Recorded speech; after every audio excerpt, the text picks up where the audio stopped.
So the final table of the first ladies ring event here in Tallinn is starting really soon. And Mirjam, you are one of the finalists. How are you feeling right now? Oh, really nervous, waiting for the good chance to triple up. I am starting my final table from the last position as the smallest stack. And yeah, I heard it's 5 big blinds, right? Yes, exactly. So your strategy is to... Hoping to get good cards and all in. Is this your first WSOPC event that you're playing? Actually, I've played in Morocco also. Yes. And in case you win the ring, it might happen, right? Even if you have 5 big blinds. Yes. How would you celebrate? Oh, go home and sleep because the last night couldn't sleep much. I'm joined by the chip leader, Jenny Westerlund of Sweden. First, welcome to the final table. Thank you very much. And this is a 2-day event, so you played day 1 yesterday. Yes. Have you had trouble sleeping coming in as the chip leader? A little bit. I slept for like 4 hours and I woke up and had to force myself to sleep again. But yeah, I'm a bit nervous. Yeah. Commanding chip lead, is that affecting your thoughts coming into this one, your tactics? No, not really. Just going to play the player. Yeah? Yeah. So what about stories from yesterday? Do you have anything special that made you the biggest stack, or was it numerous hands? Not really. It was just small pots here and there. Yeah. A lot of good cards. Lucky, I guess. Yeah. Yeah. So I know this would be your first ring, of course, winning. Yes. What are your thoughts? Nervous? It would be amazing Yeah. to have another win to my record. Yeah. Yeah. Biggest win so far? No. It will not be? No? No, no. What is your biggest win so far? My biggest cash is when I came 4th at Nordic Masters, but my biggest achievement was 3 WPT titles in 1 week. Oh, wow. Yeah. So, yeah. Yeah. So that's why you say adding another title then. Yes, Yeah? exactly. All right. Well, best of luck and have fun at the final table. Thank you very much. Thank you. Right, guys, and we're in the studio, George. Hey! My name is Andreas Hoglund, as you just saw me doing the interview with the chip leader, joined by George Sanford, and we got ourselves a nice, pretty-looking studio this time, right? Absolutely, all amped up and ready for the action, starting with the ladies' €250 event. We had 90 entrants playing for that ring and 5,500 up top. Jenny is a player I've played with before. She's very tough, so no surprise to see her with the chip lead. She's going to really be putting the pressure on, I think. Yeah, so in just a few minutes' time, we will go live with the final table. It has 90 runners total in this, and it's the first ever ring event in the Northern Europe for the WSOP Circuit events that we are playing here now in Tallinn. Absolutely, and just alongside that as well, we've got the 1500 main event starting today. So we saw the queues for the registration long at a couple of hours ago. We have the 555 day 2 currently running, and we're going to have the coverage of every significant ring event going forward. So you can see in the background we have the 12 ring events with the 1 million main event.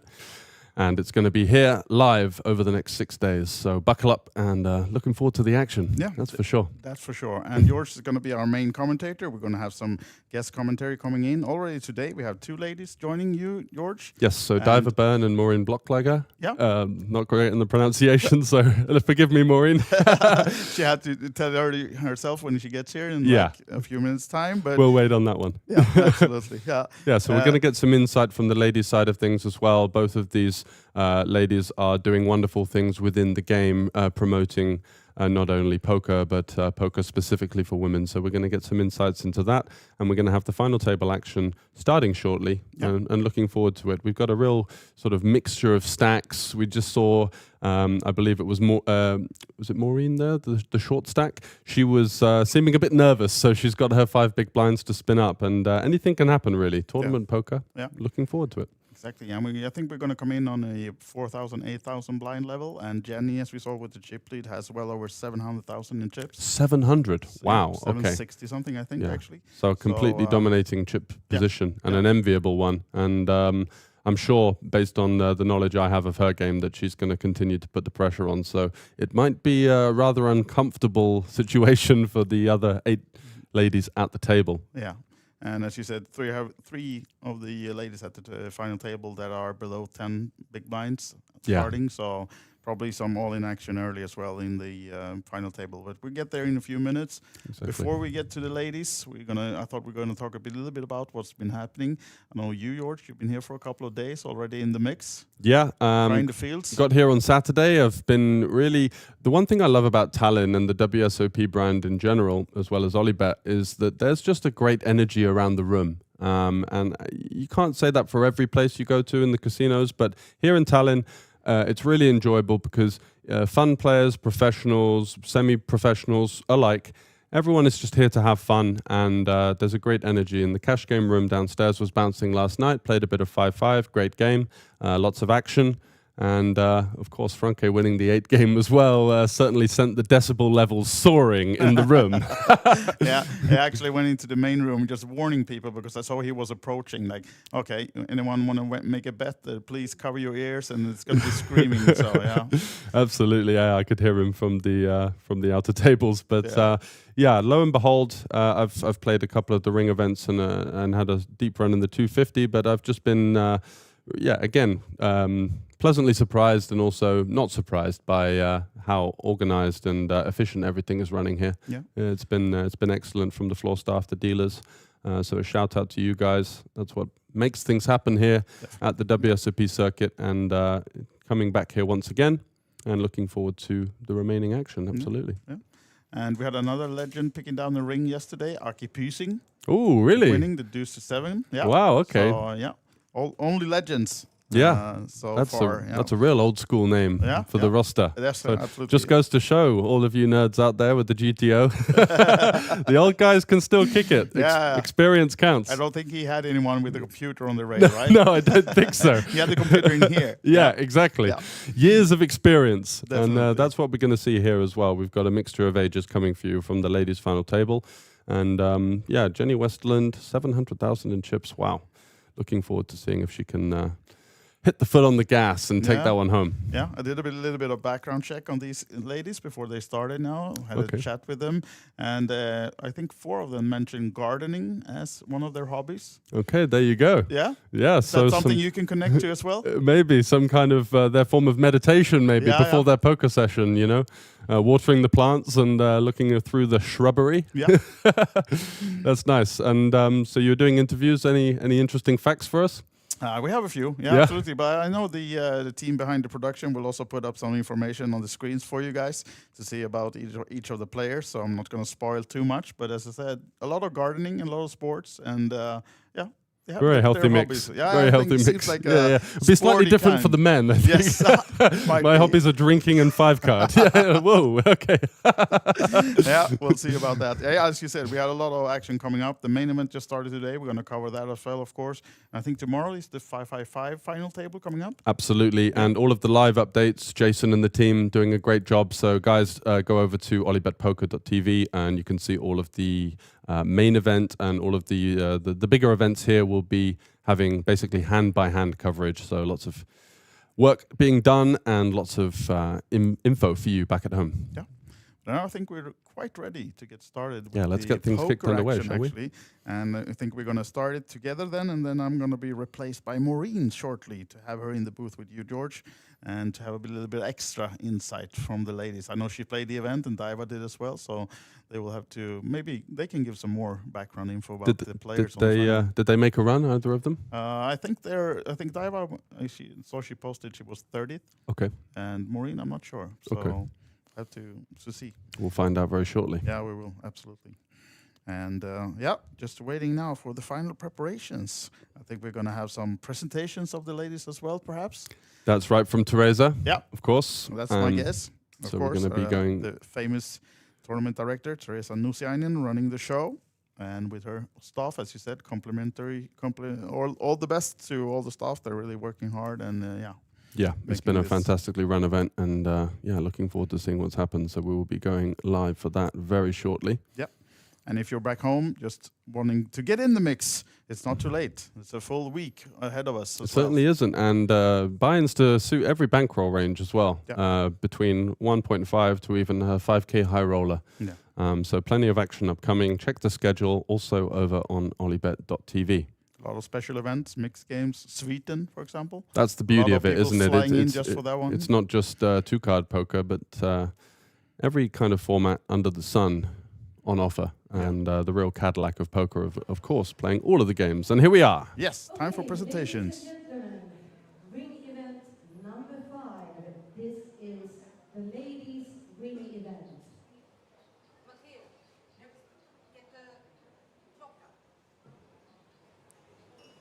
Teresa just giving the final instructions for her staff. Ladies' ring event. We started with 90 entries and we are down to our final 9 players.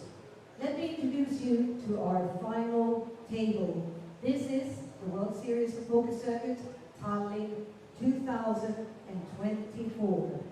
Taking seat number 1 from Estonia, please welcome Kristina Sultangarejev-Tuder with 303,000 chips. Seat number 2 from Romania with 281,000 in chips. Please welcome Kristina Jukastru.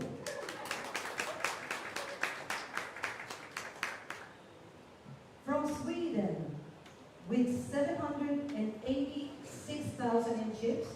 She is our current chip leader. Please welcome Jenny Westerlund.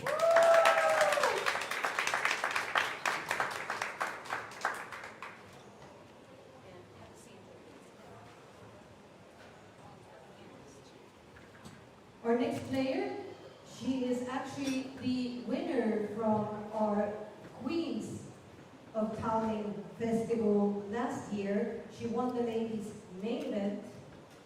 Please welcome from Lithuania with 321,000 in chips, Marta Porter.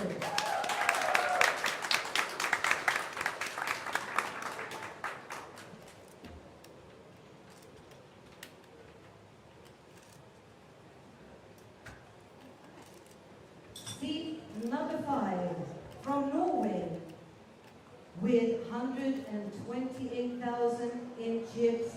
Let's welcome Linda Nguyen.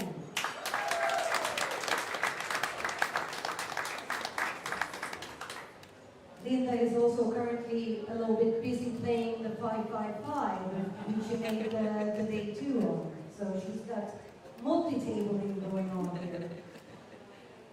Next up from Finland,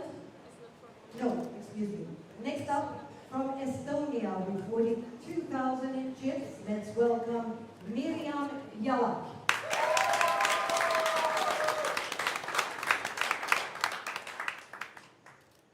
Taking the next seat with 65,000 in chips from Finland, let's welcome Anu Lilja.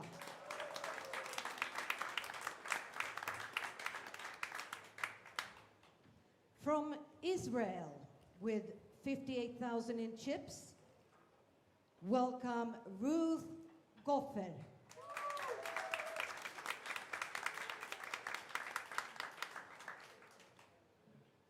And finally, taking seat number 9 from Finland with 266,000 in chips, Linda Lahdenberg.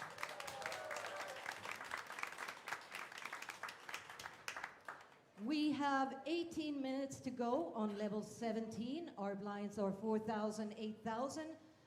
We're going to shuffle up and make a draw for the button.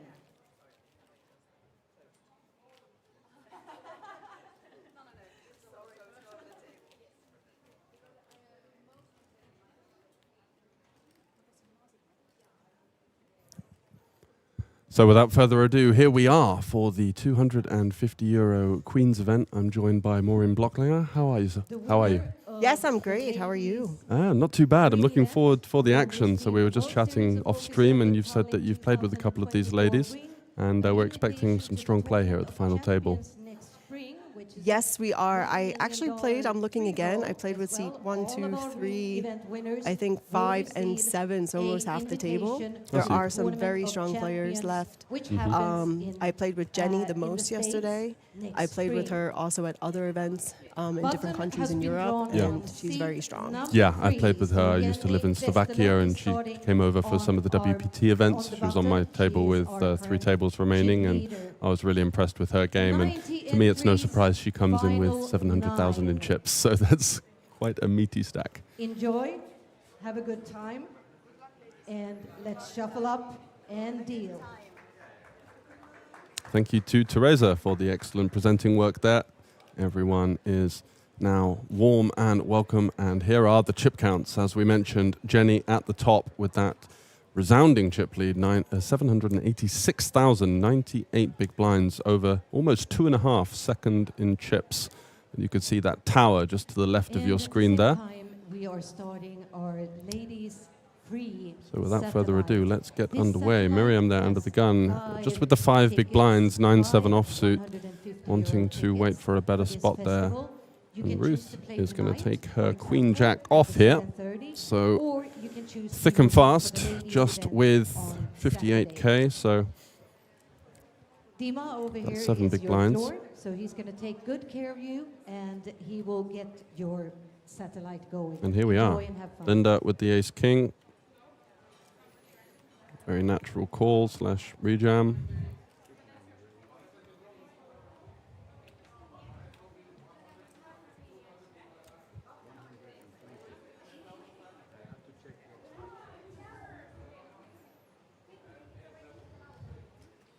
Okay, so she puts half her stack in, isolating the all-in.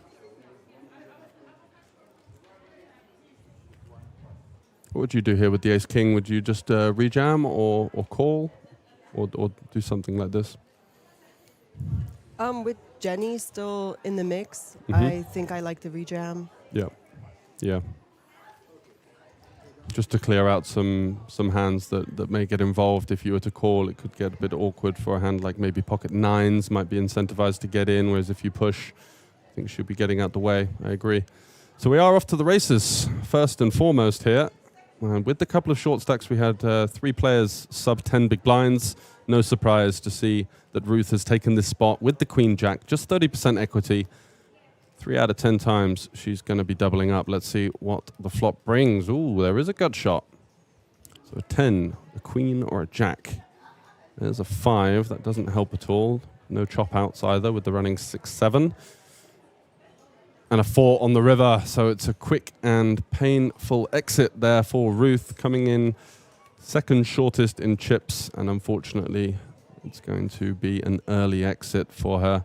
Looking to get those chips in and double up, I think a justified shove with the queen jack there. Can't really wait around too much, especially with the big blind ante format, so unfortunately just the one hand played from Ruth from Israel, and she's going to be hitting the rail in 9th place. So 8 remaining already, and often a moment where you feel a little bit more comfortable when you're on the final table, not in a bad way, but it's kind of nice to get the early elimination when you're still in and make that early pay jump ladder. It just kind of soothes the nerves. Yes, and we talked about this at the table yesterday too. I believe that many of these ladies have never been on a live stream before. Yeah. So we also discussed that dynamic amongst ourselves. But today they all seem very natural, relaxed at the table, so that's very good. It's quite nice to have the intro, isn't it, rather than just going straight into the action. I think it does soothe the nerves a little bit. Have you played on any feature tables yourself? Yes, I have in the Czech Republic. And yeah, the first time I think is always different because what you don't realize, it's hot. With all those lights, you know, it's different. And then I also understand all the sunglasses at the table too because of the glare of the lights. And although people always tell you, oh yeah, play naturally, it's not the same game. It's not the same game. You just feel so much more natural tension in the body when you're playing. And Miriam here is taking her spot, and it's the second short stack that we've seen in with the queen jack. And she's going to need some help here. Up against Jenny's king 7 open, very natural open as the chip leader there. Doesn't mind getting it in versus Miriam, who's super short, just with 4 and a bit big blinds. And off to the races here. Jenny with the equity advantage with that high card king. And so she's looking to fade a queen or a jack primarily. Let's see what the flop brings. It is ace, ace 3. A backdoor straight draw and a backdoor flush draw emerges from Miriam. The king on the turn spells disaster. Now just the 10 remaining. Is it to be? No. So Jenny continuing her dominance of this event up to 832,000. Over 100 big blinds now. And you think surely one finger is getting ready to get that ring on. Just a matter of time. But anything can happen in tournament poker. And yeah, going back to what you're saying about the lights and the stream table, I had an experience myself where I was playing in Bratislava, and every break I was going to the toilet to wash my face under the under the sink because it was just so hot and so unnerving. And when you watch streams, you don't realize the sheer amount of pressure and intensity that these players are under. So if you're at home thinking, oh, I'd have done something differently there, you need to really factor in how difficult it is to just compose yourself. You know, we're all humans, and it's difficult to keep the emotions in check. So Linda opening it up here with the ace-4 suited. She's going for the min-raise, standard stuff. Christina out the way there with the ace-5, a little too weak from these positions. And Jenny gets out the way, doesn't want to get in there too loose versus someone that could potentially do some damage to her towering stack. And it's a fold from the big blind, Anu, who's rather short, one of the local players who I've had the pleasure of playing with many times.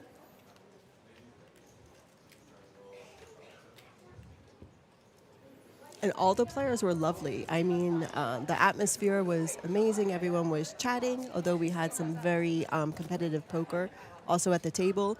And then today, you know, with the champagne and the fruit for the ladies, and then introducing everyone to come up on the stage, I would say this was done. Teresa did a world-class job setting this up for the ladies, and hopefully next year will be even bigger and better. More international ladies hopefully will come. Yeah, exactly. Getting the name out, it's going to be one of the first times we've done the stream table for this event. We had the Queens of Tallinn as well. So steps are being made in progress, and I believe that you're someone that does a lot of work in terms of promoting the ladies' game as well, right? Yes. Tell us about that a little bit. Yes, so I do have my own group. It's called Globetrotting Poker Women. So I'm trying to encourage the players to try different venues across the globe, and also encouraging the women's events at each stops. Where I play in Switzerland and the Czech Republic, we have very few women, believe it or not. So yeah, just trying to get that number up, and you know, if they want to play, provide opportunities, satellites to be able to play. Absolutely, fantastic stuff. Now, C5, sorry, I missed her name, but apparently she also has a stack in the 555. Oh, wow. And that day two is now, I think. Exactly. So she's casually blinding out of the 555, but, you know, hopefully the players on the table will slow down a little bit for her. But that might, I mean, how would you change your strategy if, you know, with no disrespect to the event, it's a smaller buy-in, right? So if she's got the big stack in the 555, do you think that we're going to see her play a slightly looser and more careless strategy? Yeah, I'm not sure. I guess it comes down to personal preference. Do you want the ring and the chance to go to Las Vegas for the $1 million free roll? Yeah. Or do you want to take your chances in the 555? For me, I think at this stage, I would put all my energy into the final table. Yeah. I'm not sure. What about you? I'm not sure as well, yeah, because we have, looking at it from a sort of money standpoint, you make a good point about the free roll, because that's a lot of equity in that free roll, a $1 million for every ring event. So there's that to consider, but also the prestige of winning that. You know, the fact that you can get your name out there as a winner of a ladies event is huge as well. So we'll see. It'll be interesting. Let's focus in on her and see what kind of game she brings to this final table. So Christina here defending with the Jack-10. Quite a natural defend. Offsuit hands don't do so well, especially when covered in an ICM heavy dynamic. There are a lot of shorter stacks than her, but Jack-10 is going to fit the bill. And she does swing and a miss, which for her is something that she'll be pleased to see when she watches this back, as she was up against it here. Marta with the aces, firing a very natural c-bet here of half pot, looking to target some of those king X holdings, maybe pocket sevens, some flush draws, some straight draws coming along for the ride. Does indeed get the fold. And adding to that chip stack early on, looking to surmount a challenge to Jenny, sat there on her right. So a great seat draw for Marta there, as Jenny on her left would have caused a lot more problems naturally with her big chip lead here, and then lateral aggression that would come from that.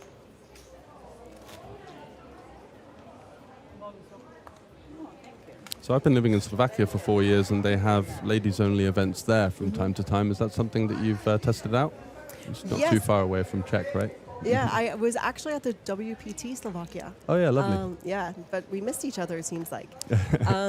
So I would have to say that the numbers here, it was 90 entries. We checked, Diva and I checked before this broadcast, and it is the largest event.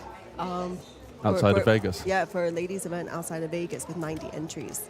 That's incredible. So that's pretty incredible. Yeah, so great numbers and a slow but meaningful growth in the right direction, I think is fair to say.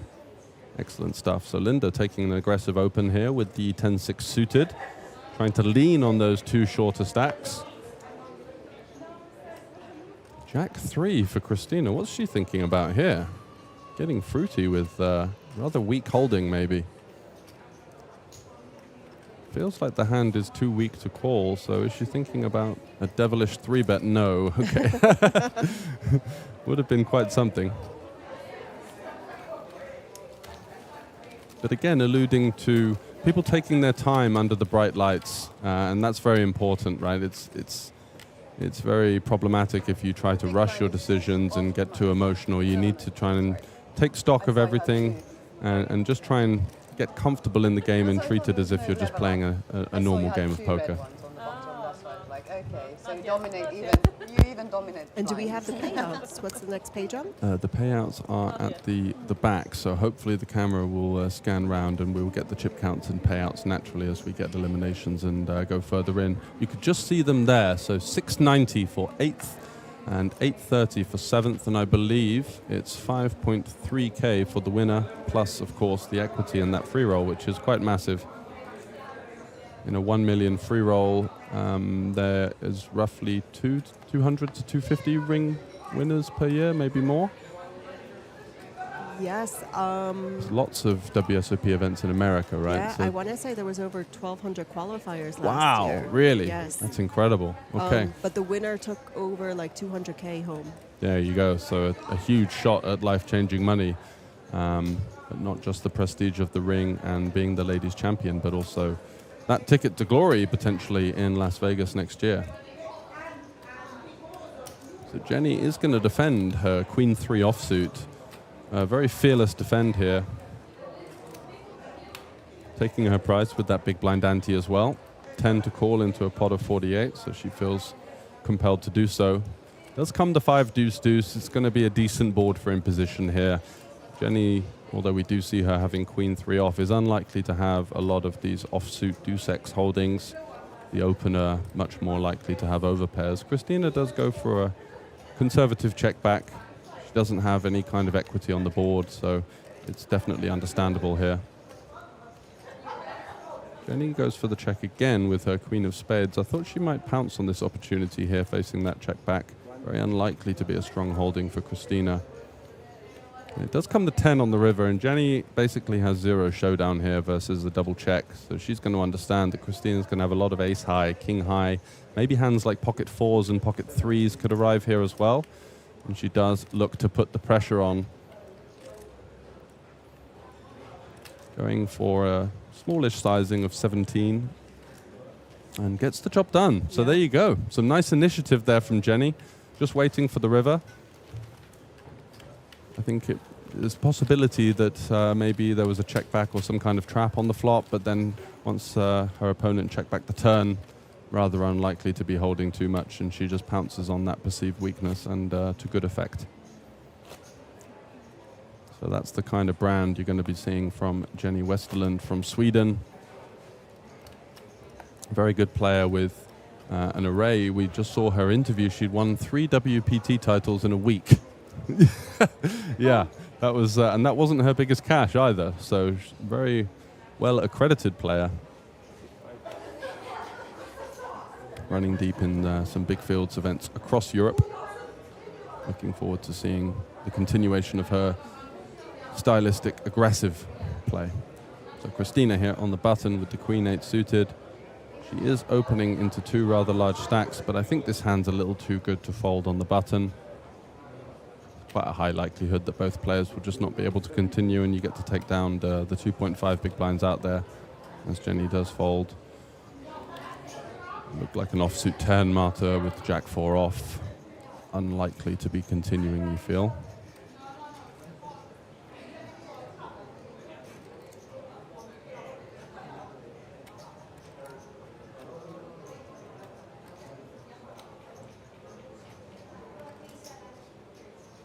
She's also taking her time and does feel, looks like she's compelled to continue. Oh, are those raising chips? Look at this. Very spicy.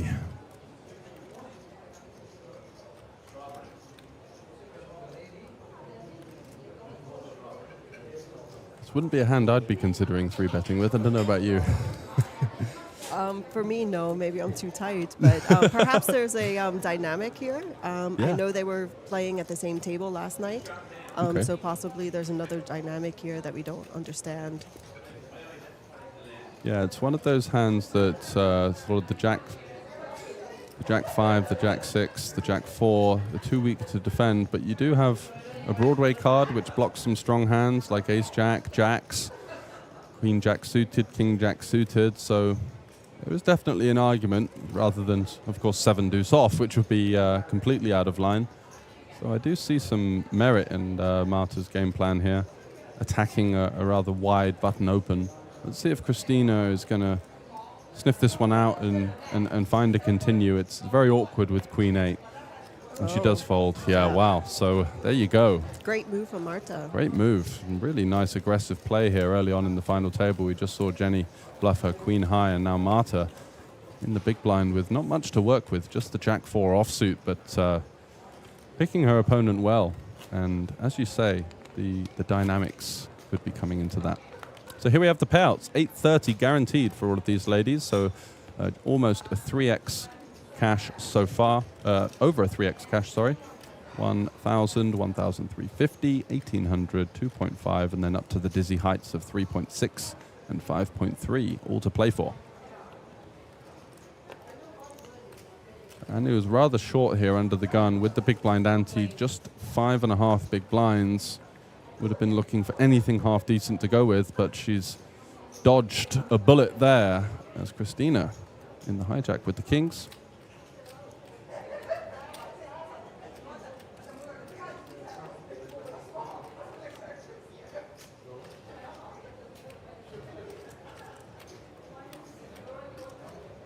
Looks like she's juicing up that opening. It looks like is that about 30 or 25? Made it 30, so big open raise from Christina here. Very wary of those big stacks on her left, potentially looking to maneuver them out of the way and make life a little bit easier for herself. And does just get it through. Linda, the Norwegian lady in the big blind, nothing to play with, especially versus such a large opening size. So Linda, as we mentioned, does have that 5-5-5 stack and is rather short, so we might be seeing those chips cross the line very shortly. But she does have Anu in the big blind to contend with right now with the 5 big blinds, so a little bit of ICM there, extra couple of hundred of euros. You definitely want to be taking that if you have the opportunity to do so. Would get half of her 5-5-5 buy-in back at least. Yeah. Oh, really? It looks like sweet. Like, maybe I like that. Sweet and bitter. A bit like grapefruit. I do like grapefruit, actually. Christina, the big open with the kings. Is she going to raise the ace-9 here? Looks like she is. Looks like a slightly different opening sizing as well. Oh no. Like I never drink. I do drink once in a while, but not too often. So she does size down this one. Never when I play poker. Very, very good. Philosophy of it. Very And Christina looking very interested here in the hijack. To be pondering any kind of resistance here, you'd feel she's going to have a pretty strong hand. She does call, so any guesses? Maybe like a small pocket or Jack 10. Yeah, some kind of suited Broadway or 7s, 8s, that kind of hand. Agreed. Seems quite natural. Don't think she's going to be trapping versus the large open sizing. I think she'd just be 3-betting a lot of her strong hands. You know, ace kings, queen suited, queens, jacks, kings, aces. So see if we can get the info on her cards. As you can see in these RFDI scanners, you need to put the cards side by side. So we will get those whole card information for you now. We don't see it, and it's a real swing and a miss for Christina here. Interested to see if she does choose to c-bet. She's got no heart in her hand, no real backdoor equity, just the ace high. So the only benefit of betting here might be to target some hands like ace jack and ace 10 that could potentially fold, also whiffing the flop. Maybe applying pressure to some hands like pocket 5s, pocket 4s. Going to be quite tricky facing this c-bet, and she does c-bet for quite a large sizing of 35, half pot.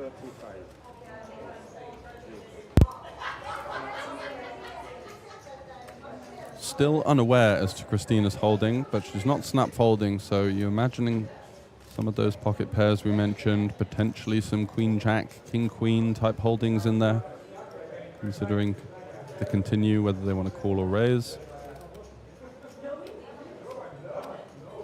And that's going to be a call.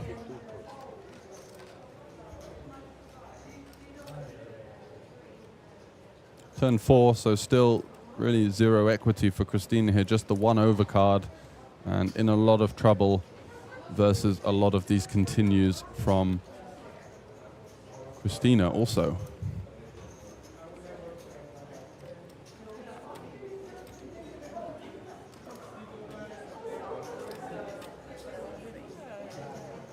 Let's go for the check, waving the white flag, feels like a natural move at this point. We took our shot on the flop. We don't turn any kind of additional equity, and this card is going to be difficult to maneuver hands that continued the flop. Flush draws, hands like pocket 7s, pocket 8s, pocket 9s, rather unlikely to fold to the second barrel. So I think a wise check there from Christina. And it's over to the other Christina here, of Romanian descent, mulling over her options. 140 in the pot, 184 behind. Slightly awkward over 1 stack to pot ratio. You might see her go for a smaller sizing here, understanding the weakness potentially of this check. Christina, unlikely to have a hand such as a queen or better. She might have hands like jacks or 10s in this line sometimes. And if Christina is holding a queen or better, might be incentivized to go on the smaller side here to keep those continues in there. Does look rather meaty though. I think that's around 75,000. It is. So just over half pot, leaving 109 into 280 or so.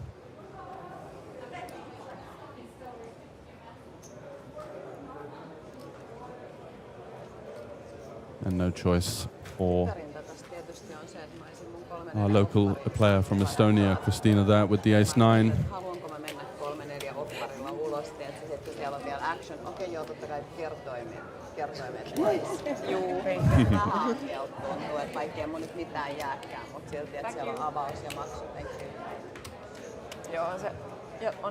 So apart from Jenny, are there any other players that we should be watching out for that you found were particularly strong? You said Linda was someone that you'd faced a couple of times in seat 9, right?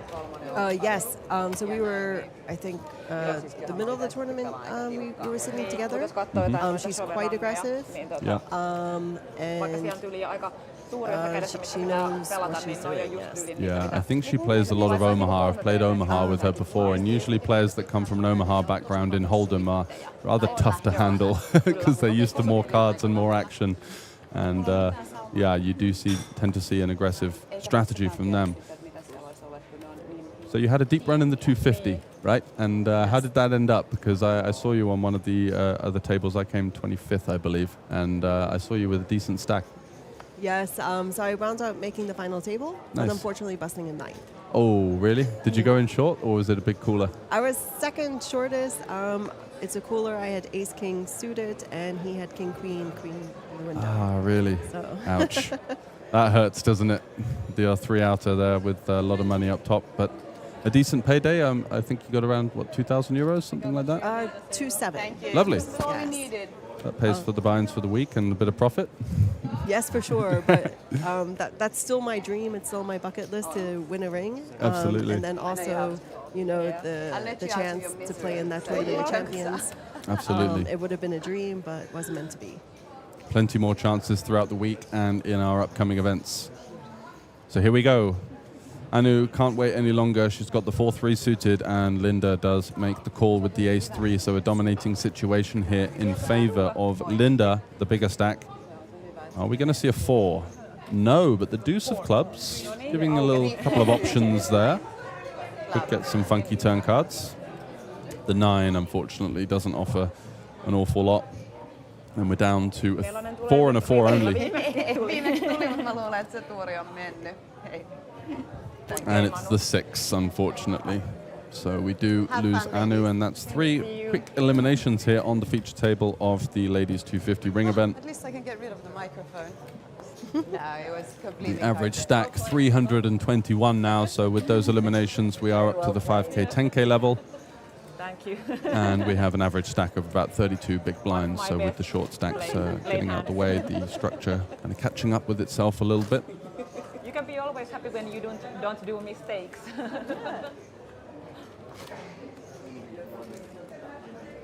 So now Linda's the shortest, so let's see what strategy she adapts.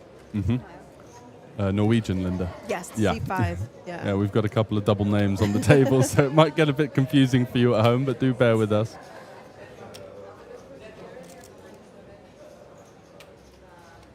And we are seeing Christina's cards, so there's an upgrade, but not unfortunately in the holding for her, 7 deuce. Finding the muck, and Jenny with the chip lead and a suited king, very likely to be getting in the mix, and she does open it up to 22,000, so we're on the new level. Is she going to face any resistance behind? Marta with the jacks. Interesting spot from an ICM standpoint. Do we want to get it in for about 40 big blinds with the chip leader? She decides no, and I think that's a shrewd play. Wow. Wow, look at this. Marta with kind of a trap, kind of a don't want to get it in for 40 big blind spot, happy to call the short stacks behind, and this is what's going to happen. So Marta will actually be really, really happy with this, because Linda is going to be taking hands like pocket 7s, pocket 8s potentially. Some worse pairs, obviously some ace-X as well. So Jenny surely getting out the way, but Linda with her entry in the 5-5-5 running and that stack dwindling is very likely to have more poker to play here on the final table. What a spot. And it's a classic 80-20. Joo. Marta just taking her time, but I don't think she's going to be getting out the way. She's getting a price of 66 into a pot of about 220,000. Joo.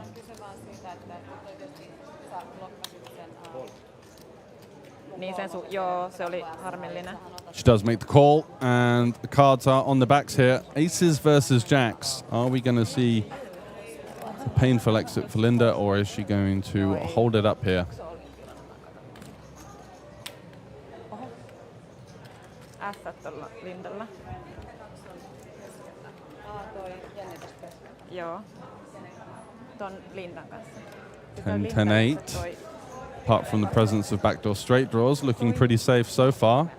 The 6 on the turn changing nothing, so a jack and a jack only, and it is the 4 of spades. So Linda doubling up, plus a little bit of added juice from Jenny's open there, so she's up to 22 big blinds and very much in the hunt here. A couple more of those double ups and she would in fact be the chip leader. So anything can happen here in tournament poker. We did say that you felt that Jenny had almost one finger getting her ring fitting appointment sorted, but you never know. This has a ring. That's true. That one has a ring too, but like, It's interesting. We were just talking about the kind of difficulty in that situation, and I think on the table they were saying, which one do you want more? And she said, I want the ring. So, so there you go. There's your answer. There's your answer. Playing for the glory Thank you. and the prestige of that ring. It's an unrivaled phenomenon in poker. Hello. And so there you see, we did lose all 3 short stacks, and the structure now catching up, and we've got a fairly deep stack play here between 19 to 82 big blinds. With that big blind ante coming around, it will be quite difficult for Christina, Linda, especially to maintain their spot, but all to play for here. Just a couple of decent hands and a couple of decent spots, and the rolls could easily reverse. So Anu busting out for 830. All players have locked up a 4-figure score, which is happy days. Looks good on the Hendon mob when you get a little comma in there. Now, for this event, there were 2 live free rolls, so I don't know if anyone came in on a free roll ticket. So that would be insane That value. would be lovely. Yeah, there was 3 tickets for each one, was it? I believe so. Yeah, so 6 ladies getting a free shot at it, and alongside the hospitality that you mentioned before the final table and some of the little added perks, it's great to see that that's being promoted so strongly. Same again. How many members do you have in your group? Over 1,000. Nice. Okay. And is it difficult converting them to get them to turn up to a live event and travel, or is that something that you're kind of actively working on? I try very hard, but I think there are many constraints, for women. You're juggling most of the time family and your job, because most of the women are recreational, not professional players. So it's just when everything comes together and you can plan ahead and plan for the trip, maybe satellite in. Then it's easier to invite the women along. So that's why you're doing a lot of active work on getting these satellites running to give the opportunities. Whereas if someone wants to travel, a 250 buy-in as a recreational might be a little bit off-putting. But if you have the chance to win your seat, then the more the merrier, really. Yes, correct. Lovely. So Linda in the cutoff here with the Jack-10 off. Definitely going to be opening. Does have Jenny lurking in the big blind there, but will have the benefit of being in position for the hand, so naturally going to justify opening relatively wide here in the cutoff. Christina with the 10-9.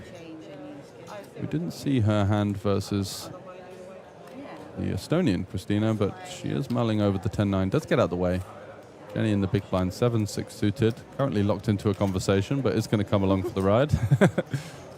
That's especially dangerous, right? Yeah, exactly. Looks a bit stronger, doesn't it? Nothing to see here, just calling. Ace high board, likely to favor the aggressor pre-flop, so could be seeing a c-bet here from Linda. Jenny's got one of those interesting holdings with the backdoor straight draw, backdoor flush draw on a board that you're going to expect a lot of c-bets on. Be interesting to see if she does find a check raise here. There's basically no showdown with the 7 high, and if you imagine that Linda is betting all of her Jack-10s, all of her Queen Jacks, all of her King 9s, 9-8s, she does get out the way. Maybe showing a little bit of respect there. It would be quite an aggressive spot to take, but definitely one that could be justifiable on that ace high board. Yes, and let me tell you, she was check raising us all yesterday. I bet, yeah. When we were about 18 players left. Yeah, it sounds like the WPT Prime in Bratislava. I played with her. Move over to the table, and she just seems to be in a massive pot every hand. Getting the best of them. That's what you like to see. And that's what it takes to build such a dominating stack at this stage of the tournament. It's not always easy to wait for the big hands and to amass that kind of chip stack. It usually is the sign of a very highly aggressive and calculated player.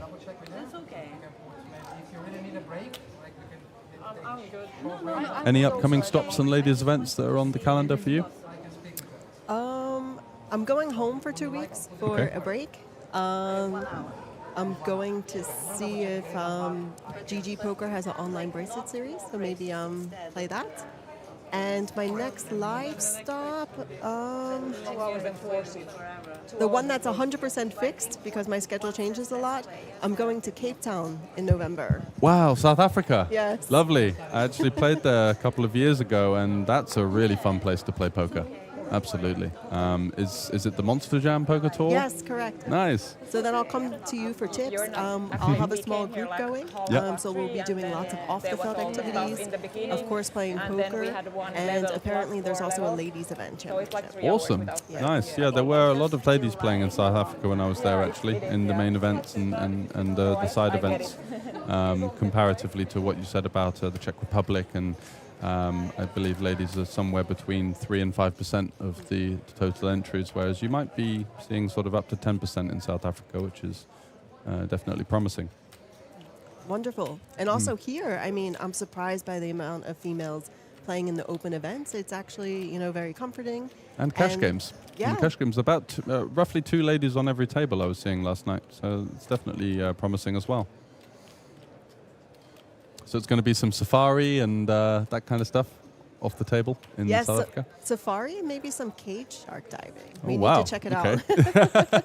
Fearless. And so Marta is going to continue here with her middle pair. It's a rather tricky board for the big blind to navigate here. This ace-king-4, lots of potential scare cards. And just, being up against hands like strong ace-x, ace-king, kings and aces in your opponent's range. She does turn the flush draw, and interesting card as Linda turns a gut shot. She doesn't go for the double barrel here. I thought she might be firing off there, trying to make life difficult for a 4 or an ace or a king. Even a hand like ace-deuce versus a big bet on the turn is going to face a lot of issues. But Linda does decide to take the check back line. Maybe feeling that her opponent is rather strong and is correct in that assessment. Does have middle pair and gives that one up.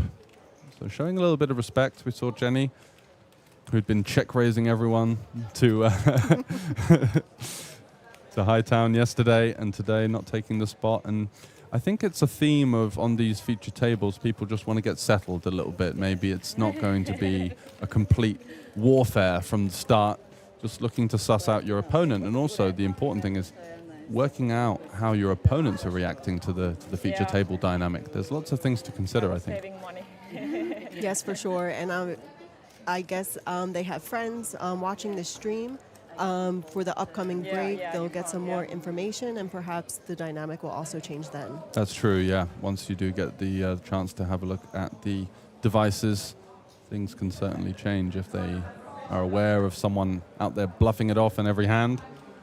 Then you might start to see a little bit more stubbornness later down the line. So Christina here, she unfortunately lost a medium-sized pot with the ace-9, going for the large open and then the c-bet, facing some resistance from the Romanian Christina. But this time she is opening it up once again with king-queen. From the hijack, very natural. Marta in the small blind, not going to be able to continue. And Linda with the queen-7, facing a min-raise, getting a decent price. And the fact that she's got a stack blinding out in the 5-5-5, likely to be coming along for the ride. Trying to take a flop here. She is dominated. Needs a 7.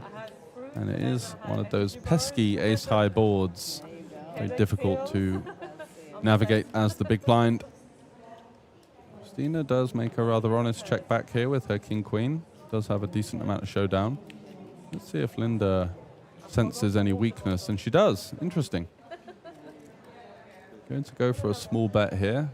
Feels as though her opponent is on the weaker end of the spectrum, and she's correct in that assessment, although Christina does turn a gut shot.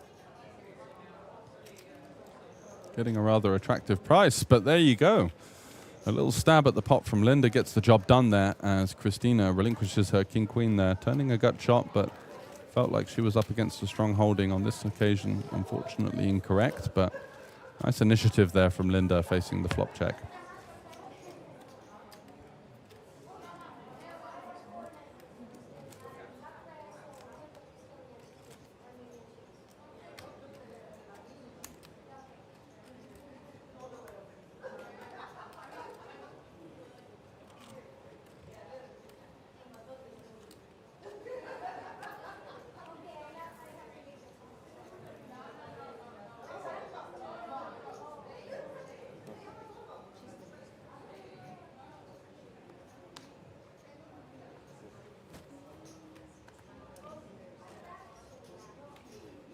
Jenny once again electing the aggressive route with the king 3 suited.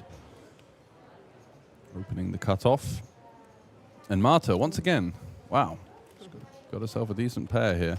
She's going to call again. She did play the trap last time. Slightly different now as it's button versus cutoff. Last time she was slightly earlier position. Thought she might have gone for the 3-bet call, but does elect to just call. And that allows Linda in with the queen jack. She's got 2 live cards, getting a good price. And she completes. So equity is shared amongst the 3 players. But it's a jack-high board, which is great for Linda Madalena. Flopping top pair here. Jenny with middle pair. 3 ways. Looks like she's going to take the aggressive route. And this is quite nice because you sandwich Marta's range, who is the slightly stronger range of the 2. Marta's going to have a lot of hands like 4s, 5s, 6s, 7s, 8s, lots of ace high. And this bet with the 3, when you do have some equity, turning a king or a 3, obviously, making a nutted holding, and trying to put pressure on some better hands, can work out quite well. But we do go 3 ways to the turn, which is some multi-way action that we've not been treated to yet. Let's see what the turn brings. It is the jack. Ooh. So Linda with a real hammerlock on the hand, but Marta sat there with those 10s. She's going to be feeling quite pleased about that turn card as well. Looks like Jenny's going to check, I believe. Would you be taking a stab here with the 10s?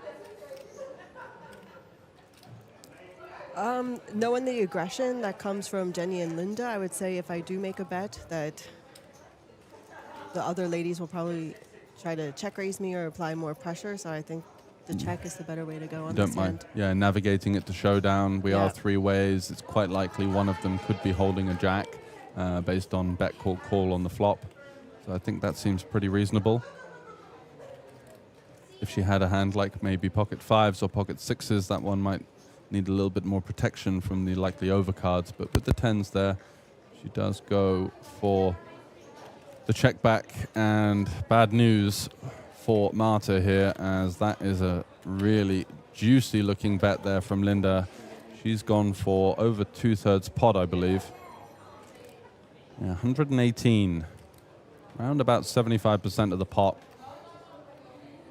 And she's saying I've got a jack or better here at this stage, representing hands like deuces. Any of her jack X and her bluffs will naturally come from hands like ace 5 or 4-5, potentially even 6-5 with the backdoor flush draw if she continued that on the flop with no showdown.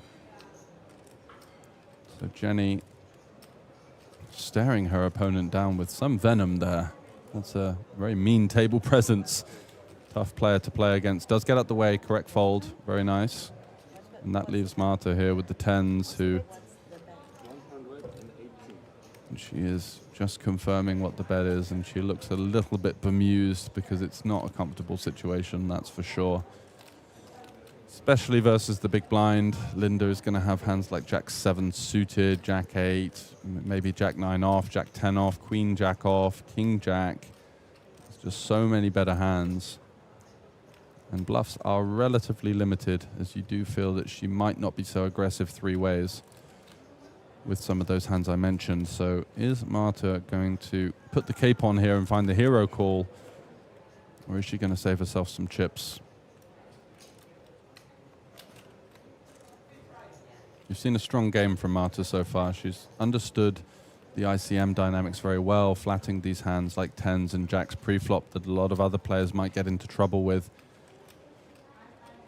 But this time it's not been so fortunate for her as she faces this extremely awkward river situation versus a player very capable of finding bluffs here, I think. So, yeah, that's what I was just going to say. Linda's very capable of bluffing. She did bluff during the day. Yeah. So it's a very difficult spot for Marta for sure. Yeah. If it was someone else doing this on the river, possibly she could get away. Here, it's a tougher decision. Totally agree. And it looks like what she's going for is, well, she just had a little glance over to her opponent, maybe trying to sense any kind of form of weakness or tension in the body of Linda. but looks to be just mulling over her decision now. It's always very annoying. Wow, great fold. Yes. I was about to say, sometimes when you slow play such a big hand pre-flop, you feel compelled to call in these situations, and she does accurately make a very good laydown there. Oh, well done, Marta. She'll be happy when she hears from her friends and family that the fold was correct. Absolutely. On the next break.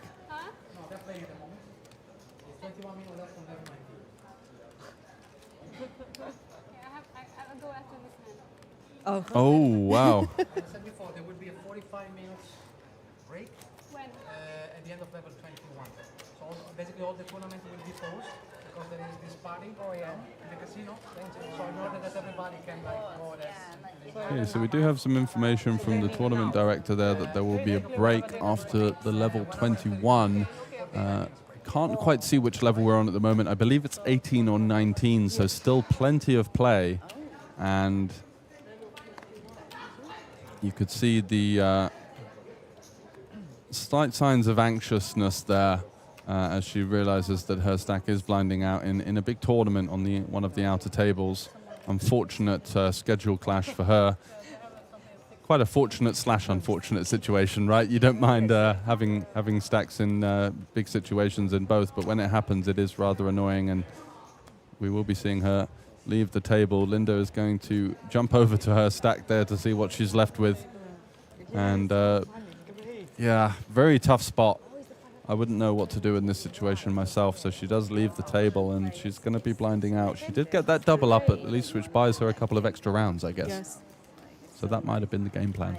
And the question too is, I don't know where they're at in the 555. Yeah. Has the money bubble already bursted, or I don't know the situation. Yeah, they're pre-money bubble, so it's in some ways it's beneficial because the gameplay will be quite slow as well, because people might be tanking trying to make that min cash. So in some ways a happy accident for her, as it's not likely that they're going to be getting through loads of hands on her 555 table, but let's see how quickly we see her return to the final table. Unfortunate situation there, but nothing to be done really. I think she's handled it quite well so far. Getting that double up and kind of rushing off to see what she's left with. Linda on the button does fold the 9-7, and Christina short with the jack-deuce suited. Not going to limp this time, just relinquishing it.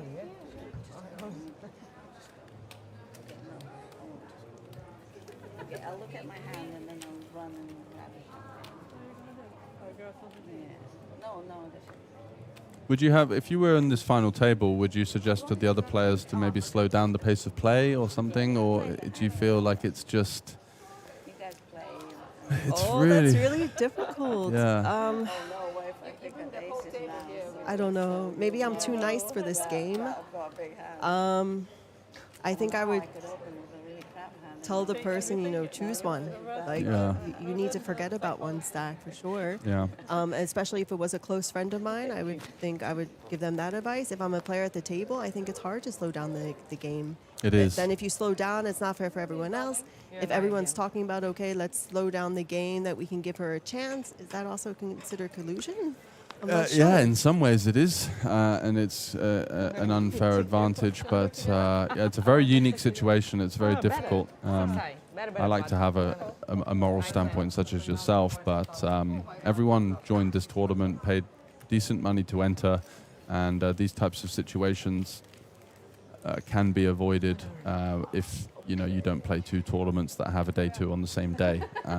So, by the sort of cold letter of the law, it's somewhat, she needs to take some accountability, I guess, for that decision. So as you mentioned, she does get the double up, she moves to the other table and kind of yo-yos between the two and does the best she can. That, I guess, is the only outcome here. Oh, we've got some fruit plates. Courtesy provided free, of course, for the final table remaining entrants.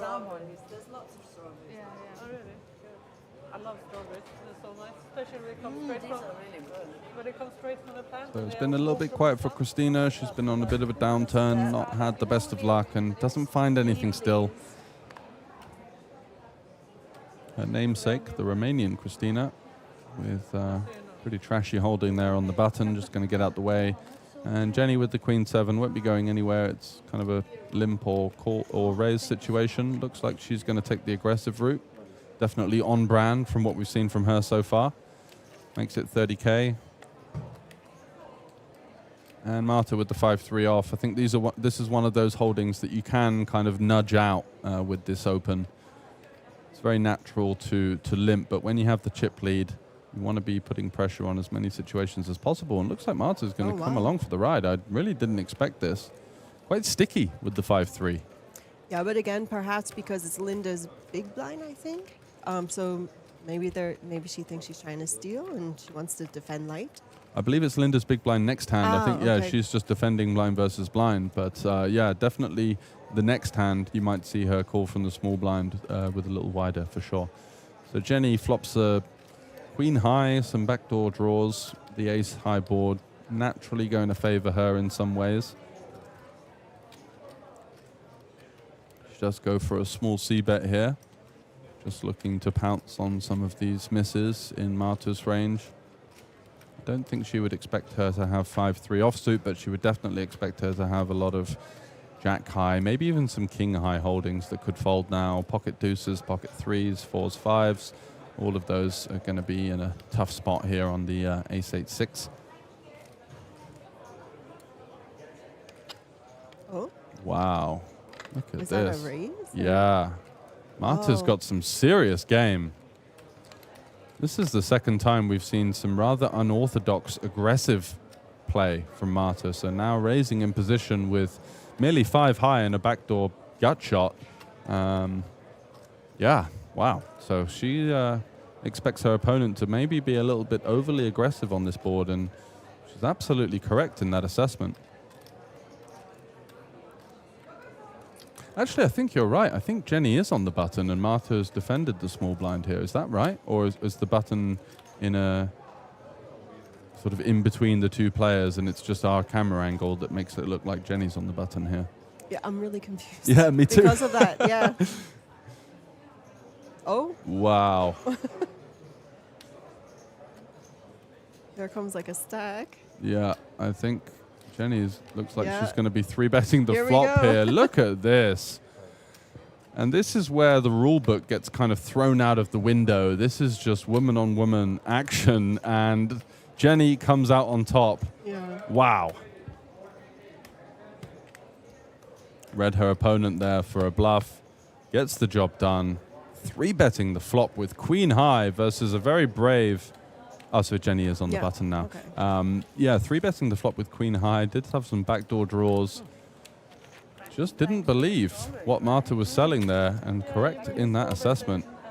Incredibly strong play there from both players. Unfortunately, it's a case of who can get the last bet in those types of situations, and that was Jenny on this occasion.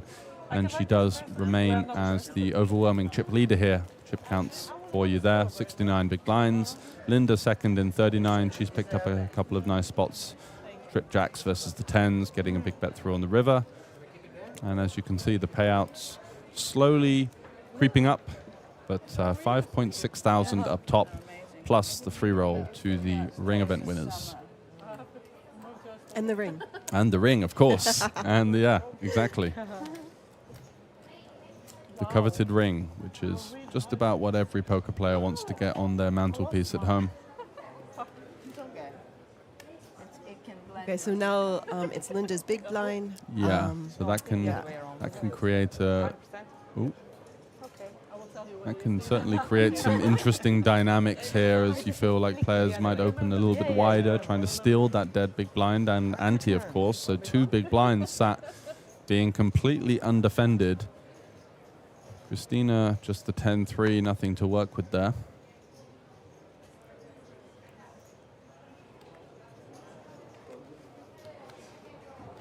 And our Romanian lady there also folding Jenny out the way on the button. Very surprised. I thought she would just open basically any 2 there. And now we've got this funny situation for Marta where all she needs to do is put some chips in the pot and she's going to take down the blinds. Ah, okay, so Linda has opened. Right, that makes sense. So we were in the dark there. We didn't see Linda with the sneaky open raise from under the gun, and does get it through with the ace-5. Marta not defending the jack-8. I don't know how this works. Maybe wary of Linda being in early position there, not wanting to tangle. Does look rather strong. No, it doesn't matter. If I forget trees, I have to call them, maybe I'll listen. Yeah, but what is she doing? Is she not better for her to be here rather than being there? Yeah. It can not someone announce her that she's big and small blind. Better price we over there about. Maybe it's still. Or maybe she's short Says- stack and no one risk it. Yeah. Yeah, but like Okay, I think. she can afford to lose a couple of lines. Enjoy. Thanks. So some speculation there. Interesting table talk. As with us, no one really is coming to any kind of consensus on what they do in that situation. It's very unique, and it's something that we'll have to keep tabs on as the final table resumes. But for now, we do have the open seat.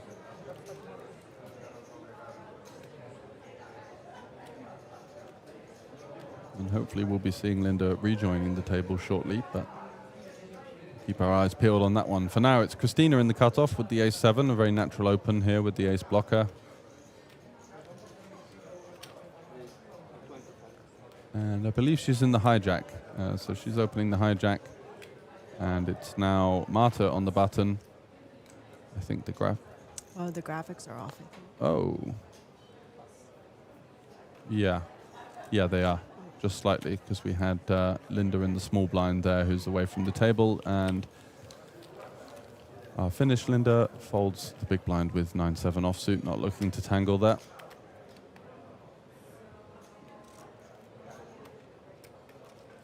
And definitely, I think, a correct fold. These offsuit holdings out of position on a final table, whilst you'd call them at the early stages of the tournament and defend your big blind, it's very important not to tangle with other big stacks, and especially in this kind of strange dynamic that we have with the player sat out who is rather short as well, potentially busting now and not realizing the extra couple of €100 for the pay jump would be somewhat disastrous.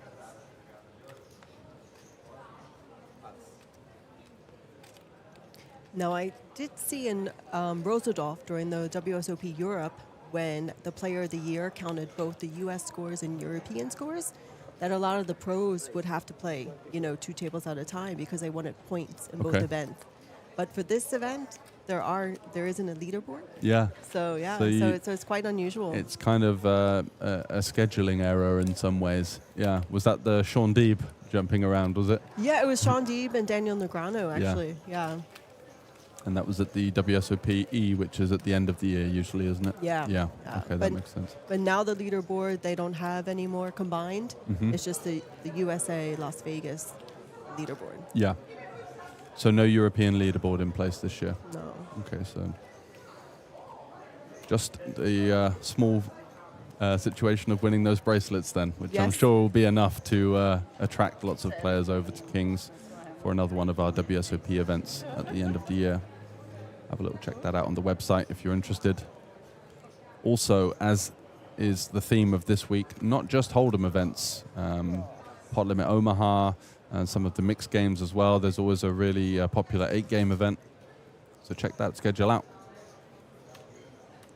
So Marta here opening it up in the hijack with the ace-3 offsuit, with the dead cutoff, I believe.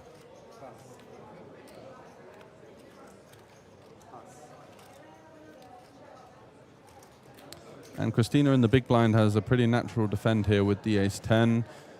Slightly too many chips to be considering a jam, I think, at this stage. So I feel like her option would be to just call. But let's see if she has any other intentions with this ace-10 here.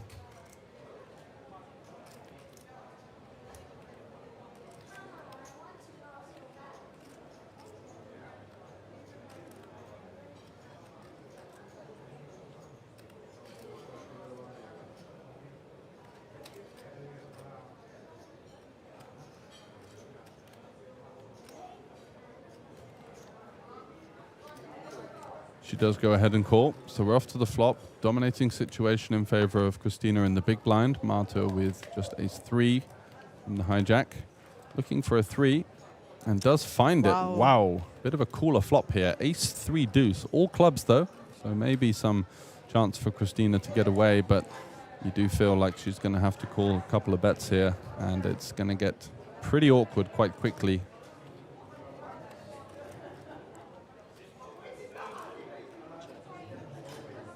These ace-high monotone boards are some potential for a big blind lead, as they're just going to have naturally a lot more suited hands in their range, but she does elect to check. Seems rather natural with her top pair. Facing a small bet from Marta here with her top two, with just one big blind. Quite a nice sizing. Marta, again, realizing that her opponent is going to have the nut advantage here in the terms of that she will have more 4-5 and flushes. So we don't get to bet so big on boards like that. And she does follow it up with a rather astute one big blind.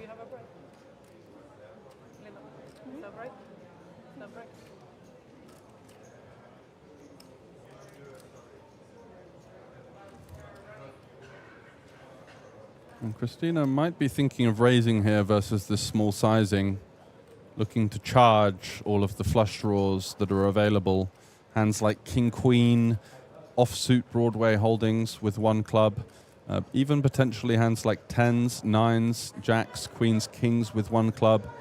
She wants to get some protection, so you can't fault her for finding this raise, and she does raise, and there could be some bad news very quickly, as I don't think Marta is going to be going anywhere and may well be going all in on the flop here.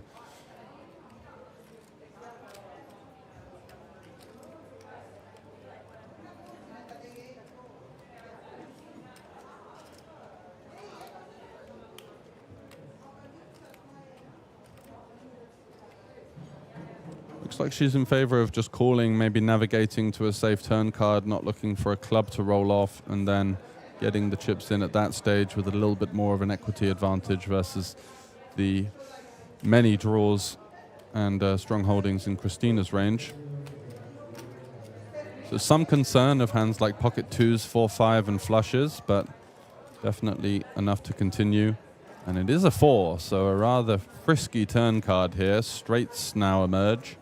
Some of the bluffs from Christina, such as maybe a 5-6 or some kind of 5x with a club, now get there in the form of the straight, but very awkward for both players, and these situations are rather interesting to commentate on. We've got less than 1 stack to pot ratio, 2 players with rather strong holdings, but certainly fearful of this run out.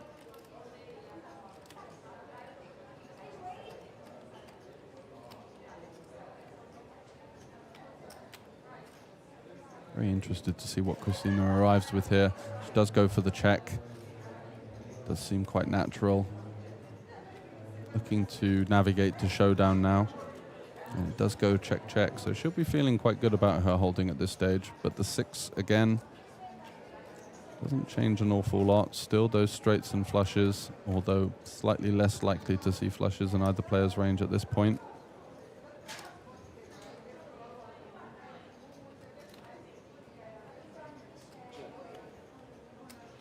And will Marta find the jam here on the river? Looking to target some ace-x.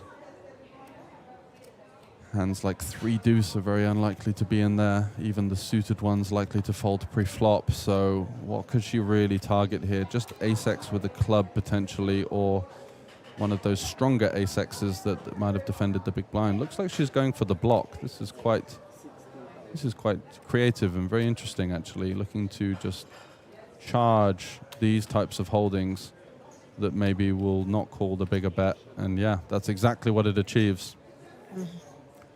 So as we see Marta pull in a pot here, we're going to have to say goodbye to Maureen. Thanks very much for joining. Yeah, it's been thank you pleasure. for having me. Thanks very much, and looking forward to seeing you at the tables for the rest of the week.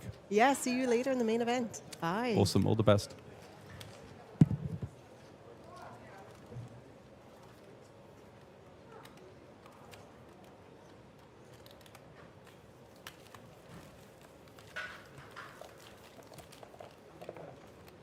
And now we are joined by Diver Byrne. Thanks very much for joining.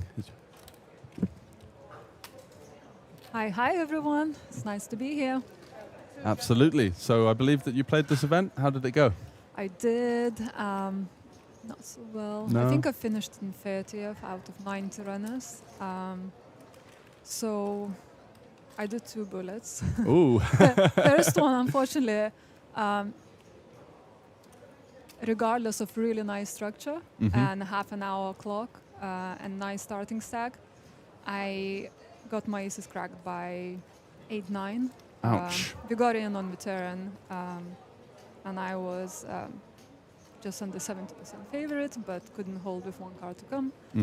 And they had some kind of open ender with a flush draw exactly. or something. Yeah, it's exactly what it was. Yeah. So I opened the faces, she clicked back, and I 4-bet, and she called. And the flop came 5-6-6 or 7-6-6. Yeah. And I led, she called, and the turn was a queen, and I shoved. She called. And she 8-9. Yeah. So I mean, what can you do? Took a bit of a gamble spot. Yeah. Was that a lady that's on our feature table? No, she didn't make final table. Okay. And the second bullet was pretty uneventful too. I played for a long time, but I just couldn't get going. I peaked at 43K, and eventually, with no premium hands and breaking all the flops, I ran 10s into kings and GG. Wow. Yeah, that's a rather sad exit, isn't it? Yeah. But I'm so happy to see such an amazing turnout. 90 runners. I think everyone's happy, and well done to all the OlyBet team, Teresa and Chris, everyone who put a lot of work behind it, advertising, and running some great events for ladies to have an opportunity to play it. And it's amazing. The free roll satellites, the hospitality we've seen, the presentation. Just about everything has been carefully thought out and put in place for such a great event. And 90 runners, as I was chatting to Maureen, is a fantastic turnout for a 250 ladies event, and that's showing some momentum within the ladies game, which I know is something that you're actively in the process of working with as well. So what's the sort of work that you're doing off the table with ladies poker? So I set up a community called FLIP, which is abbreviation for Fantastic Ladies in Poker. In 2017, my mission essentially is to get more female participation at the live events. And so we provide lots of initiatives and opportunities for women to learn, to improve and play some events, satellites, and I host a lot of live ladies events around Europe, and just for community members to network and travel together to events, and just ideally would love to see women's percentage at the tables growing faster than it has been so far.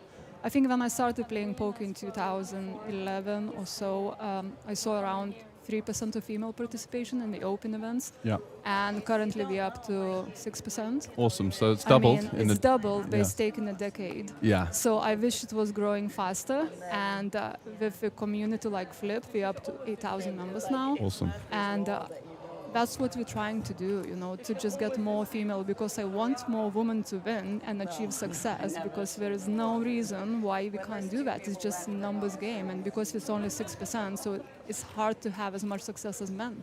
Yeah, absolutely. And do you feel like it's sort of unnatural or uncomfortable for ladies to travel to events on their own and deal with these sort of male-dominated tables and the sort of like very intimidating sort of table presence that you get from it being male-dominated?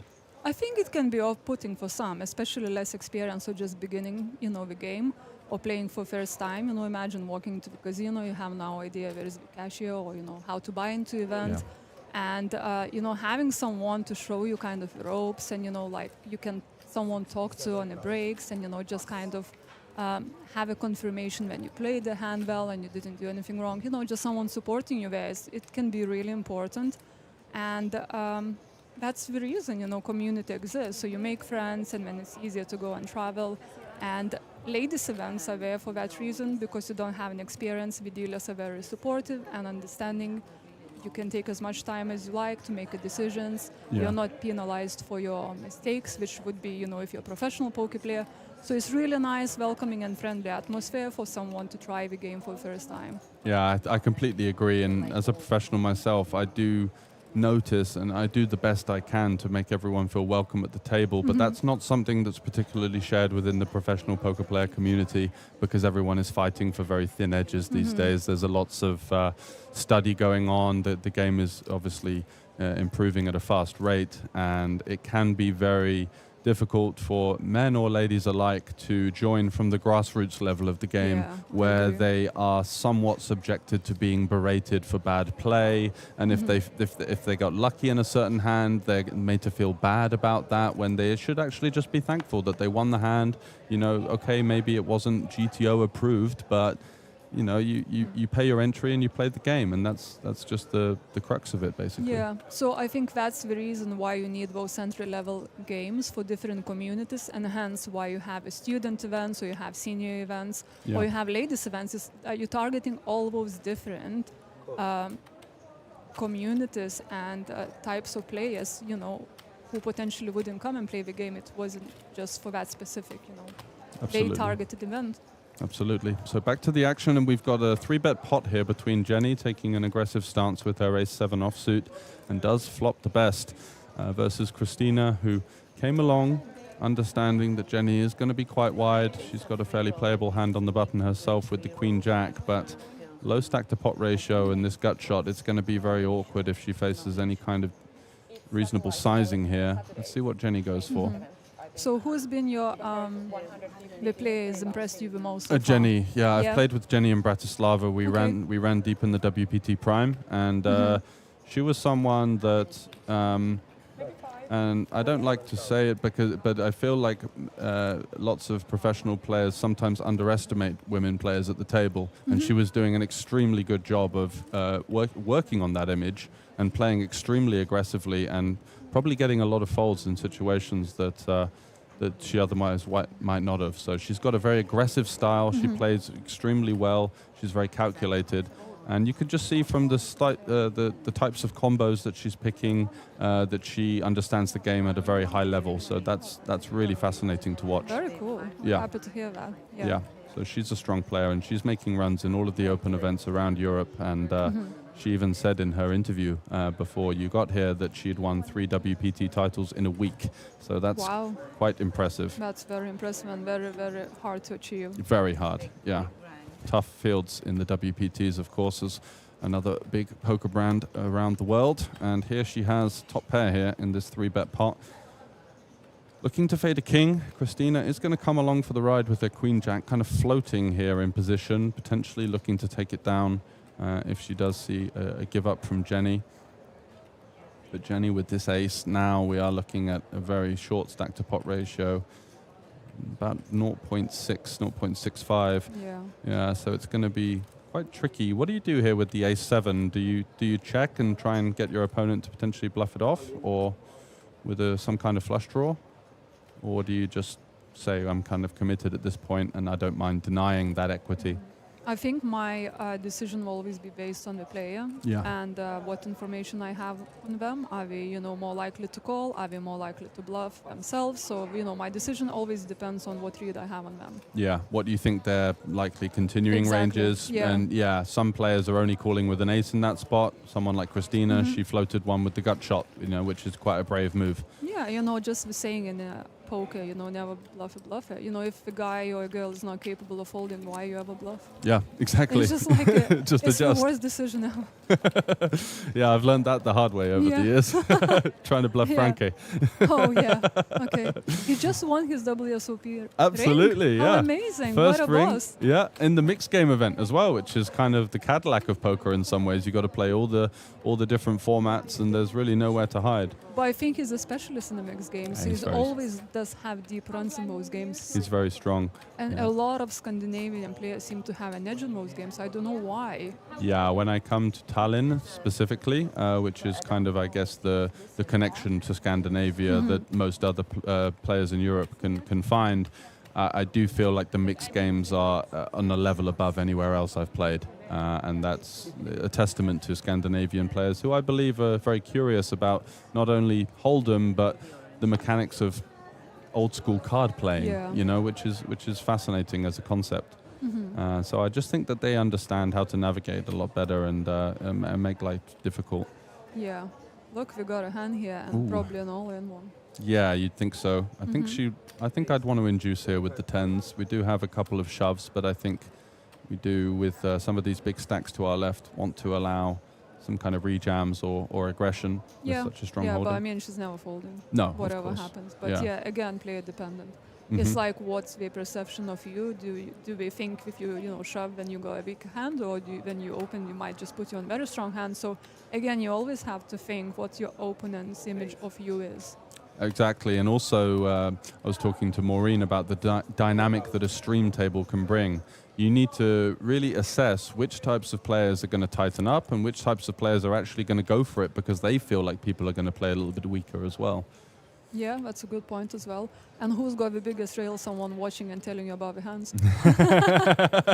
We don't want to passing information as well. Throwing shade there on the recent events. You'd be surprised. I actually know some players when we're on your final table, they just don't want to be disturbed or know anything because we just want to be in the zone and play the game. So we don't care about the hands. We just want to be because they trust their intuition and they trust the natural ability that they have to figure things out on the fly. I think that's really important because sometimes you can hear someone had a certain combo in a certain spot and it just completely throws you off. Exactly. Yeah, and then you kind of maybe lose confidence or lose focus. Look at that, you see? Jenny 3-bet, she just took the bait. Took the bait. Christina with the trap. There was sort of a trap open instead of jamming there, looking for this kind of action. And now Marta, who very well understands the type of game that Jenny is bringing to the feature table, is got a great hand to go for the 4-bet. That's so interesting. Yeah, it is. Because she has a very good hand. Yeah, exactly. And she knows that Jenny is capable of having a lot of these offsuit ace-X, which she doesn't mind maneuvering out, of course, because she's behind slightly.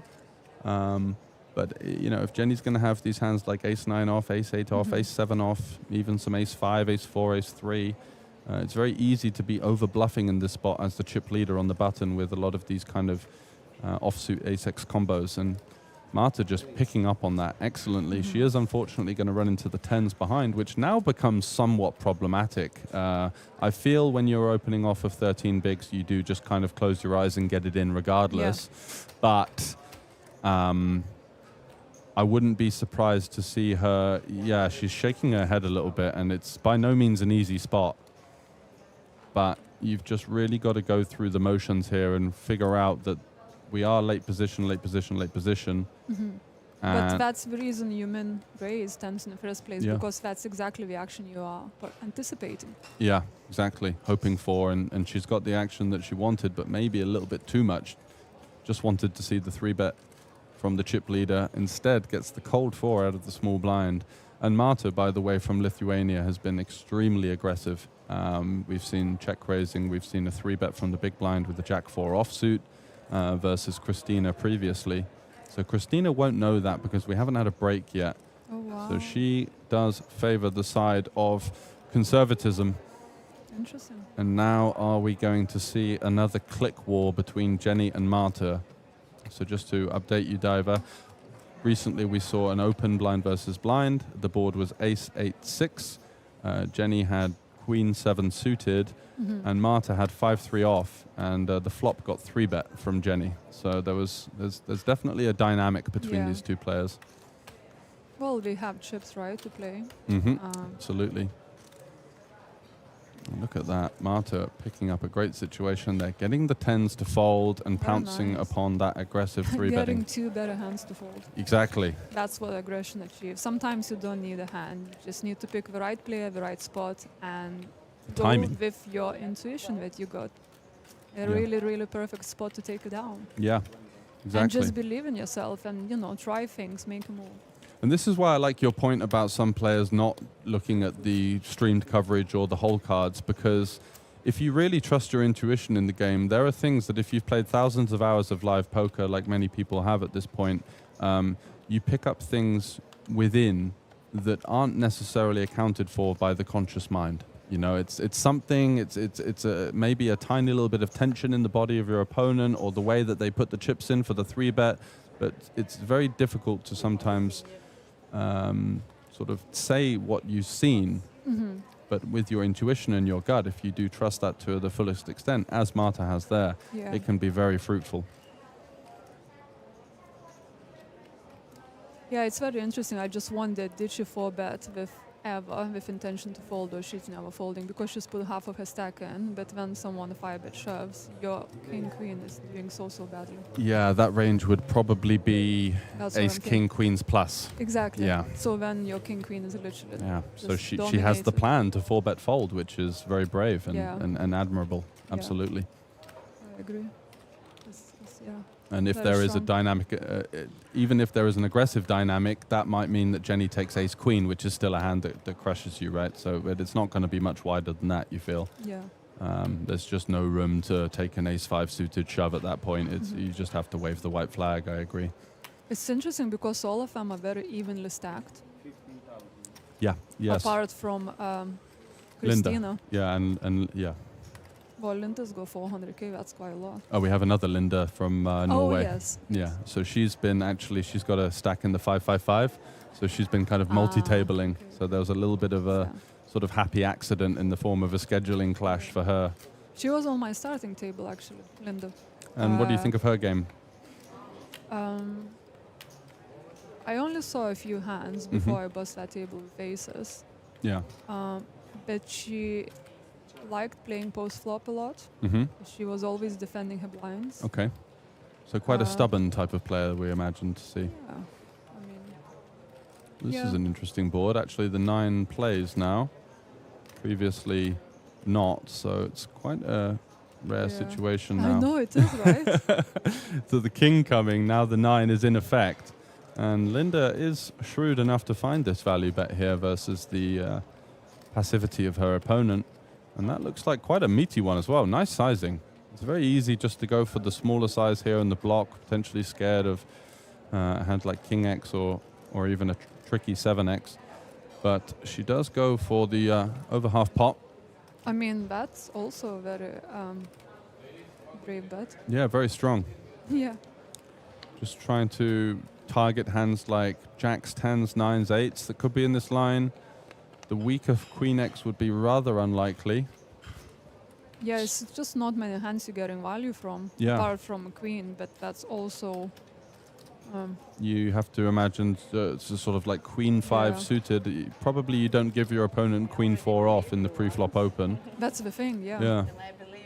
So it's a very thin range Very that she's thin targeting. value bet. Yeah. Yeah, so credit to Linda here finding it. Yeah, amazing. And for a pretty juicy sizing as well. Exactly. It's not like a blocker bet. Yeah, it shows a lot of confidence in her game plan. And in her read. Yeah.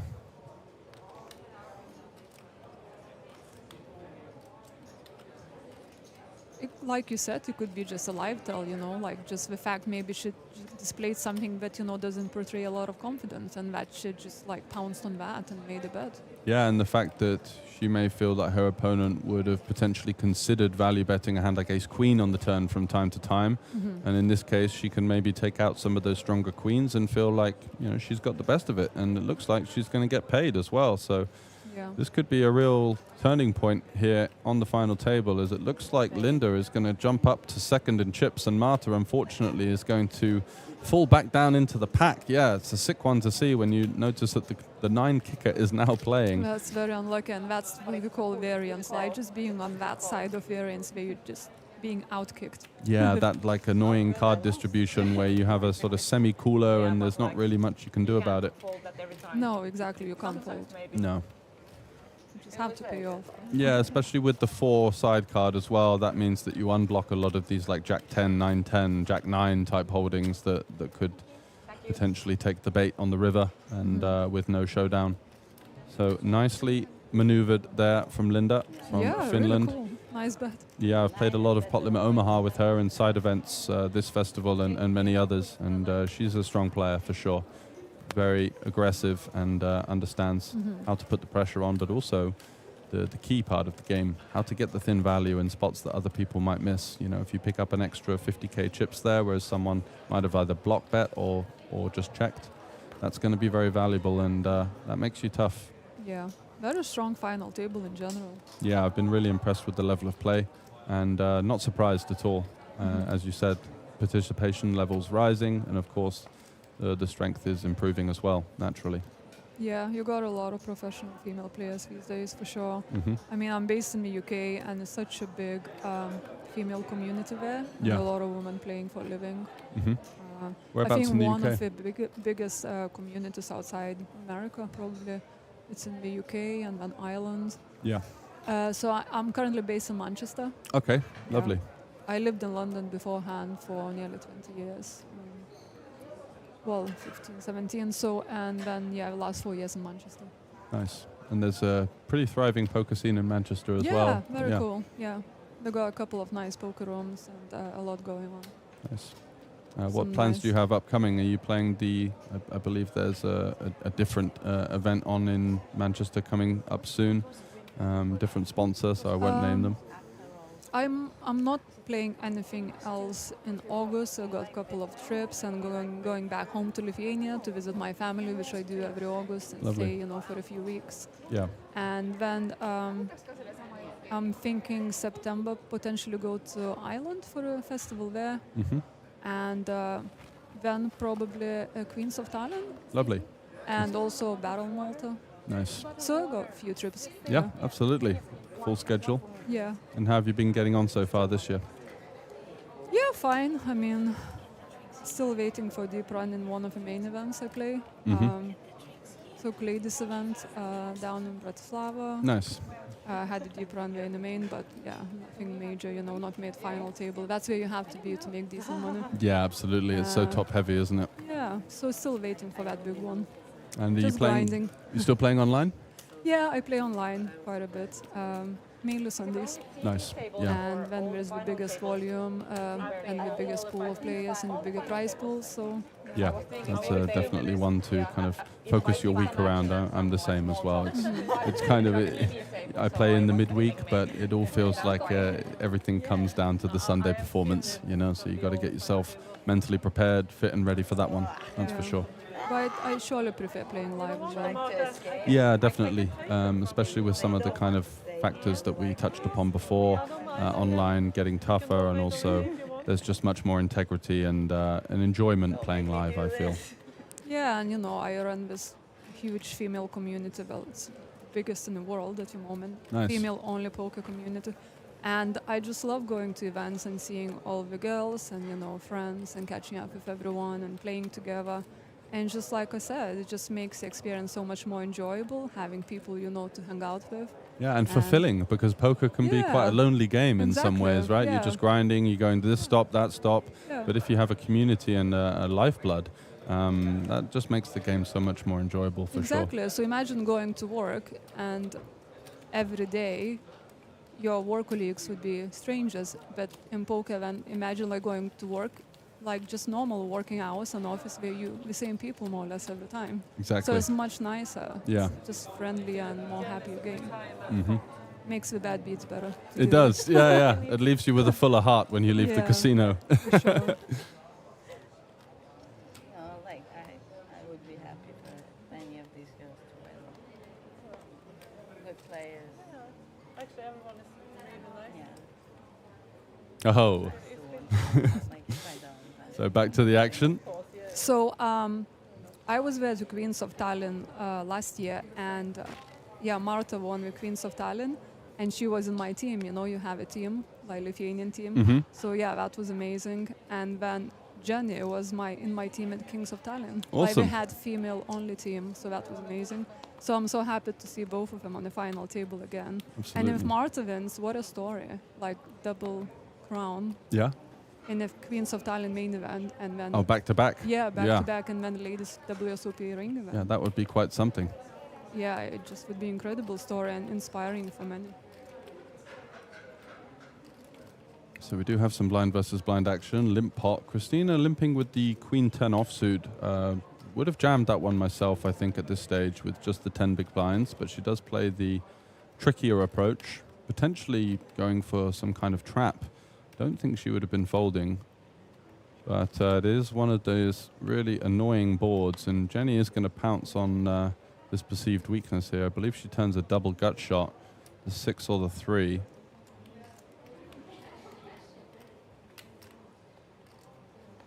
Also, what's another thing amazing? It's like such an international final table. We had we got Bucharest, Estonia, Lithuania, Israel. 6 different nationalities. I know. How cool is that? Very We cool. got ladies traveling from different countries for this event. Yeah. And for this festival. Absolutely. And not just Scandinavia as well. Exactly. Israel, which is fantastic to see that kind of global reach coming into force. And here we are. So a little bit of a crossover to us back here in the booth, giving you a little bit of a background insight into things going on. So are you rooting for Marta? Is that going to be your pick? Marta and Jenny, but yeah, it's hard to choose because I support them both. Exactly. And both of them are in my team for different festivals. Absolutely. But at the same time, yeah, maybe slightly less Marta because she's Lithuanian.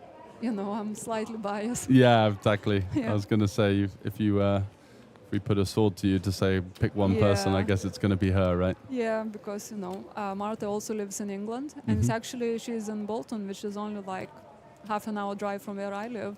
So I see her a lot at the local casino, and we play together a lot. So yeah, it'd be nice to see Lithuanian flag behind the winner's photo. Absolutely. So fingers crossed, but we can't be too biased. Yeah, exactly. I'm rooting for all of them. They've done amazing to be on the final table, and from everything we've seen, all of them are really, really experienced, strong players in their own way.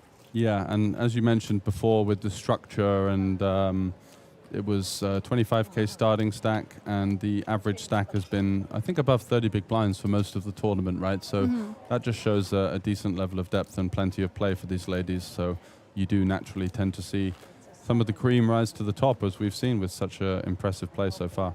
Yeah, exactly. So I believe Linda from Sweden, or Norway? Norway, yeah. She used to stream a lot. I think she's on Line Grinder, as far really? as I know. Okay. I just remember something about that. She used to have her poker stream channel. Okay, well, try and get some information on the break. If she's still in, we can maybe have a look at that and chuck a link out there. That'd be quite Always cool. try to keep up with all the female news as much as I can. I always, promote the latest successes and wins by women, but it's hard to keep up with so many members. Especially if it's growing so much. Exactly, with 8,000 members. But that's what I remember seeing a while ago. So Christina here, you feel she's going to have to commit these chips with the ace-jack. It's going to go for a rather tricky open. Usually off of 9 big blinds, you do tend to see people just jam this one, but she's going for the induce, which is quite creative, with 2 aggressive players in the form of Jenny and Marta on her direct left. And also, I guess she doesn't mind taking on Linda's big blind defense range as well, with such a strong hand such as ace-jack suited. So that's quite a creative kind of non-all-in open that you don't see too often. I quite like that option. You're going with the hand regardless, and you do allow the big blind to maybe come in. Well, we saw with the tens, things can happen. She was a little bit deeper there, but yeah, with the 9, I think she'd have had to kind of shrug it in. However, if you see 2 all-ins and ICM pressure and laddering, so your ace-jack doesn't look that good anymore. Yeah, there you go. So maybe there's a kind of multiple facets to that decision there, which is, exactly, showing good creativity. So Christina, the local player from Estonia, very short now, but picks up a dream spot as the big blind and the big blind ante would be going through very quickly. And looks like she's going to go for the non-all-in as well. It's quite tricky. She's got 5. Yeah, she's got 5 big blinds, exactly. So she does put most of her stack in that. Oh, no, all of it. Okay, so we're going to be all in. Seems about right.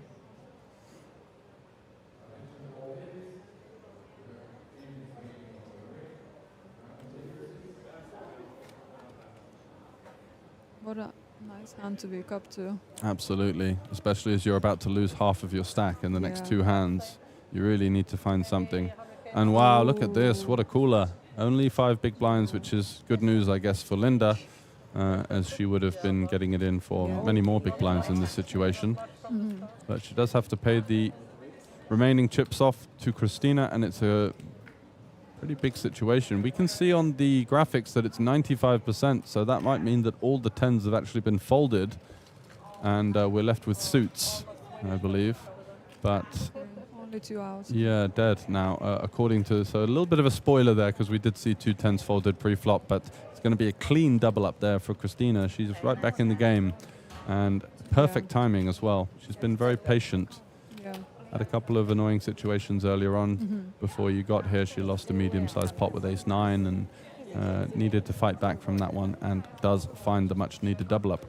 No, amazing. You see, patience gets rewarded, and I think patience is, I always say, is such an underestimated part of, the game. People really don't focus on enough, and I see people playing at the tables and tilting all the time after losing one pot or having bad beat, and just like they're losing the rest of the stack. down to 11 big blinds, and they're just all in the next couple of hands with the speculative hand. I mean, I've seen worse than that. I was playing in Vegas like 2 years ago, and I think it was a $1,000 buy-in event, and I literally saw the guy just calling all in with 3-5. Wow. Because he got bluffed the previous hand, and he had like 20 bigs. He was I just gonna re-enter. Wow. Just didn't value the stack at all. That's, yeah, and as you say, I completely disagree with that mantra. In the 250 event, on day 2, I had between 8 and 20 big blinds for 6 hours. And whilst your ego is telling you, I need a double up soon, and I want to be one of the big stacks and putting pressure on everyone, you really have to adjust with the situation that you're dealt. And I made a lot of raise folds versus people that I didn't perceive to be particularly aggressive, where I feel like other people might have just shoved it in and been like, okay, I've got ace-jack, I'm all in, whatever, And I think that kind of resilience in the modern day, where we're all obsessed with our screens and the phones and there's so many distractions, can actually be a huge asset to a poker player.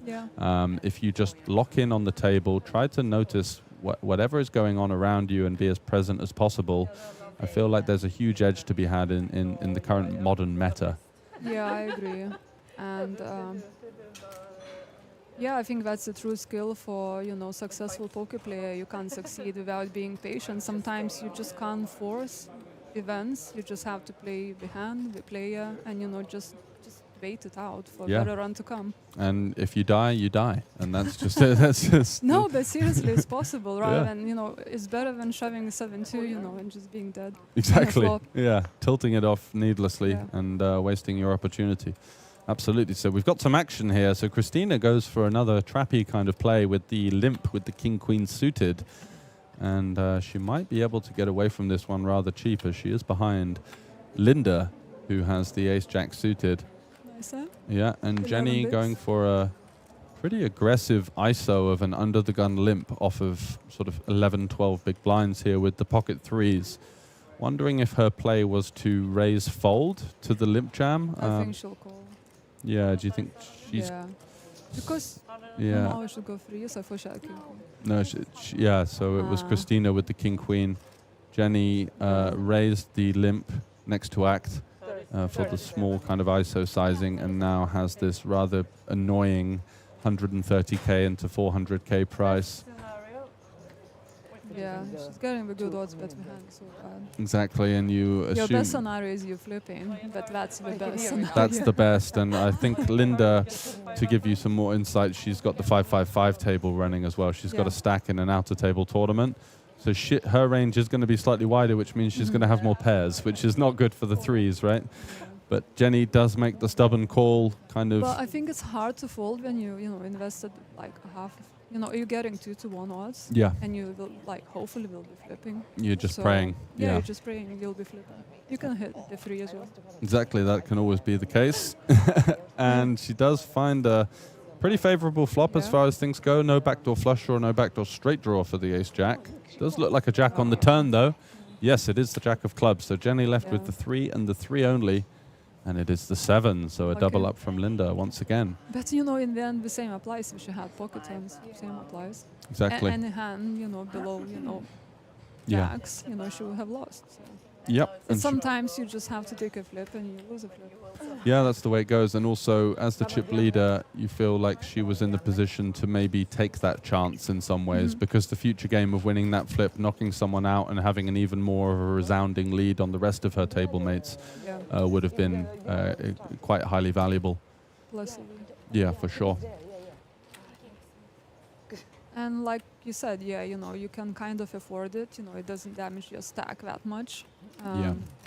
If it was for your life, you definitely fold. Yeah, and if it was a situation where if you called and lost and you would have been in second in chips with the first in chips on your direct left, for example, then maybe you want to be a little bit more conservative. But you can see from her game plan that she's willing to make the aggressive plays.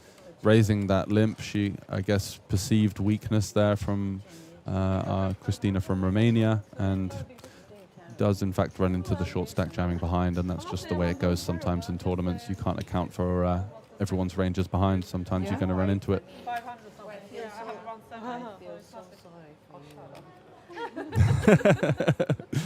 Some playful banter there on the table between the two big stacks. I love Marta just having a cocktail. Yeah. Let's go. You know, I'm on the final table. Let's celebrate whatever happens. Let's have a sip.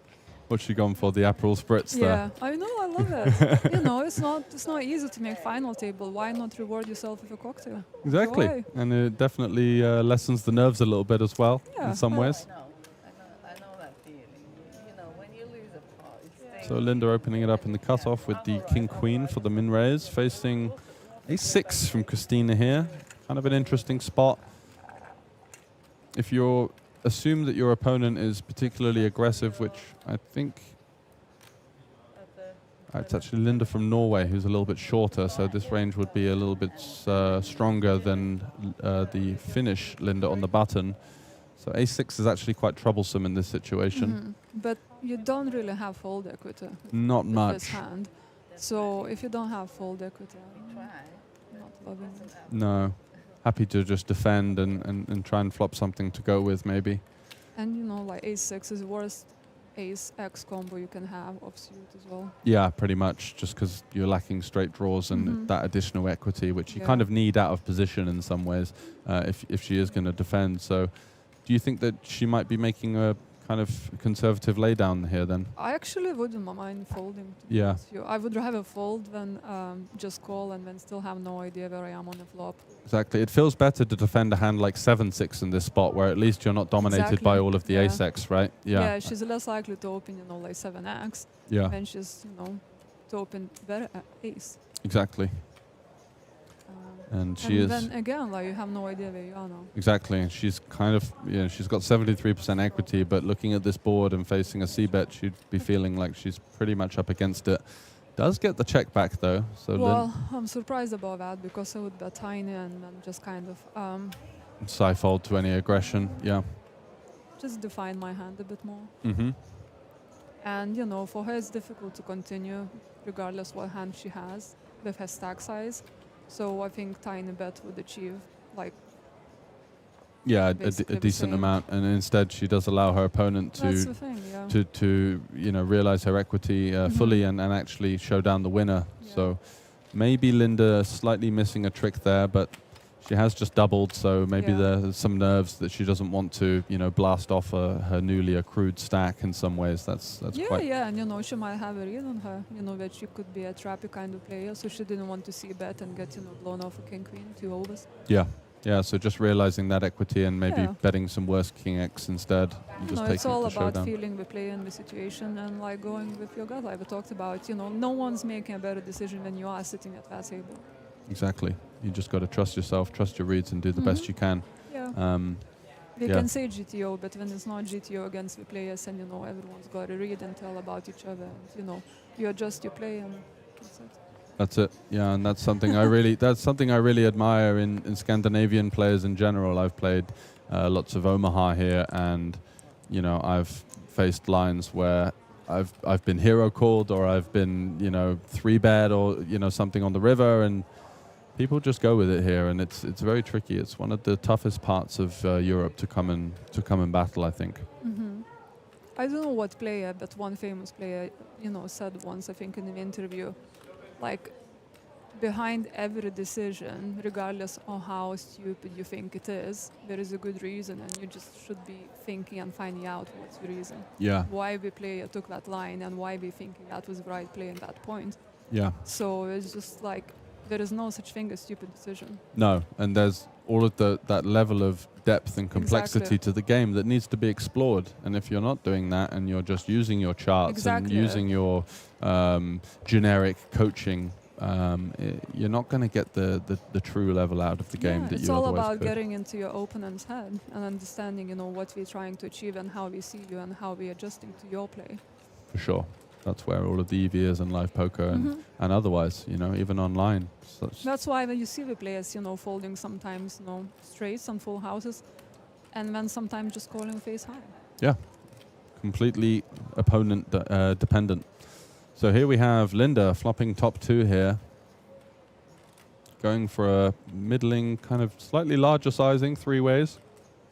3-way pot, no way. Yeah, 3 ways. I know. Christina's come in, taking her price in the small blind here with 9-8, flopping bottom pair, having to fold, and Jenny got some backdoors and a smidgen of equity, but facing a 3-way c-bet there is just going to get out the way and does so correctly. Discipline fold by a bottom pair. Yeah, after you flop something with such a short stack, it is, I But it's think... very disciplined fold because there's not many turns of rivers, where you improve. Yeah, exactly. And even in that situation, the 9 would have been sort of reverse implied for her, as she would have felt like she turned the best hand, but then losing to some straights and, of course, the kings and jacks in Linda's range. Yeah. Well, so far, all of them playing really well. Yeah, absolutely. Good navigation so far. We've seen like the types of intuitive hands as well between Jenny and Marta mostly. This kind of king-queen, 4-bet non-all-in, a perfect example of just absolutely nailing the exact situation that was in front of her. And, of course, Jenny, on the other hand, coming out top with her queen 7 versus Marta in a blind v blind spot earlier. So many great hands and many great highlights already on the feature table here. Let's see if we can create some more. Jenny with Jack 10 suited. Marta looks to have around about 16 big blinds. Nice hand. Yeah. Jack 10 suited. I think I would just jam here with the ICM because Marta isn't going to be able to call off hands like King Jack off. So she's playing. So she's got like big? 16, 16 big blinds. I think Jack 10, 10-9 suited are great candidates to just jam. There's 2 big blinds out there playing for a big blind ante short-handed. Plenty of incentive, I think. Getting all of the queen high, king high, weak ace-x combos to potentially fold with the ICM dynamic. But she does flop the straight, so what do I know? And look at this. Flush and straight possibilities for Marta. Wow. You couldn't pick a juicier flop. Wow. Yeah, I agree. This is gonna be. The money's gonna be going in at some point. Does Gonna Marta? be fireworks. Yeah. Does Marta raise now, or does she just peel one off in position, getting a good price versus this extremely small sizing? Wow. Spidey senses working. Maybe just looking to realize her equity, taking a turn card, keeping her options open, which is wow. Look at this. So the flush versus the straight. Yeah, both of them go straight and flush. Exactly, and Jenny even has a jack as well. So very interesting here, because for Jenny's standpoint, betting now, she might start to lose a lot of hands like Queen X and King X for this bet. She is going to go for the second barrel here. A big one. Yep. It looks something around the region of half pot, which would set up, I think, probably another half pot bet on the river or so. Just over. And Marta in a rather envious situation here with a somewhat disguised flush, as she may Jenny may feel that some of Marta's stronger flush draws, such as the ones with the gut shot, might have gone for the raise on the flop and looking to commit. But she's played the flop quite tricky in position, and she gets her reward on the turn in the form of the 10 of hearts. And it looks like she's going to continue to under-rep her holding with just a call. You think just calls, yeah? I think it's nice, yeah. I think Jenny is very capable of taking off with all sorts of holdings here. The one hand that you might want protection against is the ace of hearts, but it's rather unlikely. It's blind versus blind. The ranges are very wide. I think calling here and... Makes sense. Yeah, definitely. And I think Jenny is aggressive enough to have even hands like 8-7, 8-6. Absolute brick just on a the complete brick. Yeah, so no board pair, no additional heart, and it's all looking good. I think Jen is pretty comfortable. She's got the best hand at this point.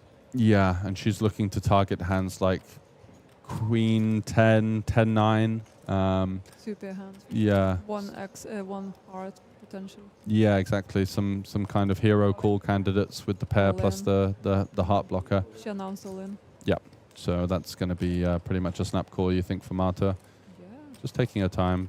No extra money to be made by rushing.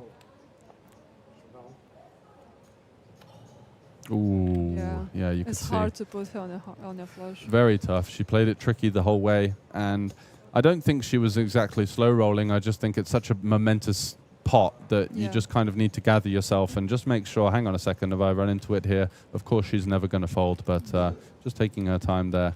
Very natural under the bright lights of the stream table. Yeah, it's tough to take when you actually flop the nuts. Yeah, yeah. And then somehow still lose by the river. Exactly, and there's so few hands that actually beat you at that stage, but... You see on her face, she's like, I just can't believe this has happened. I know, it's one of the unfortunate situations that may have had to occur for Jenny to lose that resounding chip lead, and now it looks like Marta is going to be neck and neck. Yeah, the run out was just like pure cool as well. Just absolutely no getting away, for sure. Not with these stacks, not with the hands. And happy days for the Lithuanian ladies poker community in general. Yeah, there'll be quite a few cheering here. Absolutely. Yeah, it's quite a few of us here. I think around 10. Nice. From Lithuania. Are you going to be playing any of the events this week as well? Yeah, I'm playing main event. Just deciding which day to play, tomorrow or Thursday. I just kind of feel like Thursday is going to have weaker field. Yeah. So leaning towards Thursday. Yeah, because people come in for Exactly. Friday for the long weekend, like the high stakes regs, right? Yeah, I agree. I like that. I think day one often is a smaller field, so you maybe cap yourself with the chance to get like the 10, 15 stack through. Whereas, Thursday you're going to see probably a couple of hundred runners at least, right? I agree. Yeah. And a lot of people just, like you said, traveling for a weekend or even locals taking time out just to enjoy this playing this main event and playing some satellites. And yeah, absolutely. So I think that's a shrewd decision. Any side events? Do you play Omaha or any mixed games? I mean, I know how to play Omaha, but I'm not really good at it to enter the tournaments. I just play, small stakes online sometimes, or, just the friendly games at home, family or friends. But I don't enter tournaments. I'm not at that level. I would stick just to No Limit Hold'em. That's the game I enjoy and I always played, and that's the one I specialize in. Yeah, so sticking to your strengths, basically. Exactly. So I'll just see what happens. Play some side events. Maybe even play Mystery Bounty. Oh, nice. 1K1 and tomorrow tonight is a celebrity event. Might play that one. See what time we finish. Yeah. It's always good fun. I had a deep run in that. Just kind of like playing whatever I feel like and going with the flow. Yeah, and the celebrity event might be a decent warm up for the main event as well. Because even I find, although I play all the time, sometimes if you don't play live poker for a couple of weeks, I find it quite shrewd to go to a small stakes event and just to kind of get back into the flow of it and into the flow of the local sort of player types as well. Because when you go around Europe, you go to slightly different places. There's often a kind of different dynamic between the local players, so it's good to get kind of accustomed to that and be firing on all cylinders for the big one. Yeah. I kind of have a schedule when I come to a poker festival. I have a schedule of the games I want to play, but I always suggest, depending how I feel and how the games progress once I enter. So obviously I planned, to have day 2 today in the ladies. It didn't happen, so I'm here commentating instead. And then what else is happening today? Okay, I'm gonna jump into the 150 later, and then depending how that goes, I will play main tomorrow on Thursday. So. Absolutely. Just take it by ear. Keep the options open, keep things nice and loose. Yeah, and absolutely. most importantly, see how you feel, like physically and mentally. If you exhausted, tired, and you know, not up for it, don't push it. That's a very good point, and that's something that as an online player I kind of struggle with, because there's such accessibility of the games. You know, if you go to a live event, you do feel compelled to kind of push through and get your money's worth for the week. But online, there's just, you can always be regging or always playing something. So it's different. Yeah, less is more, I find, is the kind of current mantra that I'm trying to adopt. Yeah, for me it's like perfect to be in the, you know, very, very important to be in the right mindset before the game. And if I wake up late because I feel tired and I don't have time to prepare, you know, like follow my routine, like have food, you know, go to spa, do yoga, meditate a bit, watch some poker, I would not go and play main event, because, you know, for me, just rolling out of bed and going straight to the main event, it's just not gonna work. I won't be, you know, like in the right mindset. So I need, you know, a few hours to get into the mode. Exactly. You need to have that level of kind of self-respect for for your A game. Exactly. And you're not going to get that if you're rolling out of bed. Yeah, you know, going to bed 3 in the morning and then rolling out, you know, half drunk and... Yeah, cocktails at the cash games the night before or something. Exactly, yeah. Like I have one eye open, one closed. Yeah, absolutely right. So there's so many things to consider if you are going to be joining us this week here for the WSOP circuit. Just get yourself into the good frame of mind and give yourself the best opportunity to do the best you can. And those small factors, like feeling slightly tired before you reg a tournament, you're going to be feeling that 6 hours in. Yeah, exactly. You have to be prepared. You'll be playing for 10 hours minimum. Exactly. So Linda making a rather thin call here versus under the gun, maybe feeling that Christina was pushing some kind of suited Broadway or like 10-9 suited, because she's in the big blind ante next hand. Unfortunately, she does run into the 10s, so it's going to be ace-3 versus 10s. So it's like 8.5 bigs, essentially. Yeah, so Linda feeling like she could just about justify the call, and unfortunately does see the bad news, but does turn a gut shot. So some equity. There's always a sweat. Always a sweat, ace or a 5. And it is the queen, so another double up for Christina, who's been very patient, getting her chips in with, I believe, jacks and now 10s, and finding 2 consecutive double ups. So the last remaining Estonian player will be the home favorite and does find the double up. Yeah, that's the thing in poker. You never have a winning hand till the river. Exactly. You can have, you know, the best hand pre-flop on the flop, but the winning hand will be only by the river.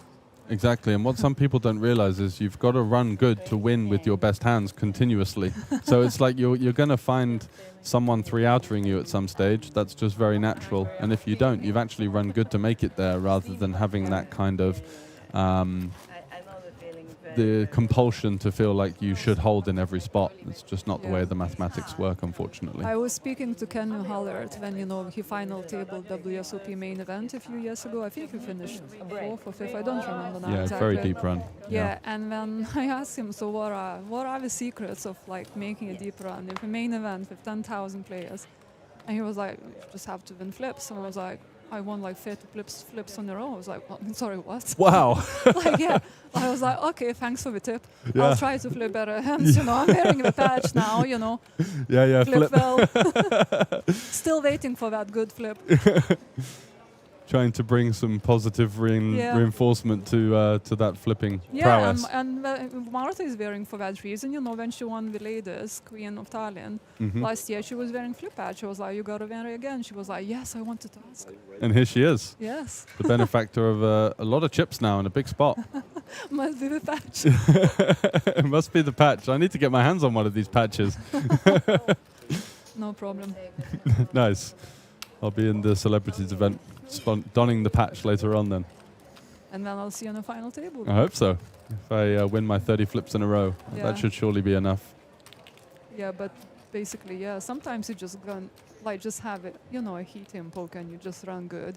You flop everything, you win all the flips, and you just hope that's gonna happen when you play the biggest tournament of the year. Absolutely. So some information on Christina there. Looks like she's a pot limit Omaha savant, and she's just come back from Vegas, lives in Ireland, so likes horse riding, so plenty of hobbies there. Yeah, interesting facts. Absolutely. That's amazing. So she must be, like professional poker player if she was in Vegas just for poker. Yeah, and the way she's played, she's been very ICM aware, I think. She's been very selective with her short stack. Yeah. And she may well have busted in previous spots, but managed to find a way out. So Yeah, I think tens was a hand. yeah, exactly. I wouldn't have got away from that. No, me neither. So But we'd probably be sitting here. possibly, yeah. That's why we're sitting here. Exactly. Yeah. We're on the rail, and she's there, and that's Exactly. that discipline and that level of sort of self-awareness to just try and navigate as but best my as you read can. would be it's Marta, his Jenny. I'm not folding tens. And here we go, Marta with the King 9 opening fairly wide from That's the my hijack. point, Yeah, she's in the mix. Once Jenny folded with the chip lead, Marta felt compelled to take her spot for the long-range steal, and Christina in the big blind with the sixes here. Going to be unlikely to have much fold equity, but maybe versus a hand like King 9 or this kind of like ace deuce off part of this range, if she's going to be opening wide, might realize how strong this big blind push is going to be. So I don't want to say that she's got no fold equity, but it is a rather attractive price for Marta here. Again, getting the 2-1. So only It's need very similar spot like Jenny had with threes, it's so close. exactly, and Jenny in her case was hoping for high cards, and now Marta is just hoping for some kind of low pair, right, to make things easier. Or she's even getting the price versus a hand like ace 10. So that will surely factor into her decision. She does make the discipline lay down. I think it's a good fold I because think she'll so. be dominated so much, and she shoves on you with king. Yeah, and she's just basically stone bottom of her range, right? And so I think that with ICM, the fact that Christina is... Her range looks so much stronger because Christina perceives that she doesn't have fold equity. And so that's something that's quite important. And a power play is a big stack. You can lean on your opponents, but when you find the resistance, you have to realize how strong those hands are going to be. And I think Christina, probably with her bottom pair there, I'm not sure if she takes fives or fours in that spot, but sixes is, just happy to see the two overcards fold and move on. Yeah, I'm hoping you're not going to get called. Exactly, yeah. Just chuck it in and pray, basically, Yeah. which is what you have to do sometimes with 8 big blinds. Ship it in and then get your wrong good card protector and put it on. Exactly. I've got my lucky duck mascot. You do? Yeah. I don't have one. I feel like I need to get one from Lithuania now when I go in August. I think Something it's- amber related. Yeah, because we're big on amber. something that means something to you. Exactly. Yeah. So what's the duck mean to you? So it's a bit of a long story, but basically, time. with my ex-girlfriend, we went to this nice cocktail bar, and they had a duck cocktail, and No way. I picked out this, and I kind of stole the duck. So that's the original duck. From the cocktail. There's floating duck It was a floating duck and cocktail. what was actually in the cocktail called duck? It was like a duck cocktail, so it was some kind of fancy drink or whatever. I don't actually remember the That's ingredients. amazing. Never heard But of that. yeah, so I took that duck, and then a couple of weeks later, I win the 1K in Bratislava. And I was like, right, this duck is coming everywhere with me, and now I have an army of 50 of them. So I take a different one for each different tournament day. It's but just like choosing your outfit depending how you feel that day. Yeah? exactly. So I have some kind of like aggressive ducks if I'm going to go and play Omaha and going to go and play cash games with like crazy Finnish players. Cool. And then I have the OG duck, which is the one that obviously means the most to me because of that story. And actually, just I went on a bit of an upswing after I kind of incorporated the duck, and it felt like there was something deeper and more meaningful when I played, because I had my duck army with me. So basically, every time you travel to a festival, you pack all of them in a luggage? No, I pack 7. 7? Yeah. Oh yeah, for one for every each day or something. But then if I make a day 2, the duck goes in the bag, so I see that duck on day 2. Okay. Yeah. So we can have a bit of the rest and come to work again. Exactly. We can have a bath maybe. Yeah, exactly. Well, they don't get the bath and the chips, but they're safeguarding No, my I chips. mean like when you make to day 2, so we can have a bath as a treat that night and Yes. then go to work again. That's amazing. Love the story. Thank you. Yeah. It's nice just to have something a little bit fresh, and because poker can be so intense, and it's something just to keep it. And it's always a conversational topic at the table as well. People are like, oh, that's a nice duck. Where did you get that? Yeah. And I've actually had people come over and gift me a duck that they found in some shop or something that I add to the arsenal, and I say, hey, I know this person from X situation, so when I go to that country, we do have a bit of a situation. To Jenny and Marta, Yeah, battle again. 2 battlers out there. They should get a heads up. So Yeah, it feels like it, unless we see some craziness here, because Jenny is now on the shorter end of the spectrum, and she is inducing her ace. Should be ace queen should be happy to go with that. Special as well. Exactly. Whoa, Marta with the 8s just calling. Interesting. Do you want to get in 27? Well, this is also the thing. This small raise blind versus blind is quite polarizing actually, because she's going to have probably the top and the bottom end of her range for this ISO. So 8s for 20 big blinds, I believe it was. Maybe you do just want to call. The stacks are like so 420, so 28 bigs. 20k big blind. Oh, is it? Yeah. Oh, gone up. Bottom right, yeah. So that changes everything. Sorry, I yeah, didn't so see it's that. 21. So 8s is definitely a candidate to just call. Okay, that's super interesting. Yeah, but Jenny is going to open all of her 9s plus in this fashion, so there is definitely some reason to play it safe with the ICM. There are, I believe, 3 or 4 shorter stacks than both of these players. Linda with the chip lead, and then we have 3 other players around 10 big blinds and under. Yeah, I missed the blinds going up. I was just like mesmerized by the duck story. I'll take that as a compliment. Yeah. So we do see a bet and a call. Marta with those 8s, not budging on the ace high board, which seems quite reasonable just for 1 bet. I think she is going to have one of those hands that kind of calls 1 and keeps her opponent honest, but will likely just have to fold the turn. And Jenny, ace queen, is very likely to be good enough to go for all 3 streets here versus the big blind defense. Going to have a lot of worse ace-x and 9x in there that she can target. Potentially some hands like diamonds, jack-x of diamonds. Yeah, cards, like exactly. Beres, flush draws.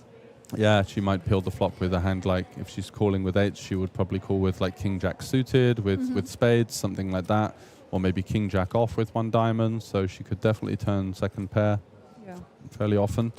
And yeah, Marta in this tricky situation didn't elect to go with it pre-flop. And is it easy fold for you, this? I think so. Yeah, I think the issue is, in some ways, 8s blocks some of the like random bluffs like queen 8, maybe 10-8 could play in this fashion. It's tough to know what Jenny's going to be kind of min-opening from the small blind. Usually I see that as a very strong hand or a very weak one, so tough to say. I think I would be getting away here versus the second bet, but I do like the flop continue. I think that you can't just relinquish your hand on an ace high board. Definitely. Yeah, this is an interesting spot now.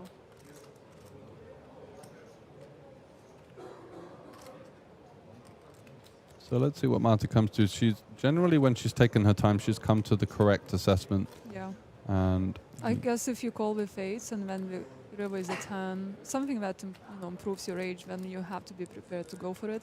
But also you just don't even know if Jen is going to give up. Exactly. And Jenny doesn't seem to be the type of player. Wow, what on earth is going on here? That's strong. Oh, she snapped. Wow. Not even thought about it. Marta jams, and Jenny there sees she just didn't believe her. No, she just didn't believe her. She just maybe thought that she could get like a weak ace or some kind of jack X to fold.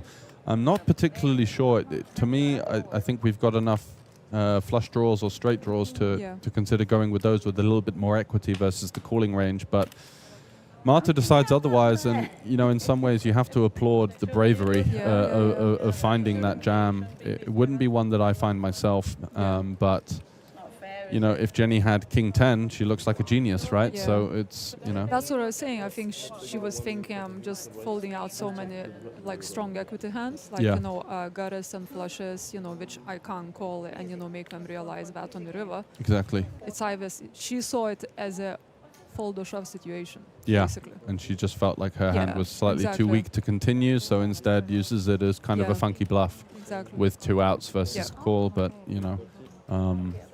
very brave and bad timing. Unfortunate misstep there. That's the first time we've seen Marta I wouldn't call it like a massive blunder, but definitely because you got to applaud the fact that she went with her gut. And, yeah, she went with her read. She basically thought that Jenny was over bluffing, basically. Yeah, she was weak, and that she needed protection. And she was, capable of folding out a better hand, but not as good as ace. Yeah. And unfortunately, she ran into it. Exactly. So there we do see the tide turning. Very sad for Marta. Very sad for Marta. She'll be gutted. Yeah, and she's got an orbit also to find a double up now. I believe she was in the big blind there, so she'll pay the small blind. She'll have a couple of big blinds left. Hopefully that we can see her get back in the swing of things, but it's going to be Jenny from Sweden once again taking Jenny from the block. I'm still Jenny from the block. She'll have that song playing in her head now after that double up. If she actually takes it down, we should play that in the background. We should. That would be a nice sort of like almost like a WWE UFC style win. Oh yeah, by the way, I love UFC. Yeah, absolutely right. It's just so captivating, and that's what we need more of in poker. So it's nice to see the everyone who was greeted to the final table had their own little chance to walk in, and I saw a couple of ladies looking a bit nervous, but once they got up to the bright lights, they kind of gathered their surroundings and got into the swing of things. No. Did you get the new cocktail? Yeah. I think Marta needs another cocktail. Yeah, absolutely.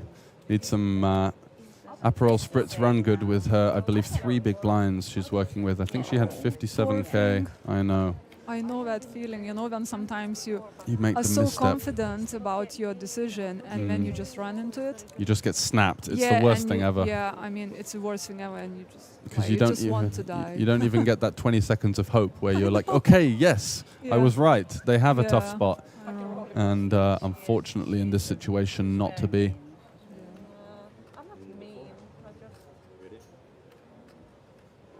And Jenny must be feeling like amazing at this point with such an amazing chip lead, and the skills she has, she must be already feeling like a winner. I got this. Absolutely, yeah. The wind in her sails once again, because she did have the.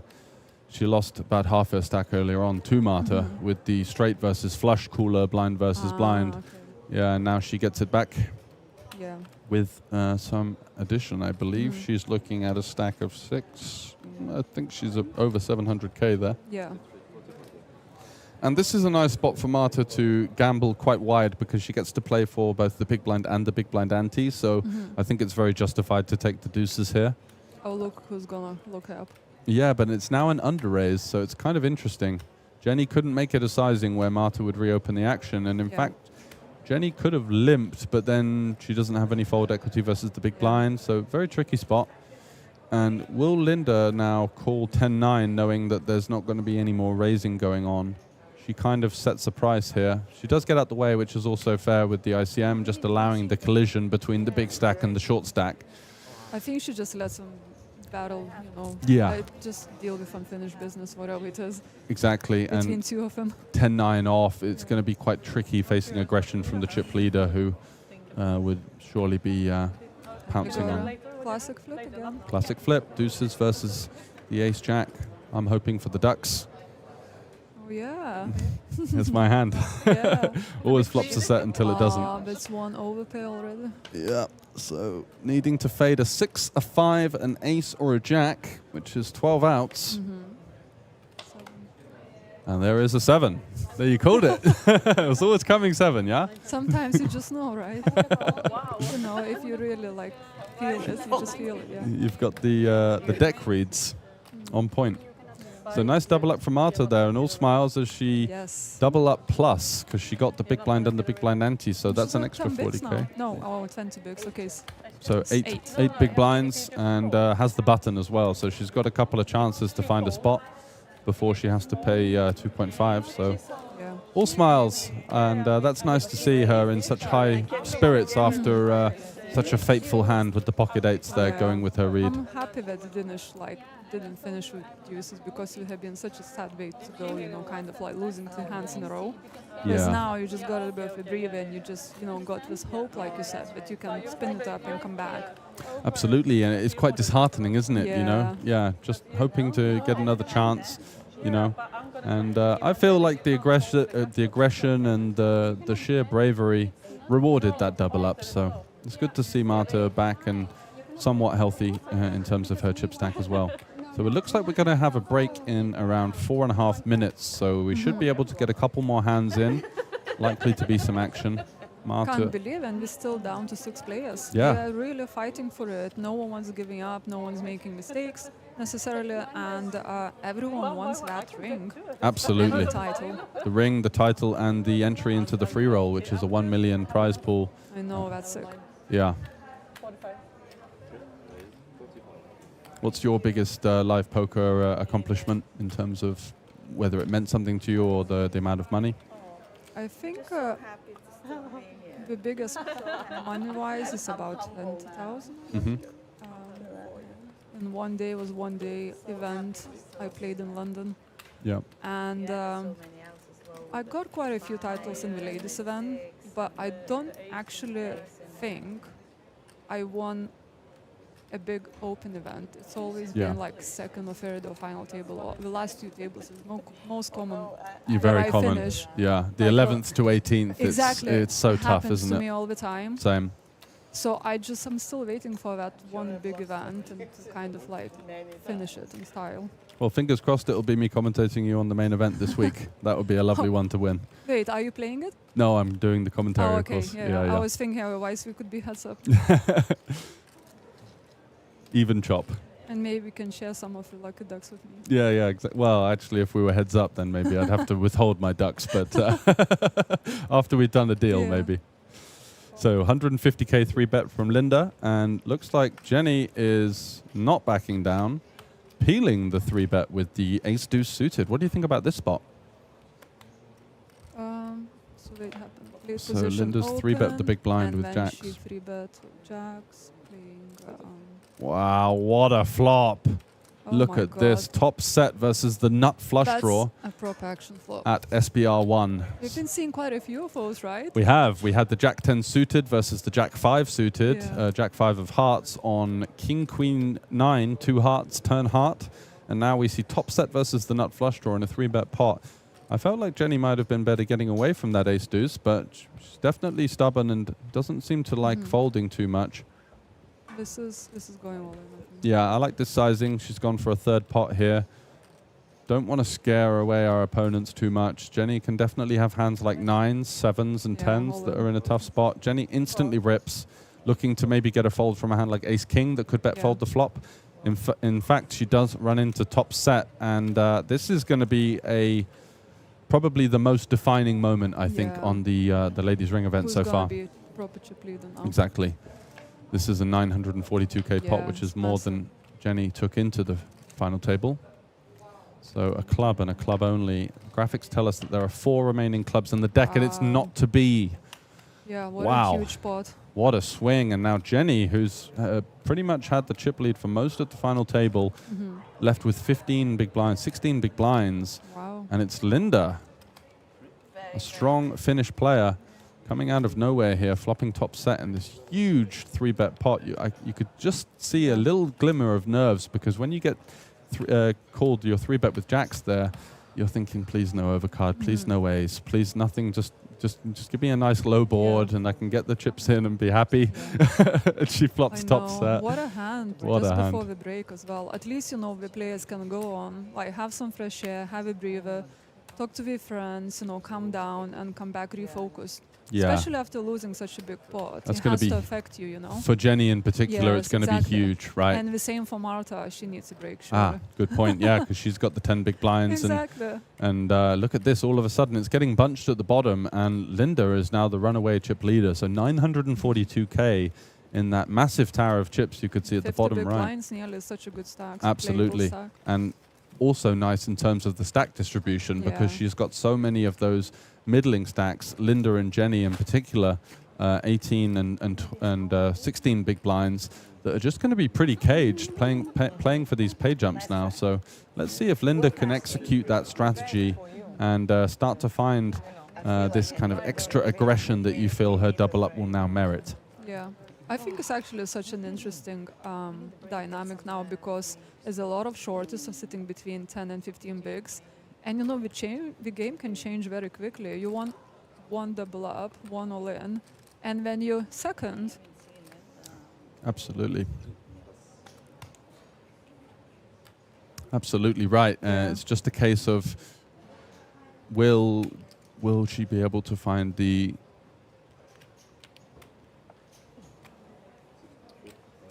Will Linda be able to find, because what can happen quite quickly with the big blind ante six-handed is it comes around so fast, the short stacks all bleed off. It might be a situation where Linda will start to open jam a lot of her range and really pile the pressure on. That's but what at the I've same seen. time, you have to be very selective with your hands and players, because you don't want to keep on doubling the shortest. You know? Exactly. And then, like, again, you just find yourself just being in the mix and around the same stack. You want to keep the chip lead, so be very selective. You know? Yeah, you need to find players that are ICM aware and that are not willing to call off light, because there are going to be situations where they might call a hand like ace deuce, but they should be folding ace 10, you know, so it's interesting. So that's going to be the end of things for now. We will be coming back after a 45-minute break, and you can see the chip counts here. Marta at the bottom from Lithuania, your counterpart, but it's now going to be Linda from Finland taking that overall chip lead. Any kind of parting messages from you? Anything that you've been impressed with? I've been impressed by all the finalists. They just put up such a good game, very strong players, not making any mistakes, playing perfect poker, and it's beautiful to watch. And your commentary is top-notch as well, so thank you for having me as a guest. Yeah, I've and enjoyed you being here. It. And absolutely. Yeah, I can't wait to continue watching to see who we're going to crown the winner. Absolutely, and just overall, it's been fantastic to see such a strong level of play at the final table, and with the work that you've told us with your 8,000 group members, getting those participation levels up from 3% to 6%. Here's hoping that that can continue into the future. That's the hope. Thanks very much, guys. We'll see you after the break, and in around about 40 minutes, we'll be continuing the ring event here for the €250 ladies event in Tallinn. Thanks very much.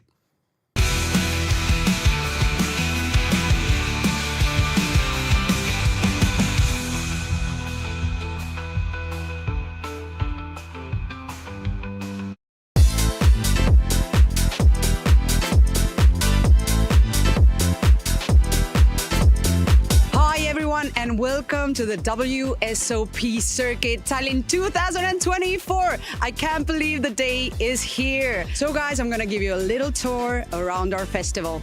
This here is our fabulous relaxing area where you can soak up the sun in case we have any and get some really good food. Let's see what's going on inside. So the first thing you should do is register here in the casino area and then head upstairs.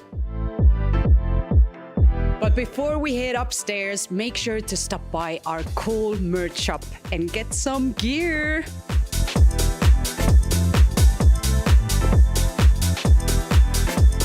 We're at the upstairs bar and here I have my favorite drink. Seriously, this is my favorite. Oli Boost. Here is the cashier. You can get your tickets for the games from here. So this is our amazing TV table, and we'll have live streams every day from Tuesday to 23rd of July. So make sure to tune in to OlyBet.tv. So this is the main room where all the action goes down.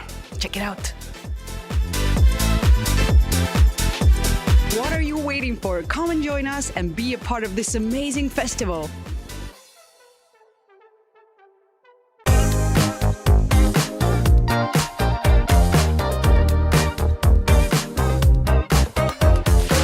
Welcome to WSOP Circuit Tallinn 2024. My name is Dela Vira, and I'm super excited to be your host for the next 10 days.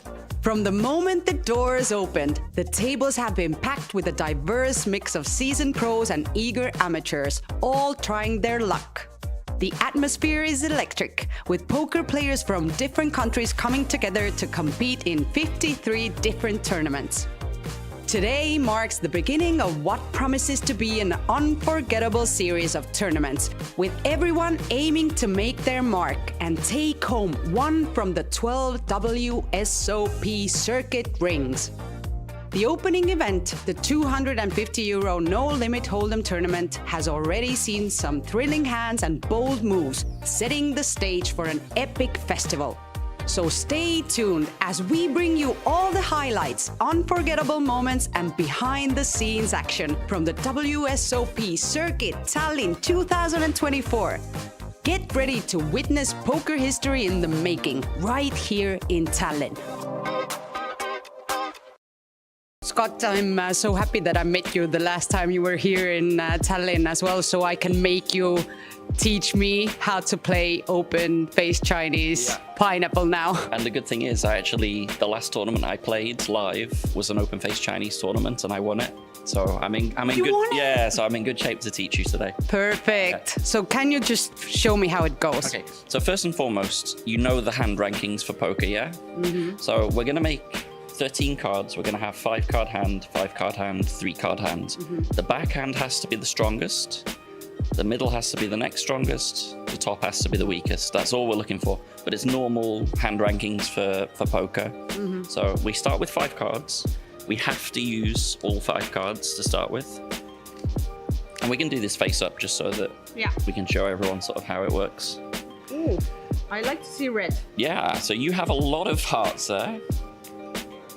So what are you thinking when you see this? Can I use all of them? You have to use all of them. So I would do like this to make it like flush. Exactly. You have a really strong start with 4 to a flush. Have a weak card in the middle, and then maybe we get some queens or aces up top. What about you? For mine, I have a lot of diamonds.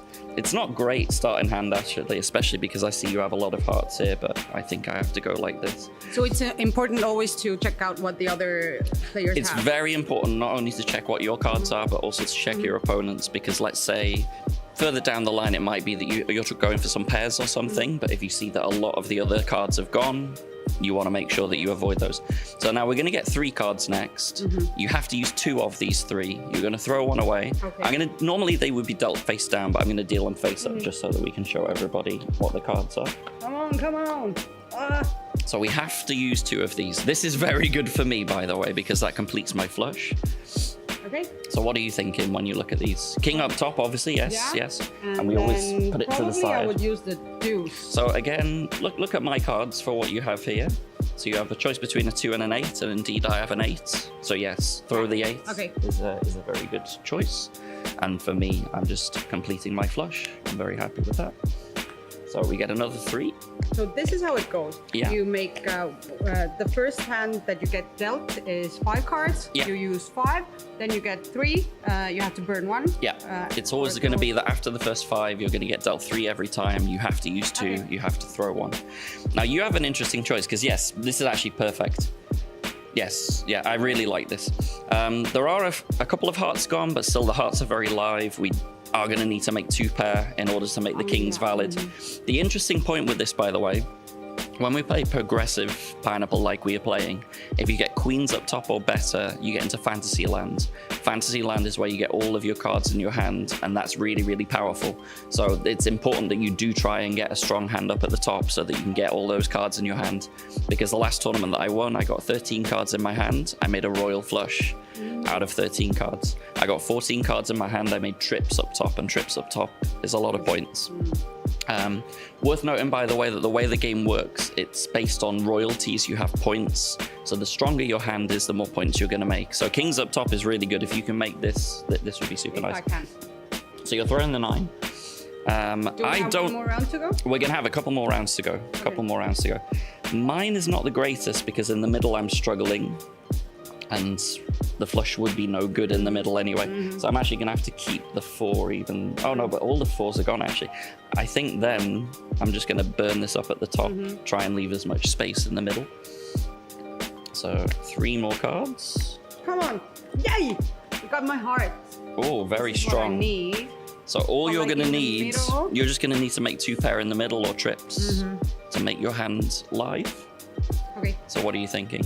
There's a 3. There is a 3. 9, so I would probably do it like I like that choice. That's a really good choice. Yay. And then for me, this is pretty good because I can put aces in the middle, which means if I get a queen now, I would get into fantasy land. So that's pretty decent. So final draw. I'm going to do these down actually so that you can sweat them. Yeah, the sound of Fantasyland is like so luring. Fantasyland would be lovely. If we can get you a Fantasyland and show the Fantasyland as well. Oh, you've got it as well. Very nice. And I still need to use and just put anything up top, yeah. I mean, you go for the higher one because why okay. not? Yeah. Sorry. And then I need a queen to get into my Fantasyland. Do we have it there? No fantasy for me. So, you are now going to get 14 cards in your hands, and then you get to make the hands from that. So we'll do one fantasy. I'm going to sort of ignore what my hand is. I made it to Fantasyland. Fantasy land is. That was so amazing. So this is the Fantasy Land round. 9, 10, 11, 12, 13, 14. So this is what I have, right? Yeah. Let's see. I don't have a flush. No flush there. Do I have a straight? You do have a straight. You have a few straights, actually. It's a shame that you're short of one diamond. One diamond would have been nice, because then you could have made flush and straights. You have an extra diamond. Yeah, but I can just make the flush You got the down. straight there. The straight down here. Yeah. Then make it. It's not the best fantasy, unfortunately. It's not. I've seen a lot better. You've just got a pair of queens, pair of sixes. Yeah, you can help me with that. It's probably only You're this. the pro here. You get points for it, so the straight's worth 2 points at the back. The sixes is worth 1 point. Unfortunately, it's really not much points at all. I'm wondering, is there anything better we can do? But you're missing one diamond. If you had one diamond, you could make flush straights, then you're getting a lot more points. I have one question. During the tournament, do I have to keep my own score, or the dealer helps me? The dealer does it for you. I mean, as always, the dealer is there to help you out. So the dealer does everything for you. They'll calculate the scores. Obviously, it's good to check it, just in case you're not sure. But yeah, the dealers are really helpful. And I have to say, so I played this in February here. Yeah. And the dealers are very, very good. They know what they're doing. And they so support you. anyone that's not sure what they're doing, you can always trust in the dealer to look after you. And if you need help, then you can always call Scott. Yeah.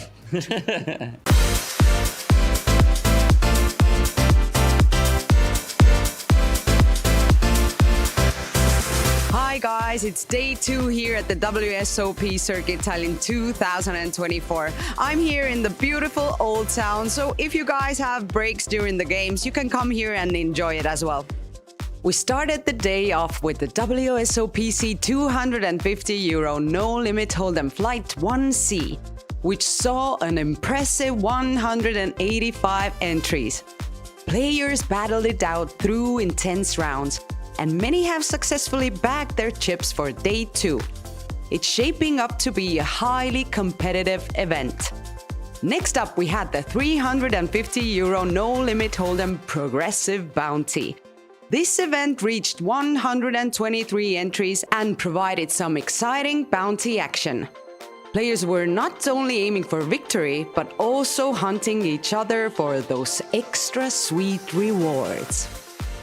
Later in the day, we introduced the 250 euro open-face Chinese pineapple event, which, by the way, is my favorite. This unique game brought a fresh dynamic to the festival. As the evening rolled in, we hosted another flight of the WSOPC 250 euro no-limit hold'em, flight 1D. The enthusiasm continued with more players joining the battle, aiming to secure their spots for day 2. That's a wrap for today. Stay tuned for more updates and highlights as the WSOPC continues. And I'll see you guys tomorrow. Hello, my friend. Hello. You just won the 8th game and the WSOPC ring. Please tell me, how do you feel right now? Actually very proud, because I lived in Finland 10 years. They're very good in mixed games. And everyone knows I'm fish. And now I run a decent-sized mixed game tournament thingy. And everyone knows I'm fish. So to do 8th game with a ring and actually win a 3-hour heads-up battle, I'm proud. I'm not that bad. I agree, you're not that bad at all. Was there a hand that you're like super, super, super proud of? None. I was lucky all the way. What about the deuce to 7 triple draw? You got the nuts? I got nuts several times. If I'm super honest, I think I was not playing bad, but I was lucky when I sucked out 2 persons. They were angry with me. In the final 5, I took out everyone, including 3 Norwegians, and they have oil and they're rich and they're so good in 8th game. Sorry my English, but I took them all out. So yeah, I sucked out. I was lucky. Here's the chips. Here's the ring.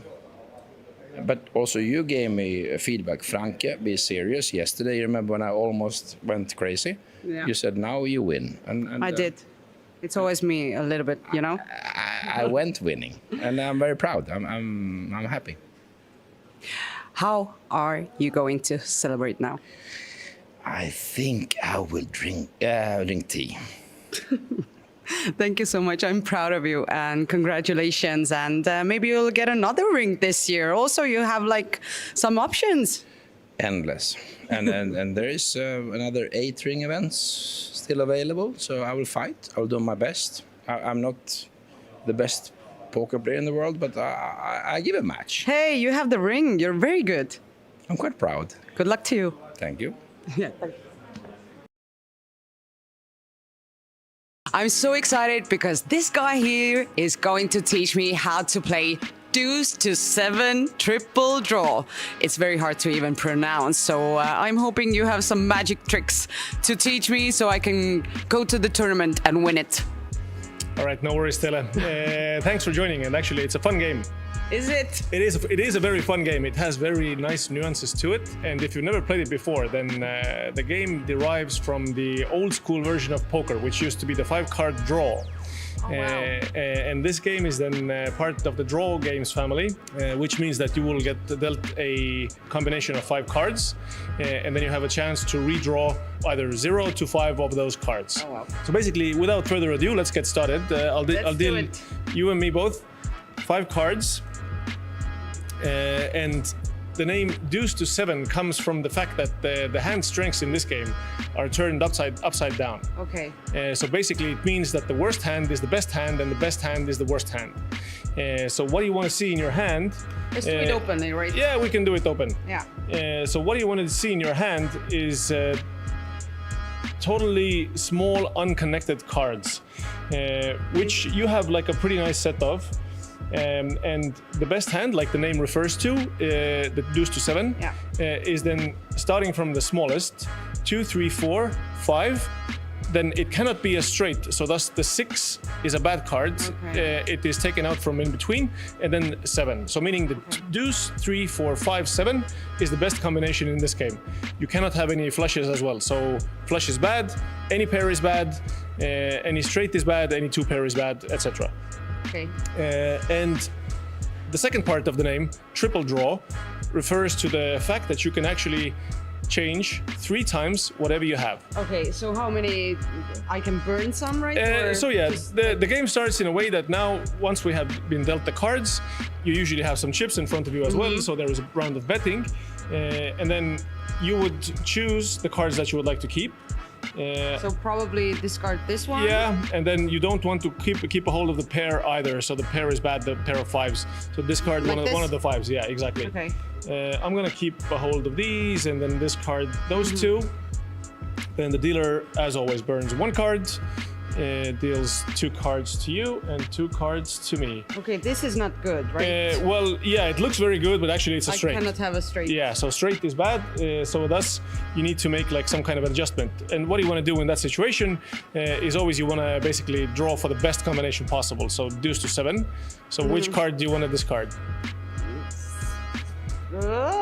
Deuce to 7. Come on. 4. No, 6. 6. Yeah. Yes. I was like, you just told me that. All right. So yeah, and basically, I have like a semi-strong hand here with 8-7, which is like in a multi-way pot. Maybe you would actually want to discard it, but here, for the sake of it, let's continue drawing.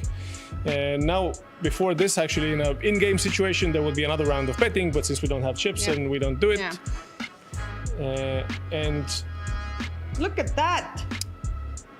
Is it good? Wow. Wow. Well, okay. Maybe I should come and play it. My job here is done. Yeah. Thank you. And this is the end of it. I'm a pro. Thank you. You seriously are a madman, you know? You got the nuts. I have the nuts. Well, maybe because I'm an optimist, I would still continue with you because like you would then bet and stand pat. I would use my last draw to change this 1 card and see if I can pay you some extra money. With a 10 high, probably I wouldn't. Okay, so what happens now? It's just like... So yeah, basically, once you then, the game is also a lot about like betting patterns and keeping an eye on what your opponents do. So let's say the cards are hidden, right? On the second draw, you say pat, so you don't change any more cards. And I would then basically derive from that you have some sort of a strong hand. And well, you have the nuts, then your job is to make maximum amount of money with that. But since I am still drawing with one, then you would need to figure out what's the correct amount to bet. Seems very easy to get the nuts in this game. It's easy. Come play it. Yeah, come on and join us.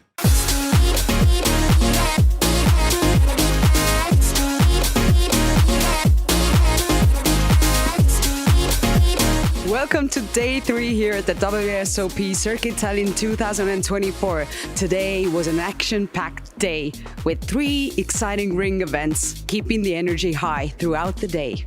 First up, we had the second and final day for the WSOPC €250 no-limit hold'em ring event number 1. This event saw a total of 788 entries by 450 unique players coming from 32 different countries.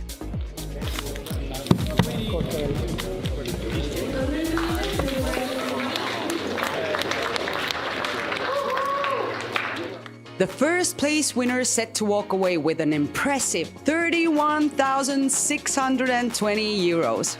The competition was fierce and the event ran into the early hours of the morning. We also kicked off the ladies pre-roll and the WSOPC €350 8-game day 1. This event attracted players who were excited to show off their skills in different types of poker games. How is the 8th game going? Well, it hasn't gone so well so far. I'm making a re-entry now, but it's a lot of fun and nice people. So I'm looking forward to go into my second bullet. That's a good thing. It will go better, I'm sure. In addition, the WSOPC €555 no-limit hold'em ring event number 3 started today with Flight 1A in the morning and Flight 1B in the evening. Players are eager to secure their spots and compete for the honorable WSOP ring. The day also saw the commencement of the €250 no-limit hold'em bounty event and the €150 no-limit hold'em and PLO 456 mix in the evening. Stay tuned for more updates and highlights as the WSOP Circuit Tallinn 2024 continues. Good luck to all the players! Eriks, you won our first ring event this year out of 788 people. How did you do it? I just ran really good, won pretty much every all-in, so I can't complain. I was really lucky, really lucky. And played good as well, but mostly lucky. But how did you prepare for the last day? I only played the last day. I straight up registered the second day. So yeah, I just came, played it till the... And won. And won, yeah. Really easy. See how you can do this really simply. Were there any spots in the tournament where you thought like, hey, maybe I could win this? Starting from like top 80, I think, because I had a big stack there. I always thought I could win, but I understand that not everything is because of my skill. I need some luck as well, and I got that luck, and I won. So. Nice, it's a good story. How did you celebrate last night? I didn't actually celebrate. I just came to hotel and straight up went to bed and I'm asleep. So yeah, I was up more than 24 hours. So yeah. Are you planning to win any other rings this year? Well, I'm not planning. I will try though. Yeah. It will be great if I win one more. Which ones are you going to play? I will play 555 event and a main event obviously, and a couple side events as well. So. Yeah. Well, congratulations to you. It's an amazing win, and I hope you have a good luck in the other tournaments as well. Thank you. Thank you.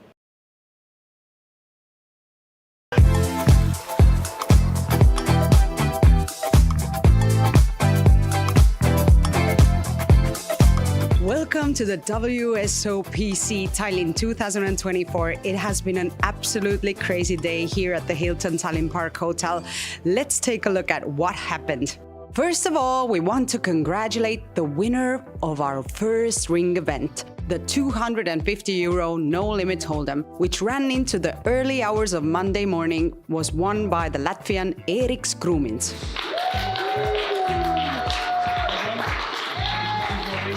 Eriks, you won our first ring event this year. How did you do it? I just ran really good, won pretty much every all-in, so I can't complain. I was really lucky, really lucky. And played good as well, but mostly lucky. Were there any spots in the tournament where you thought like, hey, maybe I could win this? Starting from like top 80, I think, because I had a big stack there, I always thought I could win, but I understand that not everything is because of my skill. I need some luck as well, and I got that luck, and I won. We kicked off the day with the €555 No Limit Hold'em Flight 1C. The competition was fierce as players battled it out, each one determined to advance to the next stage and get closer to that prestigious ring. Next up was the exhilarating €350 PLO 4 and 5 Progressive Bounty. This unique event, featuring €100 bust-out bounties, kept everyone on the edge of their seats with its intense strategy and high stakes.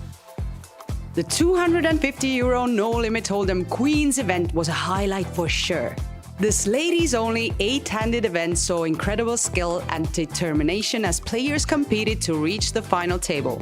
The final table is going to be live streamed on Tuesday, so stay tuned for more excitement from these amazing women. But the crown jewel of the day was undoubtedly the €350 8-game final. The final table started out with 7 players, all eyeing that ring, and the first prize of over €8,000. And after 7 hours of nail-biting action, we had our winner.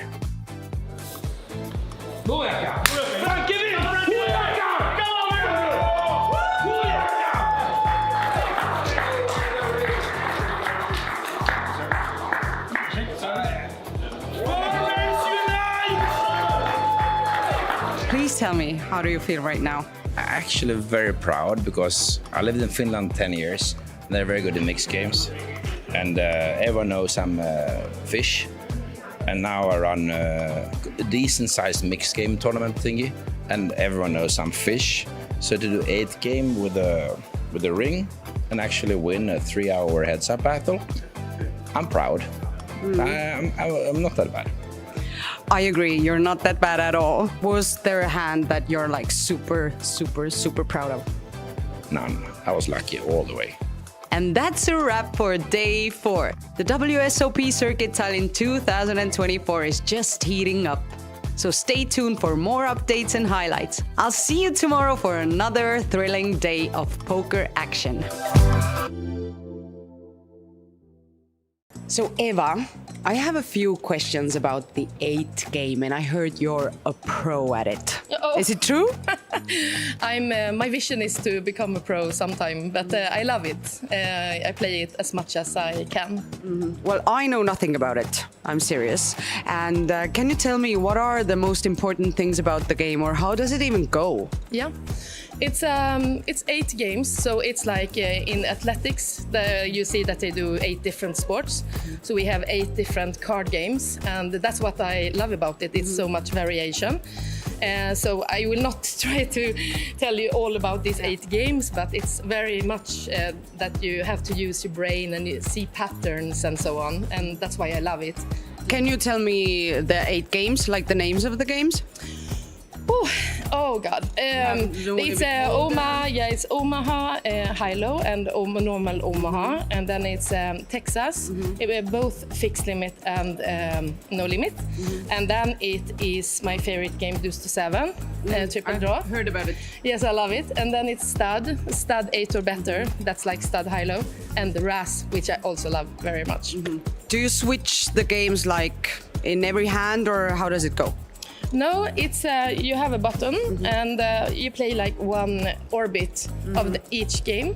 And if you are fewer on the table, then you play more hands. So if it's like 6-handed, you always play 6 hands, even if you're maybe 5 persons.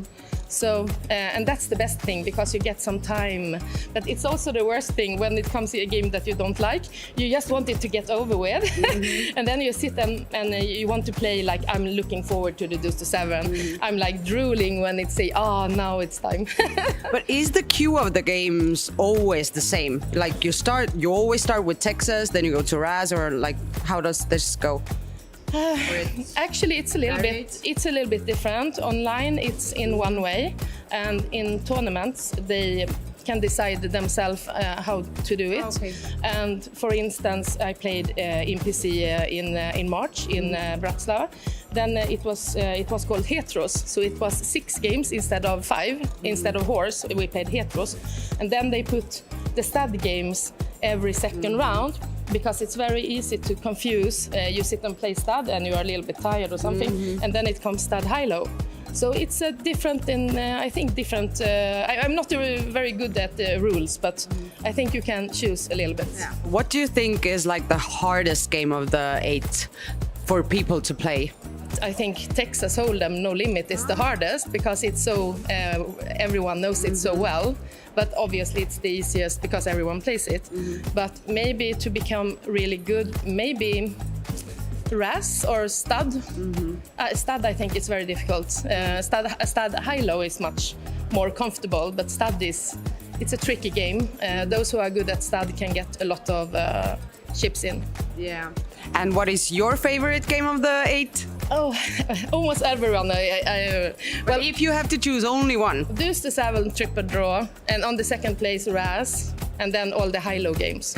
So I said 3. Yeah, still you get away with it. Yeah. But what is for you the hardest one? Like that you think that you should get maybe better at it, or? I think actually Texas, because I'm not playing a lot of Texas. I think it's not as much fun as the other. And if you don't play if you don't practice, then you will not become very good. So I think I'm very medium in the Texas games. And also stud is tricky.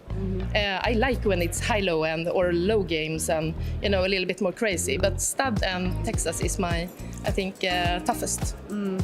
What would you say to a beginner, like some suggestions if I would like to come and start playing 8 game? Yeah.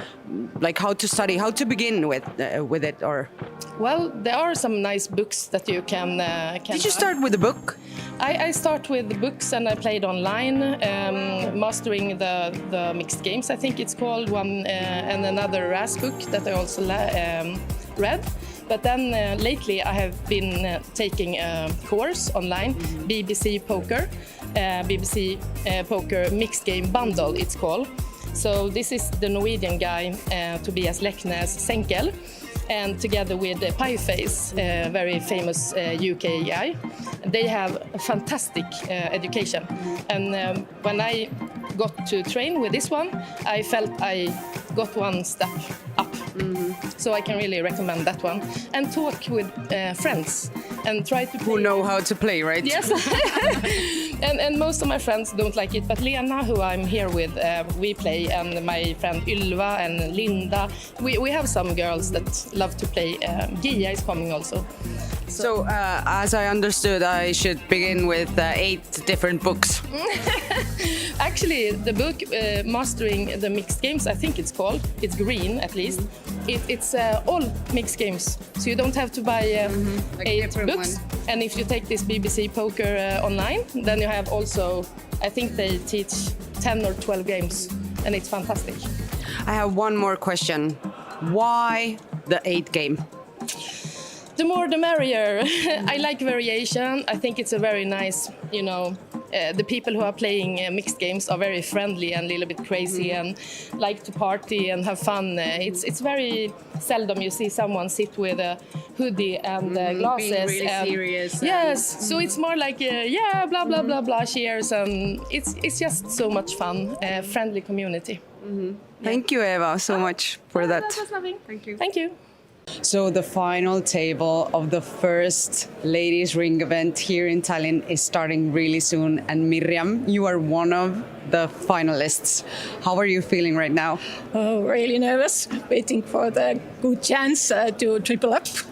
I am starting my final table from the last position as a smallest stack. And yeah, I heard that it's 5 big blinds, right? Yes, exactly. So your strategy is to...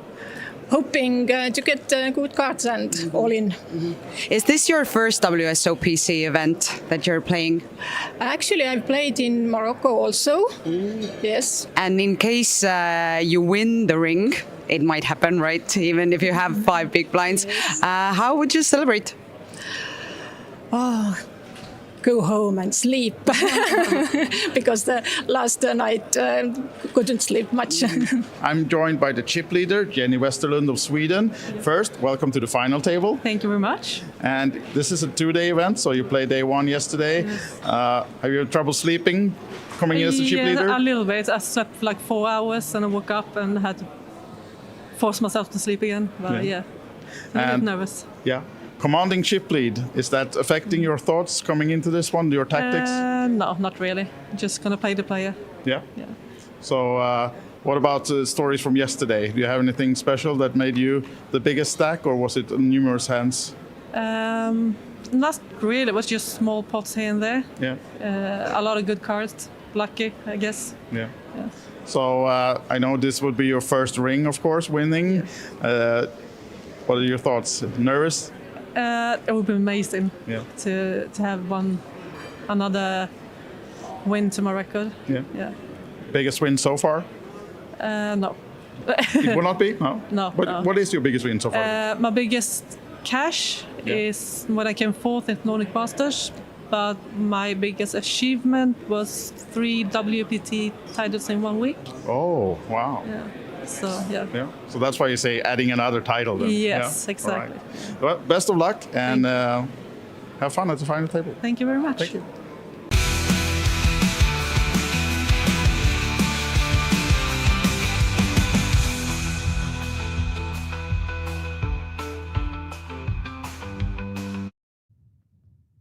Hello and welcome back to the WSOP Circuit here in Tallinn for continued coverage of the €250 ladies event. I'm joined by Scott Kenyon, also known as Poker Bras online.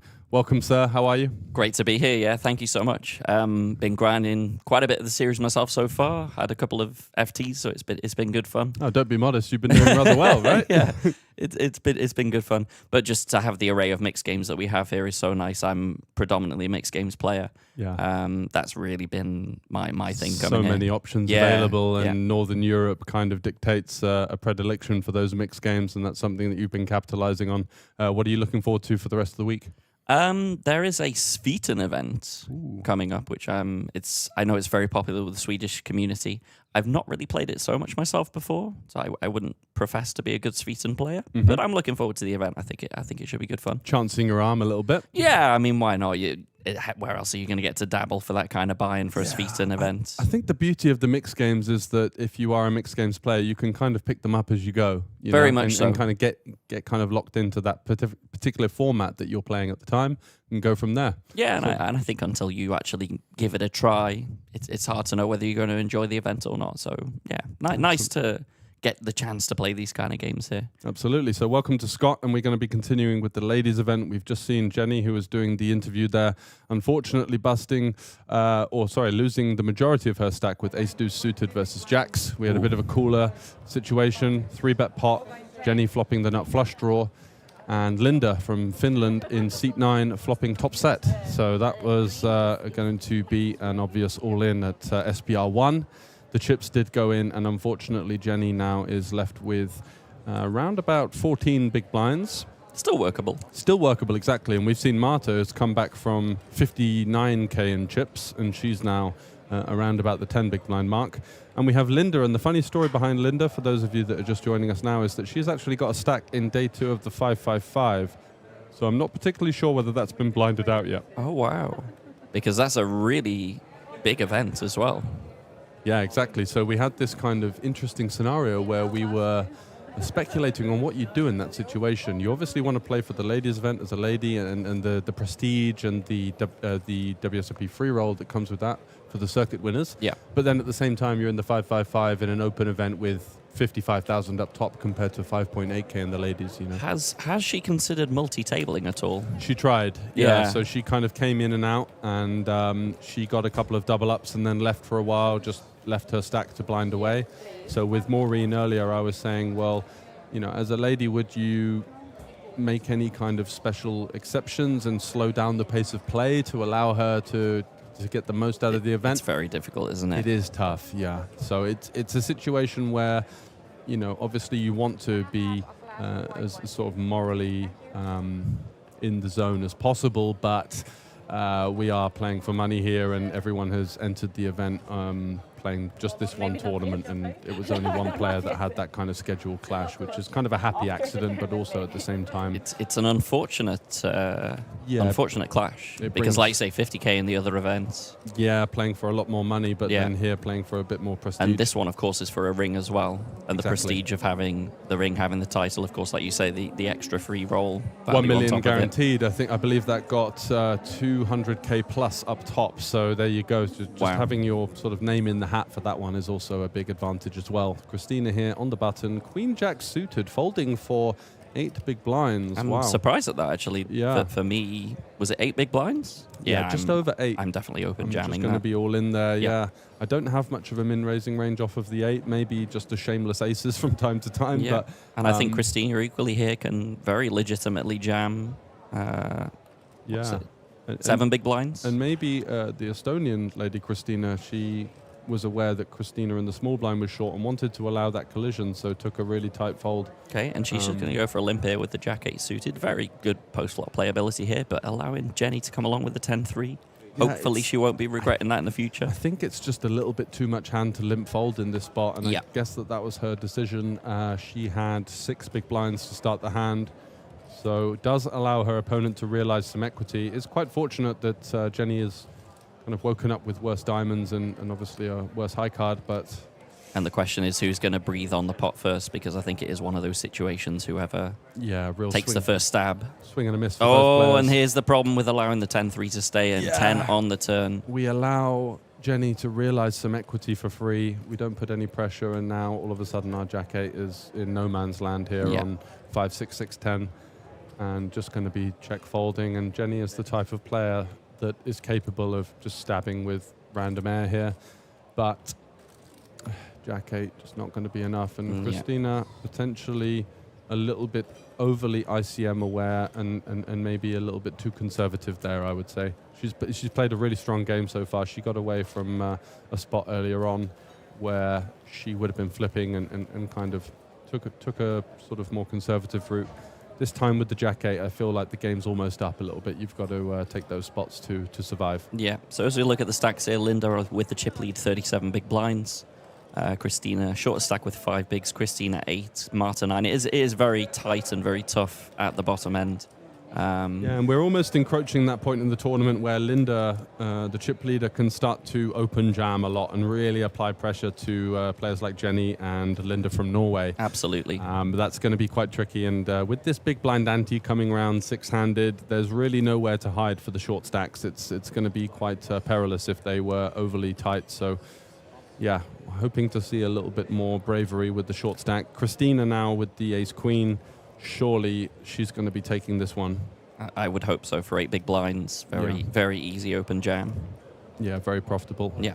And she does put the 210k in. And Christina, her namesake, but from Romania, is... it's not like a snap fold, but because you do beat some hands like Jack 10 suited, Queen Jack suited, we have the benefit of seeing that maybe Christina doesn't have those in her shoving range, as she did not take the Queen Jack in the previous hand. But definitely something to think about here for Christina, I think. It's definitely a bit more tricky with the 2 players to act behind. I think closing the action, we can maybe hope that we're flipping against some pair. Yeah. I think it is very, very tricky on the button here when you have 2 players to act behind as well, though she does indeed go for the fold. Totally agree, and it's over to Marta in the big blind. Yeah, nice pickup there for Christina. And these are really important, especially, like you say, with the big blind ante format. So much more valuable to just have these shoves, pick it up pre. You get a lot of free chips. Yeah, so she's shoved 8 big blinds there and picked up over a 25% increase to her stack. It's a huge increase. It's massive, and that just means that if she does get into an all-in situation, she's going to be doubling up to 22 instead of 17 next time. So really does kind of be exponential in the sense that getting those shoves through allows you for when you do get called eventually just to win a few more chips, and then those sort of micro decisions add up over the course of the tournament. Yeah. And there's a saying that goes, if you're never getting it in behind, you're not getting it in enough. Exactly. So sometimes you just got to get it in with quite a live hand. For example, the Jack 8 suited hand, I mean, we don't expect to be ahead when we're getting called, but we expect to be super live. We expect to be 40-60, you know, but we have to make those kind of jams to keep our head above water. Christina is running hot at the moment, picking up the pocket jacks here. Yeah, this card distribution has been beautiful for the local player. Do we think she's going to go for a min raise here instead of jam, or nope? There's the answer to the question, just jamming. Yeah, so she did have a min raise strategy earlier with a similar stack size, but it looks like with 6 left, the money jumps are becoming a little bit juicier. She doesn't want to allow anyone to, you know, peel or defend the big blind and kind of outflop her. So she's just going to take the aggressive stance, shoving it all in. And again, I have no problem with that. The pickups are so valuable, but she is going to get a customer in. Marta P waking up with the ace-king in the small blind. Here we go. Here we go to the races. Off we go. The classic Hold'em flip. Big pair versus ace-king. Who do you fancy? I think that the momentum is with Marta. She's got it back from 59K earlier on, spun it up a little bit. She took one of the most fearless jams I've ever seen with like an underpair to the board versus Jenny. Didn't get that one through. Jenny had top pair with a good kicker. But this time, is she going to find something with the ace-king? Some backdoor straight potential. But so far, so good for the pocket jacks on the flop. Oh, but there's the ace on the turn.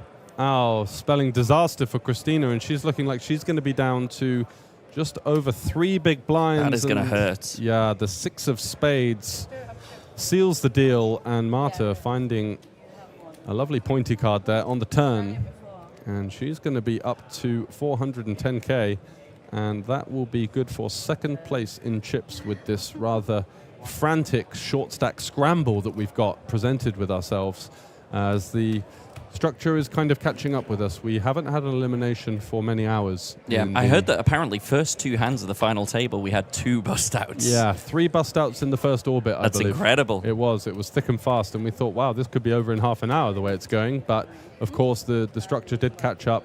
We are on, as you can see, with the amount of stubbornness that's been shown from the short stacks, only a 15 big blind average at the moment, and it's by no means a poor structure. The ladies got 25K starting chips. The tournament average has been well over 30 big blinds for most of the tournament, but on final tables, people get a little bit more sticky, a bit more stubborn, don't want to bust, and that's the situation that we're faced with now. Yeah, once you get into those situations where player doesn't bust for 2-3 hours, all of a sudden the deep stacks turn into very short stacks, and we are seeing that at the moment. Absolutely. But yeah, 3 big blind stack, 5 big blind stack, maybe something going to give soon. Yeah, you'd feel that the next couple of orbits are going to be absolutely crucial because there's just simply nowhere to hide with the big blind ante format. Yeah. And I know I keep banging on about that, but it's just so important to be aware of as a tournament player that you just really can't fold. Here we go. Christina thankfully has picked up a hand. I was about to say, so because Christina's under the gun, and she's got 4 bigs, and she's about to hit that big blind with the big blind ante, are you one of those kind of players that just basically hand? I mean, I close to jam any hand there, I think, because if you're at 4 big blinds, you allow that big blind plus the ante to come around. It's just very, very difficult at that point. Yeah, I think I fold hands like deuce 3 off and like 7 deuce. Yeah, and 6 real bottom deuce. of the range, bottom trash. Like the bottom 5 to 10%. Yeah, but I think we have to go with most things with any 4 bigs picture under card the gun. I'm in. Yeah, for sure. Like that's any suited connector, any pair, of course, any ace, any king, any queen, any jack. You know, like 10-6 off, I'd probably take as well. Yeah, and we do expect Linda should be calling here. It's 65 into 150. She's getting a great price, but she is going to fold. Great price. Huge fold equity there for Christina. Well, what Linda might be thinking is that she wants to keep that super short stack in. Maybe, oh yeah, maybe there are those cheeky ICM things where you keep the shorties in order to pressurize the bigger stacks, and if that is part of a game plan, that really is some advanced thinking as well. I think so. I think it could potentially. We've seen a really strong game from Linda so far, and I believe that she has that in very much ticking upstairs. Thinking that she's wanting to keep the short stack in, not giving a free double up out there. Just kind of keeping the short stacks honest and allowing herself to have even more of a huge advantage over the middling stacks. That would be some great awareness. If that's exactly what she's thinking about folding there, that would be some fantastic. I believe so. We've had such a high level of play so far.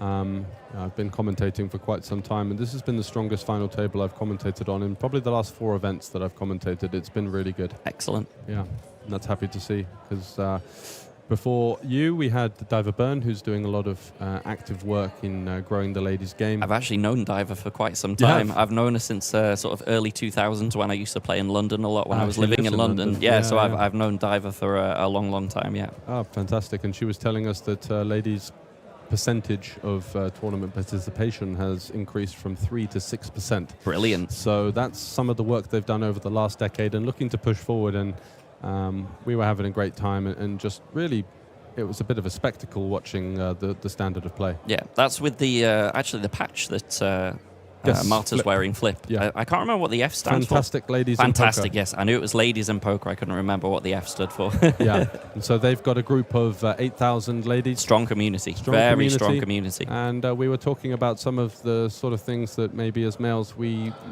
neglect or don't really realize, where it could be quite intimidating coming into the grassroots level of the game in a male-dominated environment, dealing with people that berate you for making bad plays or don't respect the fact that you're new to the game and might not know about something like the ante or, you know, what a 3-bet is or any of that kind of like basic level stuff that we take for granted. Yeah, I mean, I see a lot of that at the table, even as a male person. It's not necessarily always towards females as well. No. It can be just like a new player thing. Of course. And it's always sad to see that when people are like attacking. It is rare you get that, to be honest. Most poker players are quite friendly, particularly at the mixed games events. I have to say, everyone is very chatty, very friendly.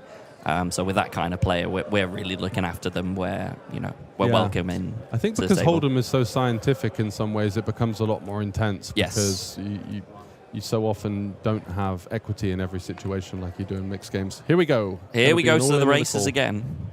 Christina in good shape with the King Jack against Jack 10 suited of the other Christina. Yeah, battle of the short stacks here. Unfortunate spot for Christina from Romania.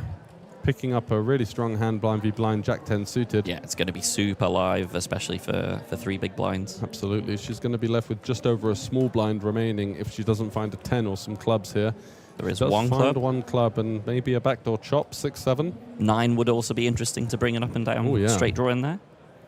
King, however, unfortunately, seals the deal. Yeah, unfortunately, the only card in the deck that Christina from Romania would have been dead upon, and it does come. So Christina from Estonia does find another double up, and that's, I think, 3 or 4 roll-ins in a row that she's come out on top. Yeah, and now, unfortunately, Christina from Romania down to less than the big blind. She is going to be in the small blind next hand as well, so pretty much committed. Yeah, she's going to be flicking it in here. Yep, and she's going to need to got find one 5k chip in her hand, and I don't think you even need to look at the cards in this stop. For sure not. You play for the big blind ante. So very important stuff to consider for her, and let's hope that there is some route back into the tournament, but it is looking rather unlikely at this stage with 5 hungry opponents looking for that knockout, and of course I believe it's around 200 euros the next pay jump from 1,030 to around about 1,250. Stranger things have happened though. Exactly. Who was it? One of my moderators on my Twitch channel, he was heads up in a tournament and he had 1 big blind against 106 big blinds. Wow. Came back and won it. Really? Yeah. Incredible. So he doubled up like 4 times in a row and then it kind of resumed. Yeah. Strange things do happen sometimes. Incredible. Chip and a chair. Chip and a chance. If it's mathematically possible, it can happen. Just whether it happens frequently is, obviously something else. Marta, though, opening it up with the ace-7 suited from under the gun, 410k, so she's got shade under 20 big blinds, 16 or so to work with. Do you like this open from under the gun? I think I do. Yeah. I think we want to take some suited ace-X, and I'm particularly careful with how I construct my opening range in this spot. So I want to be in an ICM-heavy situation, more centered around ace-X, rather than hands like 10-9 suited, 9-8 suited. I just fold those hands. And particularly suited ace-X. Yeah, exactly, which gives you a little bit more playability versus a big blind defend. And it looks like she is going to get to isolate Christina in the small blind. Yeah, so she does get that added benefit as well. And Jenny is not going to make the stubborn defend. She's quite short now, so every big blind matters. And putting in another one big blind there with the 9-3 suited facing under the gun open off of a short stack was going to be a little too optimistic. So we are off to a flop. And Christina's going to be happy to see that she has 2 life cards. I mean, that's all you can ask for in this scenario. That's pretty much the most you can hope for. Being ahead would be very rare versus an under the gun open, but she does have a queen or a 3. Unfortunately, Jenny, I believe, folded 1-3, so and her diamonds are covered in the form of the queen. So it's clubs, queen or 3. Or some straights. Some kind of, funky straight. Yeah. And no help. Bit of a swing and a miss. Yeah, 3 outs. Not the deuce. So a queen and a queen only for our Romanian player to remain. Unlucky Christina, good game. Yeah, good game. Had to make the call there off with the Jack 10. Potentially missed an opportunity with the Jack 8 suited to pick up a few extra big blinds. Yeah. And does hit the rail in 6th place. So that's been the first elimination for quite some time here on the streamed feature table in the Ladies 250 ring event. Playing for 5.7k plus the ring plus the all-important free roll entry into the WSOP Tournament of Champions. How many players does that tend to get? Diver said that there was 1,200 last year. Okay. So I know that they have all of these ring events in sort of random places in America. They just seem to run every week. So that kind of is the predominant force in that entry list. Yeah. But again, still a lot of equity. It's basically a grand of equity. Yeah. For an end of year free roll. I mean, exactly. Very, very valuable. And a nice little trip around it. You can play some cards and kind of build a little schedule around that as well. Oh, is it actually a live free roll for that? Oh, that's sick. Yeah. It's not online. Yeah. For some reason I was thinking on online one. No. That's very sick. Yeah, so is that in Vegas? In Vegas, usually at the end of the year, I think, or the beginning of next year. Wow. So that'll be an interesting one. One of our remaining 5 will be there. Linda has 12 big blinds and pocket 2s. How are you feeling about this from under the gun? I mean, I'm a duck man and I love my ducks, but ICM just cannot justify a deuces shove here. For anyone, by the way, that's not seen George's badass card protector, he has a duck with like shades. He's like the coolest duck in town. Well, that's one of 50. I've got an army of them at home. An army of ducks. Love it. Yeah, so I've got most of them here with me this week, and I picked them based on the emotion I feel on that day. So you go for a different duck every day? If I make a day 2, it goes in the bag and it stays with me. Lucky duck. Lucky ducky, exactly. Sort of ride that momentum. Yeah, I like that. So yeah, that's how it should be for like selecting a football team, basically. If your player plays well the previous match, he gets in again the next one. If he has a bad game, we rotate. Don't change your winning formula. That's absolutely very much my mantra. Yeah, it's a good mantra. Linta does get away with the deuces shove there. I'd be interested to see with big blind ante, because you play effectively 20% ante whether or not that jams. I feel like on I think 5-handed I like it. Yeah? If it was a full ring, it's very different, but 5-handed I think I like that. Yeah, it's interesting. Oh, and she is still in the 5-5-5. Yeah. As we see from the graphic there. Oh, so maybe she took her 45-minute break to play in the 5-5-5. It could be. Because they only have 60 players left, so that's getting pretty deep. Reigning Norwegian champion for ladies, and she likes yoga as well. There you go. So she finds a way to get zoned in before playing cards, and that's a very important skill. I find like nowadays where lots of people are studying, lots of people are very good at poker, those small little edges off the table. Oh, they're huge. And on the table in the form of focus, but also off the table in the form of, working on yourself and being healthy and that kind of thing. It's just massive. And they do say healthy body, healthy mind. Yeah, and that certainly has parallels with the game of poker. Yeah, absolutely. I try and keep fit with some five-a-side football at the moment. Nice. Play a couple of times a week. Whereabouts are you living at the moment? I'm living in Gibraltar. Okay, yeah, nice. Yeah. It's very hot out there at the moment. It's like 30 something degrees. Yeah. We have a very spicy hand there. From Linda very there. spicy jam, and she gets it through. Taking on the chip leader's opening range there with the A7 suited. Fearless, but definitely a well-justified shove, I think, because I think Linda is the chip leader there, facing Linda, who I believe is second in chips.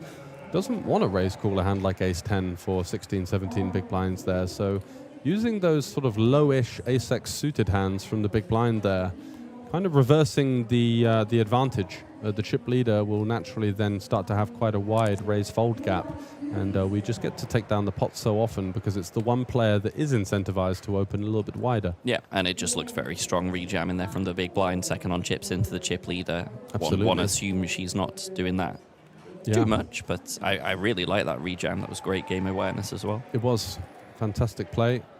Ooh, a tricky spot for Marta potentially. 16 bigs on the button with king 10. I assume that we're just raise folding. Yeah, just opening and hoping not to face any resistance really. If the big blind defends, it's a pretty decent spot. King 10 playing quite well against what would be considered to be a fairly wide big blind defend for the chip leader.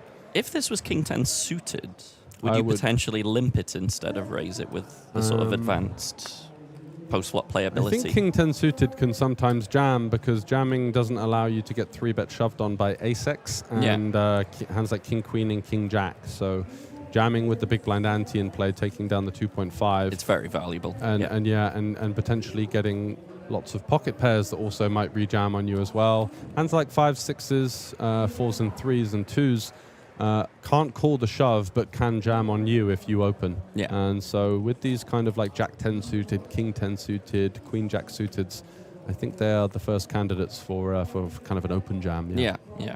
Because I think early position off, say, 10 bigs, 15 bigs, you can have some limps with these kind of suited connected hands. Yeah, absolutely. If you do want to go for a limping strategy, I find personally that limping is quite advanced, and I'm never sure how to construct it. So it's tricky, isn't it? Yeah, it's exceptionally tricky to I tend to just go for opens or jams. Yeah. And kind of simplify it that way rather than get into some weird part of the game tree that I haven't really considered, which is what the likes of Dom Nietzsche does very well. Exactly. I was actually just thinking of Dom Nietzsche when I'm thinking of these kind of hands and limps. The pot or limp strategy. Yes. So Marta opening it up with the ace-8 off. Is Linda going to maneuver this king 10 in the form of a light 3-bet? She does decide to fold. Yeah, and Christina, unfortunately, no decision with the 7-5 off in the big blind. These offsuit hands do defend quite nicely for chips, but on a final table, definitely just wanting to be getting out the way. And especially at these stack depths when she's just got 8 big blinds, unfortunately, it's just far too much of our stack. Saving that extra big blind for some additional fold equity and kind of paying the blinds, which are naturally going to come through, more important, I think. So, yeah, good point. So it looks like we're getting down to the end of this level, so it's going to be 15-30, and we're already on an average stack of about 18 big blinds, so things are going to be going thick and fast over the next half an hour to an hour or so. Yeah, I mean, not surprising. Like you say, there've not been too many bust outs in a while. Yeah. The structure's good, but unfortunately it's not so good to just keep you there forever. You know, at some point the action will be driven a little bit by the blinds, and no bust outs. Average gets shorter constantly. Yeah, and that's just the situation that you have to deal with. And so Linda opening it up. She's definitely been one of the most active players. Yeah, I'm just going to get that one nice and clean. A lovely ace-7 suited jam.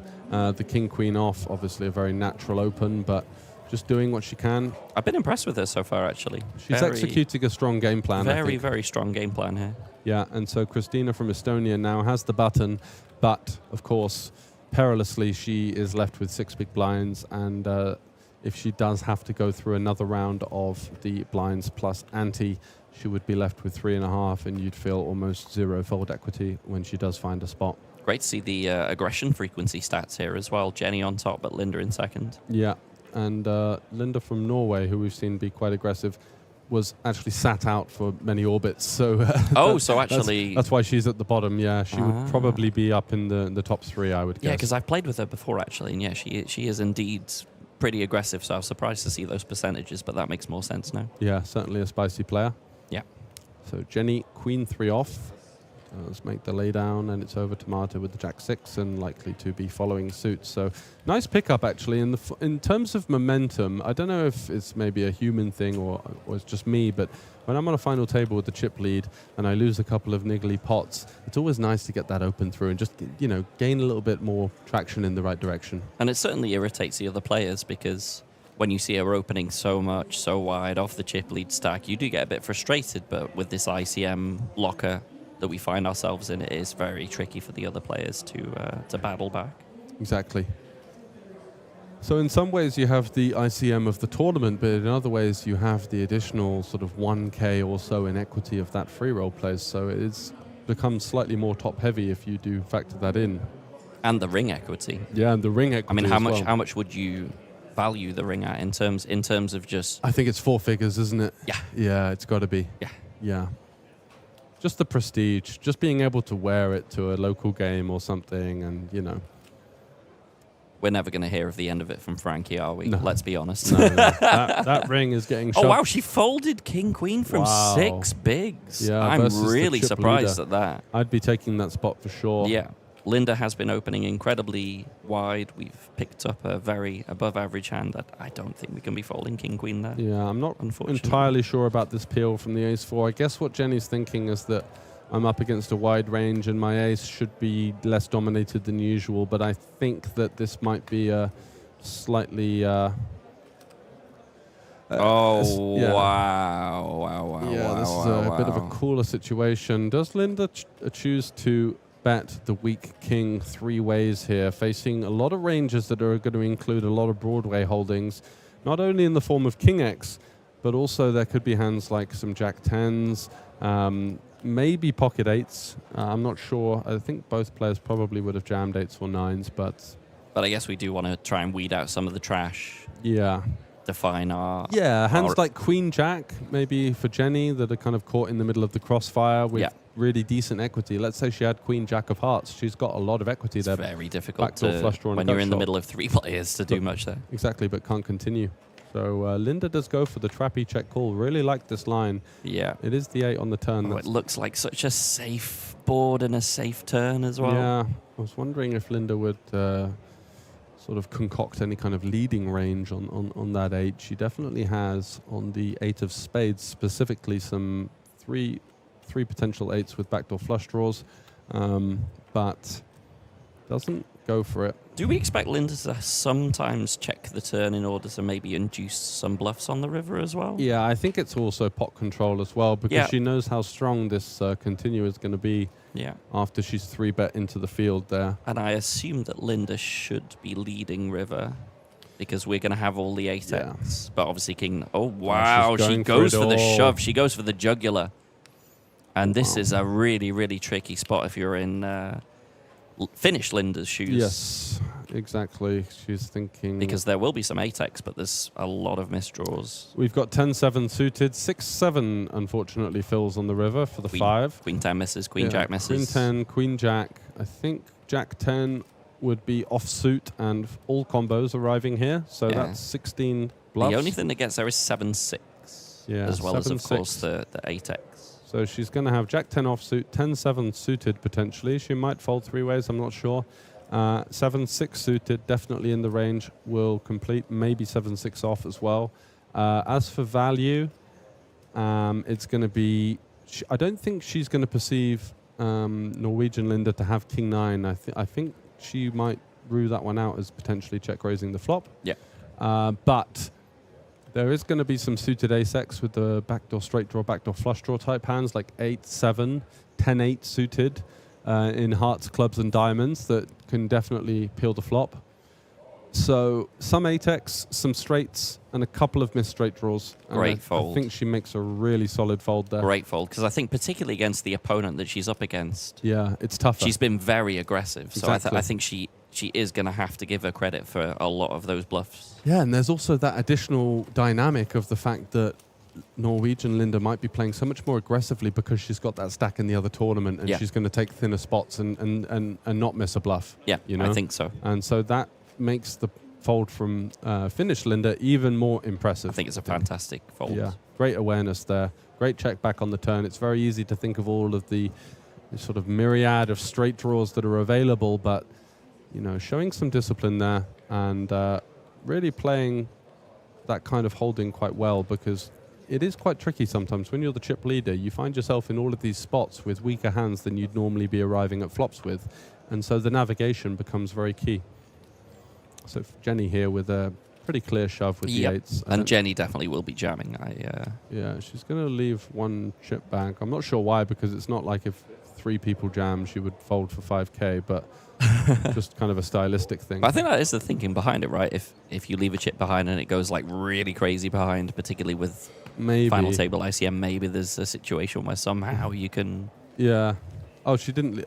there wasn't... That was a... Oh, there was a card lucky protector. coin. Sorry, I thought it was a chip as well. Me too. I thought she left a 5k back. But it's a lucky coin or some kind of...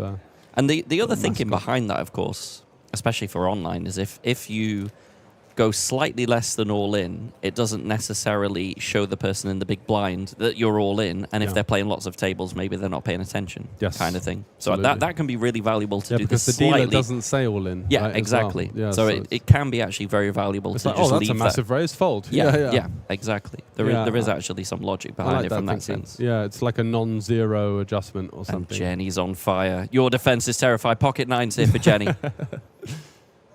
And there goes the lucky coin onto the cards, and nines are going to be sent into the middle again. I like the shove. I think that it's very natural to find shoves here. Maybe we do have an opening range for 2x, but nines, you feel, on the final table just wants to get it through. Or and get even though Linda has a very nice hand here, I think even in the big blind, we're just kind of comfortably folding this for half our stack. We don't really want to be calling it off with this. No. Linda is going to be aware of how wide and fearless Jenny is. As you can see, a pretty mean stare there from Jenny from Sweden. The poker face is fantastic. Absolutely. And now Christina, our Estonian local player, is getting rather short. She's going to have to pay 15k of that 105, so she's going to be left with 6.5 big blinds to work with. Yeah, she's going to have to find a spot within the next round. Yeah, it's very much a swarm of hungry hippos kind of feeding in on her short stack at this stage. And actually three big blinds. Oh. 30k. Ah, we've just moved to 30. Yeah, we've just moved up to the next level. Can we go back to 100, 100? No, we cannot, I'm afraid. Onwards and upwards. 15, 30k. Yeah, unfortunately, that's just the nature of the beast in tournament poker. Got to live by the sword and die by the sword. And if you do miss a couple of spots, or if you do kind of wait for better situations, sometimes they just simply don't come. Yeah, I think that's the key thing. You have to take your spots and situations. You have to make sure that you keep your head above water. Yeah, it's not only a survival game, but it's important to maintain that stack so that when you do eventually get a spot that's above average, you can capitalize on it and not just double up to 5 or 6 big blinds. Yeah. Marta with a spicy open from under the gun here with King 3 suited. Linda, don't know whether she's going to 3-bet or call. I think she's reaching for 3-bet chips here from the looks of it. Yeah, is indeed going to 3-bet the ace-10 suited. Once again, another strong move. Yeah. Looks like about 140. Yeah, this kind of... Oh, 180, a little bit bigger. 2.5 to 2.8x sizing with ICM could be the one that just leans on some of the weaker parts of Marta's range, such as this King 3. And are you surprised that Marta opened King 3 suited under the gun? Yeah, very, because she's got to contend with the 2 bigger stacks in position versus her on her direct left. Yeah. Both Lindas have decent stacks and the opportunity to put pressure on her, because not only I feel was the King 3 a bit of a misstep, but you've got the short stack there waiting, so you're just going to naturally invite more 3-bet bluffs. Yeah. And I'm not sure whether Linda would have 3-bet called. I guess she just goes for the 3-bet fold with the ace-10 suited. But yeah, hard to say. But I think in those situations, Marta was just thinking, you know, if I can get this one through, I can pay for the next round of blinds and kind of keep my head above water. But there are, you know, instances where it can easily be overdone, and I think that was one of those. Yeah. slightly too wide on this occasion and unfortunately running into a legitimate hand. Yeah, absolutely. So Christina out the way. She's down to sub 3 big blinds now, and it's Jenny in the small blind with the Jack 5 covered by her opponent, I believe. I think we can happily limp here. Yeah, just see a flop. Maybe we do a little bit of 2.5xing. Yeah, I don't hate that as well. Yeah, just putting pressure on hands exactly like this, like the 9-3, the 8 deuce, the 6 deuce. Potentially some weak queen X and even like king deuce off might just relinquish the hand. Yeah, again, the danger with just limping is we do allow some trash to potentially get there. Sometimes we saw what happened before with the was it 10-4 of Jenny. Yes, exactly. 10-3 suited. Yeah. And now Marta allowing to see 3 cards with the 9-3, and she does flop a flush draw. But Jenny with the slightly better flush draw. 5 high hearts in play. Ace high board.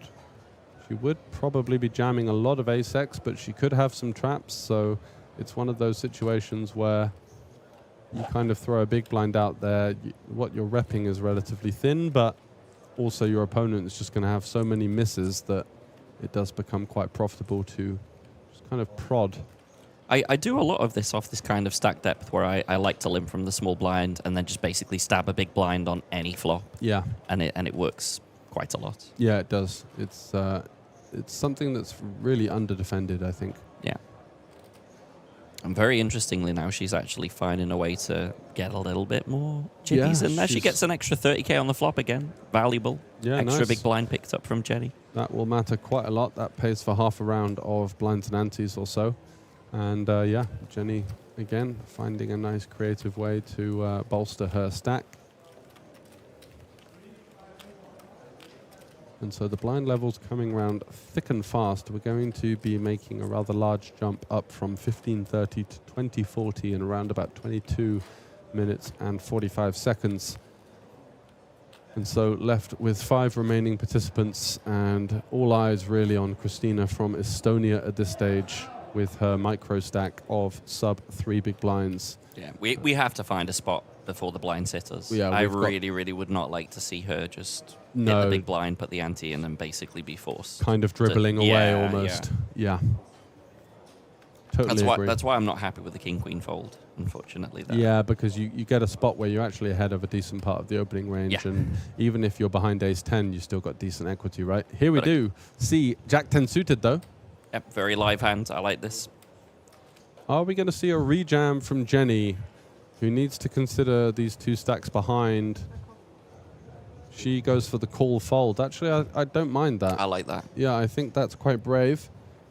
If you do run into a bigger hand behind, you're going to find out quite quickly. Yes. And you don't overcommit yourself if you did run into some sort of like ace-10 plus holding. Yeah, I really like this from Jenny. So it's going to be a pretty interesting race, 54-46. Yeah, almost level. Basically a flip with the powerhouse Jack-10 suited. It's just great equity against these types of 1 over, 1 under offsuit holdings. So many opportunities, and let's see if she can find some equity on the flop. It almost feels like Jack-10 suited is the favorite in these situations. Oh, 10 in the window, but an ace peels out behind it. Yes, unfortunately. So a jack or a 10 only. There's an 8. That doesn't help whatsoever. So it's going to be a jack or a 10. Unfortunately, we do not find it. Great game from Christina, Estonian local hero, unfortunately today, out in 5th place, but a very, very respectable performance. Yeah, last remaining Estonian player in the field, coming in 5th position for 1,300 and...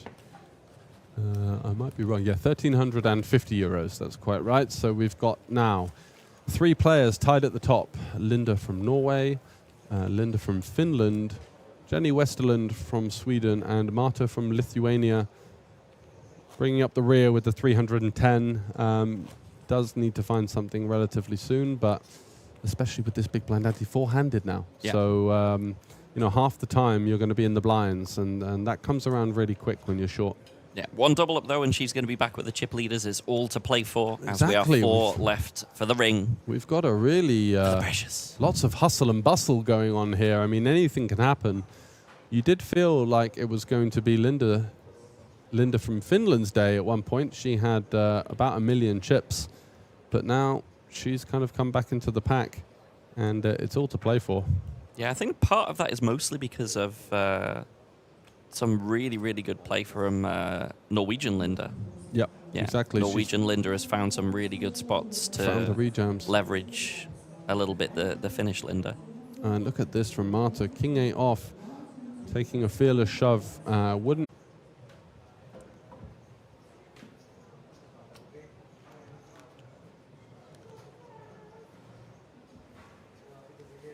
No worries. Thanks.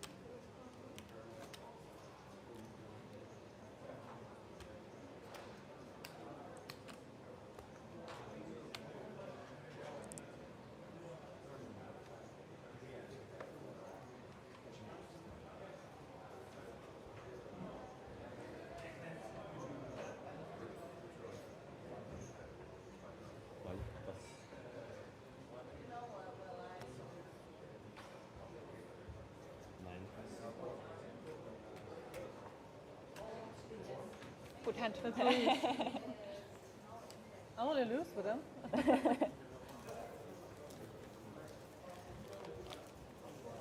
I'll probably give you a spin. Excuse me? I'll probably give you a spin. Yeah. Thank you. Thank you.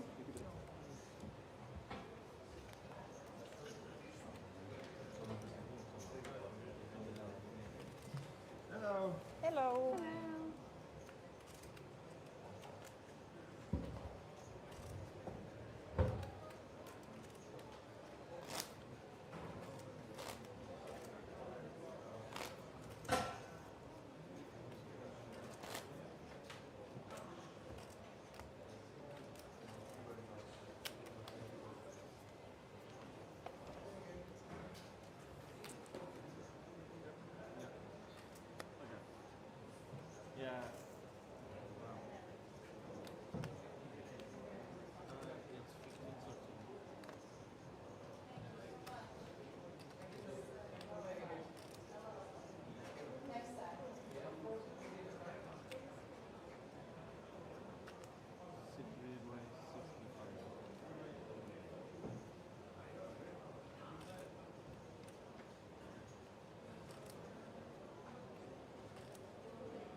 Yeah, that's peculiar. It's unusual, but it works. But it worked. I mean, that's one way of doing it. I mean, the creativity I didn't there, see that coming. I didn't at all. I thought she was going to check the side.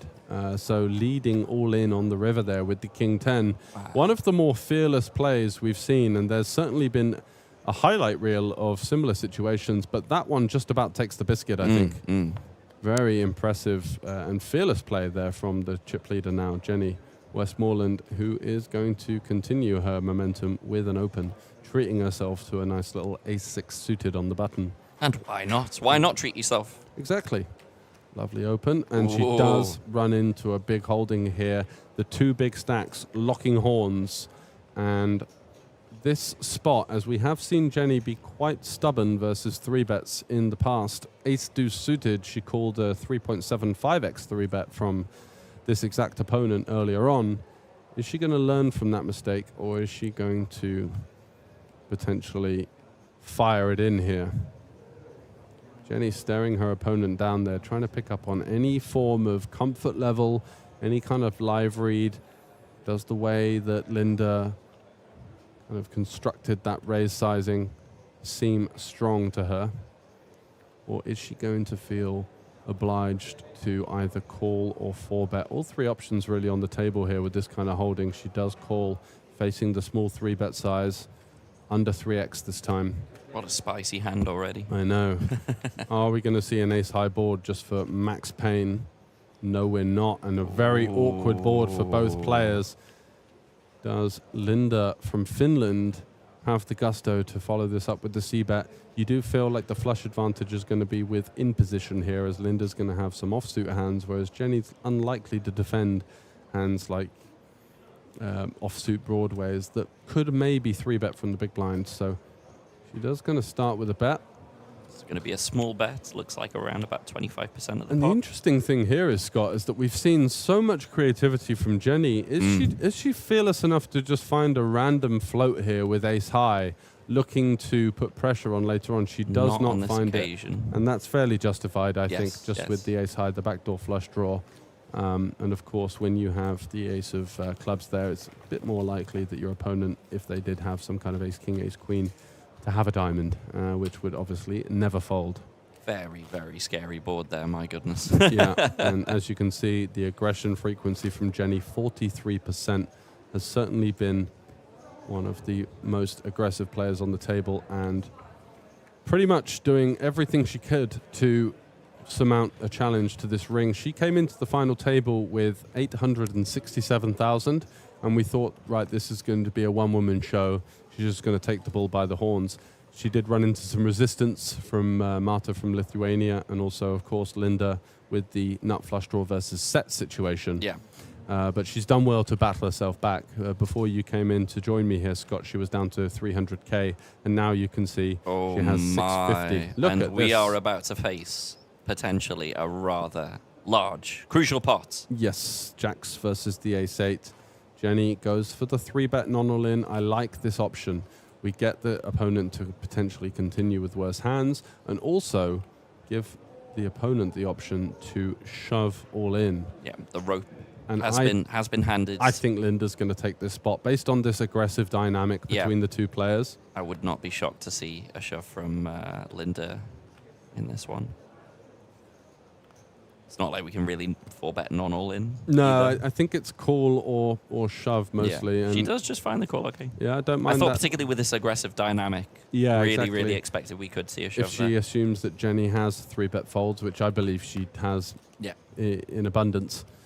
Okay, awkward flop for Linda, middle pair.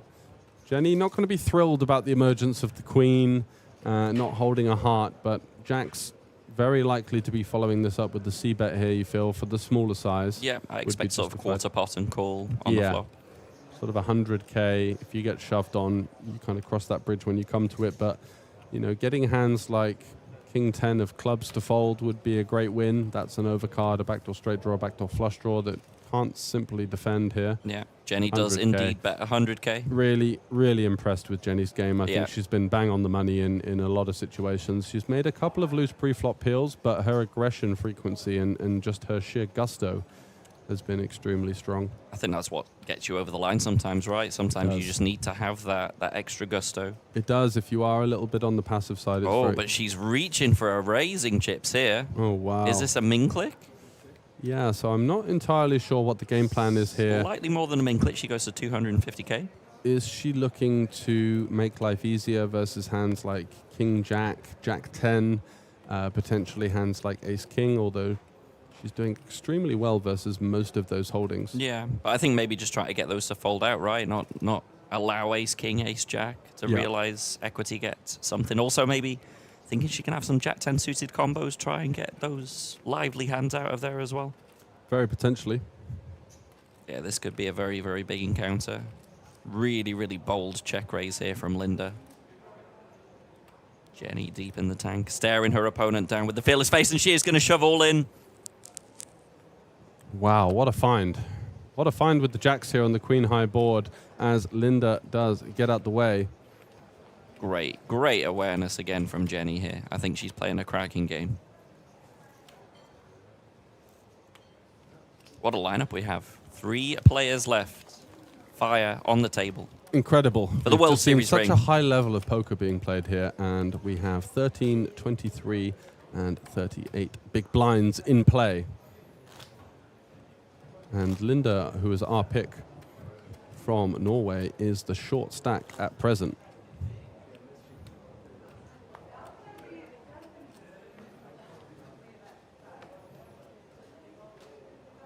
So we're going to be making a little substitution in the booth. Scott, it's been a pleasure to have you. It's been an absolute pleasure, Thanks George. very Thank much you for so much, joining buddy. me, mate. We're Really going to be getting appreciate Tila back in here. Thank you all so much. Have a great rest of this final table. Enjoy. Thank you, Scott.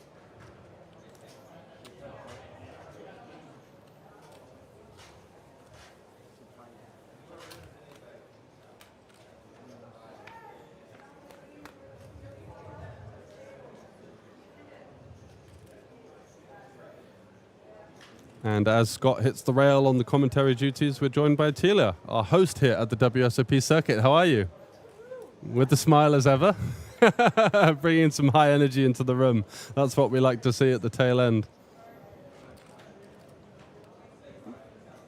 Oh, good. Yeah, you know, I've been watching this game and I'm pretty, I have high hopes that someone will win soon. Who is your pick? No, I actually can't say because all the Estonian women are out. Yeah, that's true. But at the same time, yeah, I don't have a favorite. I'm just a bit surprised because I thought as the final table started, 2 players went out with like 2 hands, right? Yeah. So I thought it would like get over with like 2 hours. Yeah. But it's a tough fight, and would like to see some hands from this beautiful studio. Absolutely. Here's our background shot. And I believe that you've been doing a musical performance. I didn't unfortunately get the chance to see it. Come on, you missed it. I had some commentating duties, unfortunately. You're doing a good job. Thanks very much. So what was the lineup of songs did you go for? Which was the crowd pleaser at the end? You know, we did my favorite songs pretty much, but the guys loved that as well. You know, AC/DC, we did some Billy Idol, and everybody enjoyed it, I think. Nice, keeping it old school. Yeah, proper old music. School. Yeah, absolutely. Come on, it's high energy. That's the way it should be. Good stuff. Okay, so what's going on in here? Can you update me? Give you a little update. So we've got Linda here from Norway, and she had a rather unique situation where she was still in day 2 of the 555 ring event, the open event, and so she was kind of multi-tabling. Oh yeah, I saw her running around. And she looked a little bit anxious. She's calmed down now. She's in the final 3, and she's got a payout locked up of over €2,500. So she's been battling. She's played a really strong game. We have Linda from Finland sat in seat 9, who you might recognize. She's been at all of the stops since I've been playing or commentating here. She's a strong player. And this is also Jenny from Sweden, who you just saw there in the shot. And she's also a really strong player. So very strong final 3. Potentially the 3 best players at the final table if I were to put my neck on the line, which is no surprise with a good structure. And of course, aggression pays dividends in poker, right? And these three players have not been scared to put the chips in. Okay, so this is interesting. Ace 10. Yes, Ace 10 opens the button, and Linda in the small blind, peeling with pocket fives. Could have been a spot where she wanted to go for an all-in, but she didn't. Yeah, maybe didn't fancy it. Maybe didn't want to bust out here and run into a strong hand from her namesake. So Jenny comes along for the ride, getting a good price with the Queen 3, and it's a swing and a miss for pretty much everyone. No one's flopping decently. Linda with her Ace 10. No heart, no straight draw, no flush draw. Jenny completely missing. And Linda with the fives there, hoping for a good turn card. It's the king. So straight draw now for Linda from Norway. Linda from Finland with the pocket fives, not looking too strong on this kind of board. And there is the queen. So Jenny improving to 2-pair, and Linda. Linda has it. Yeah, the disguise straight on the river there. After checking down, she might get a customer out of Jenny here. Let's see what finish Linda. She does go for the natural check here with those fives. Not much hope of winning that pot. And now Linda has the green light to seek some value from her opponents.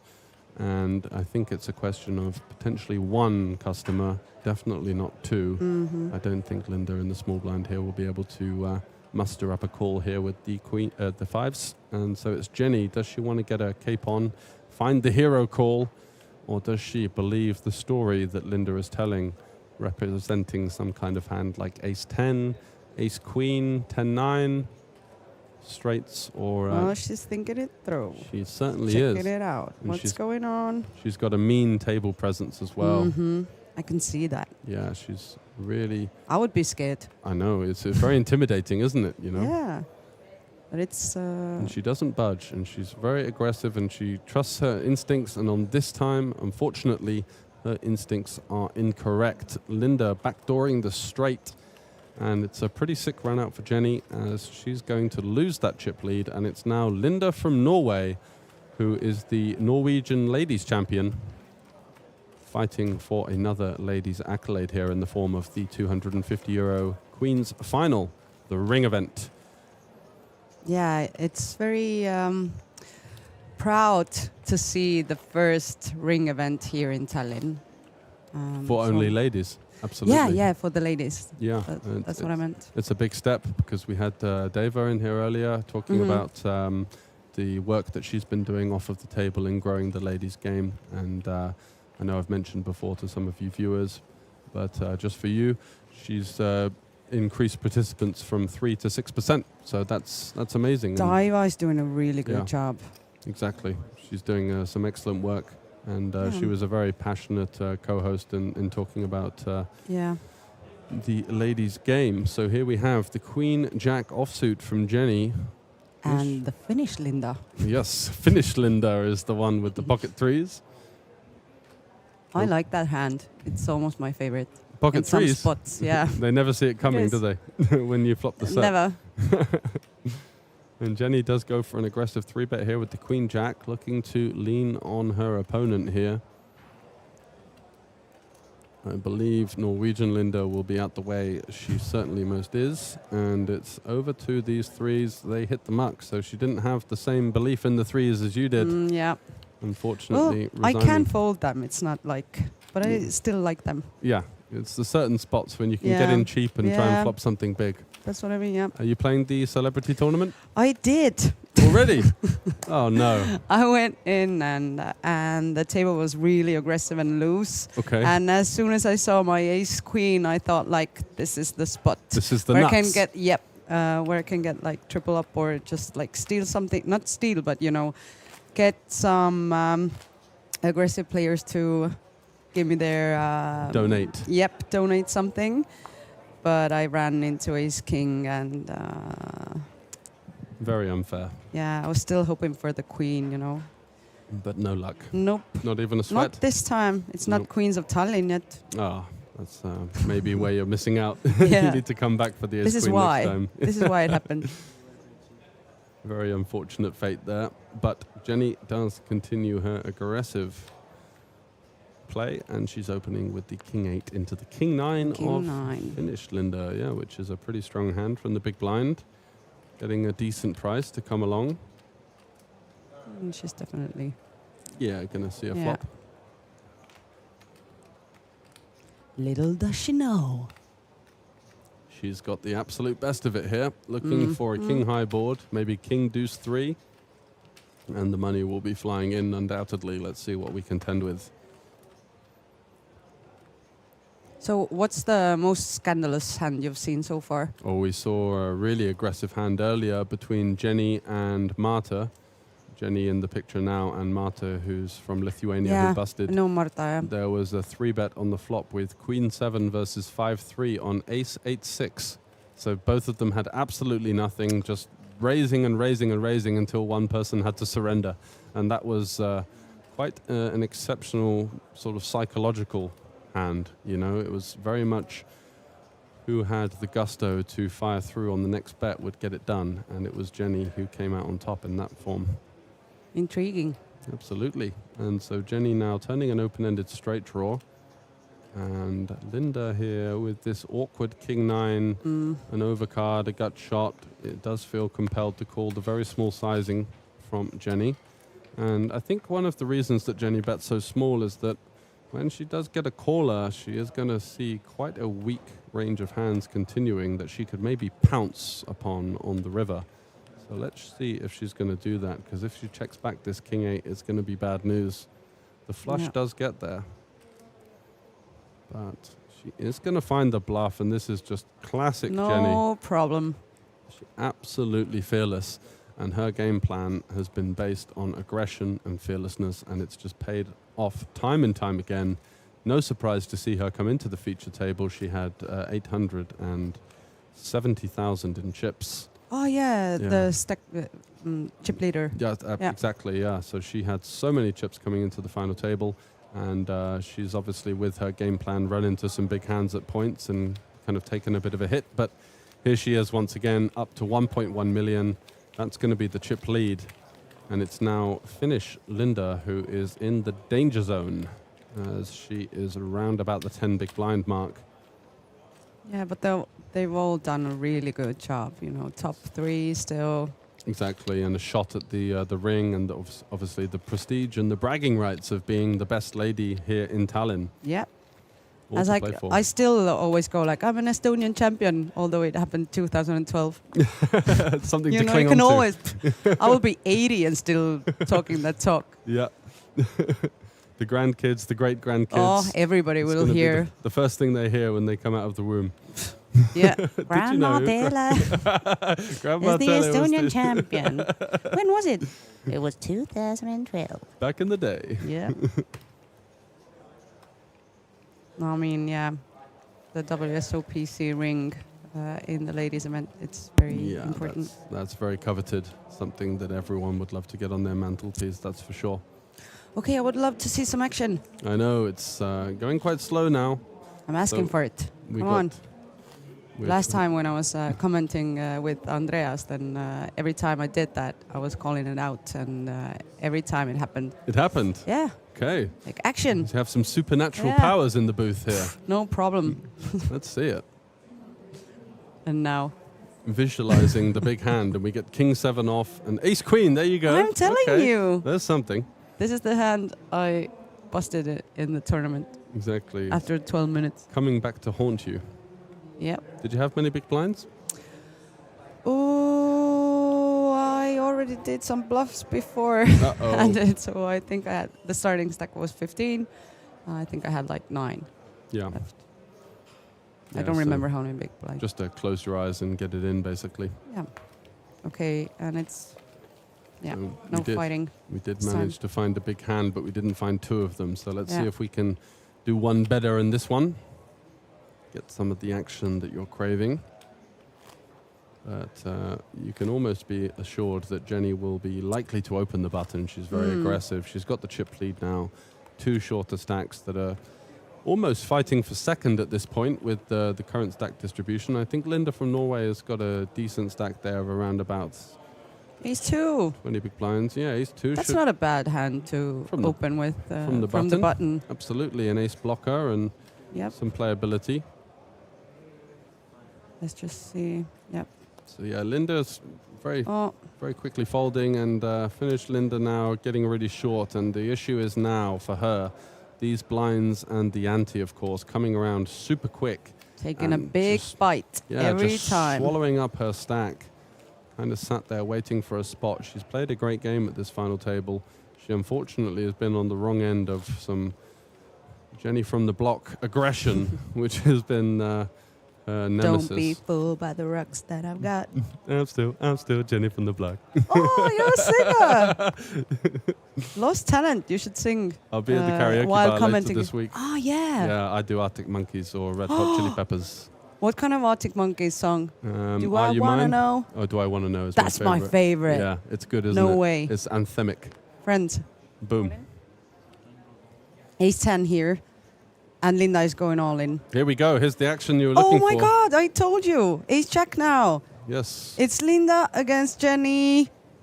We managed to visualize the big spot, and it's Linda, unfortunately, that's on the wrong end of it. Once again, running into her arch nemesis, Jenny, who's could be taking a huge chip lead through into the heads up. What are we going to see here?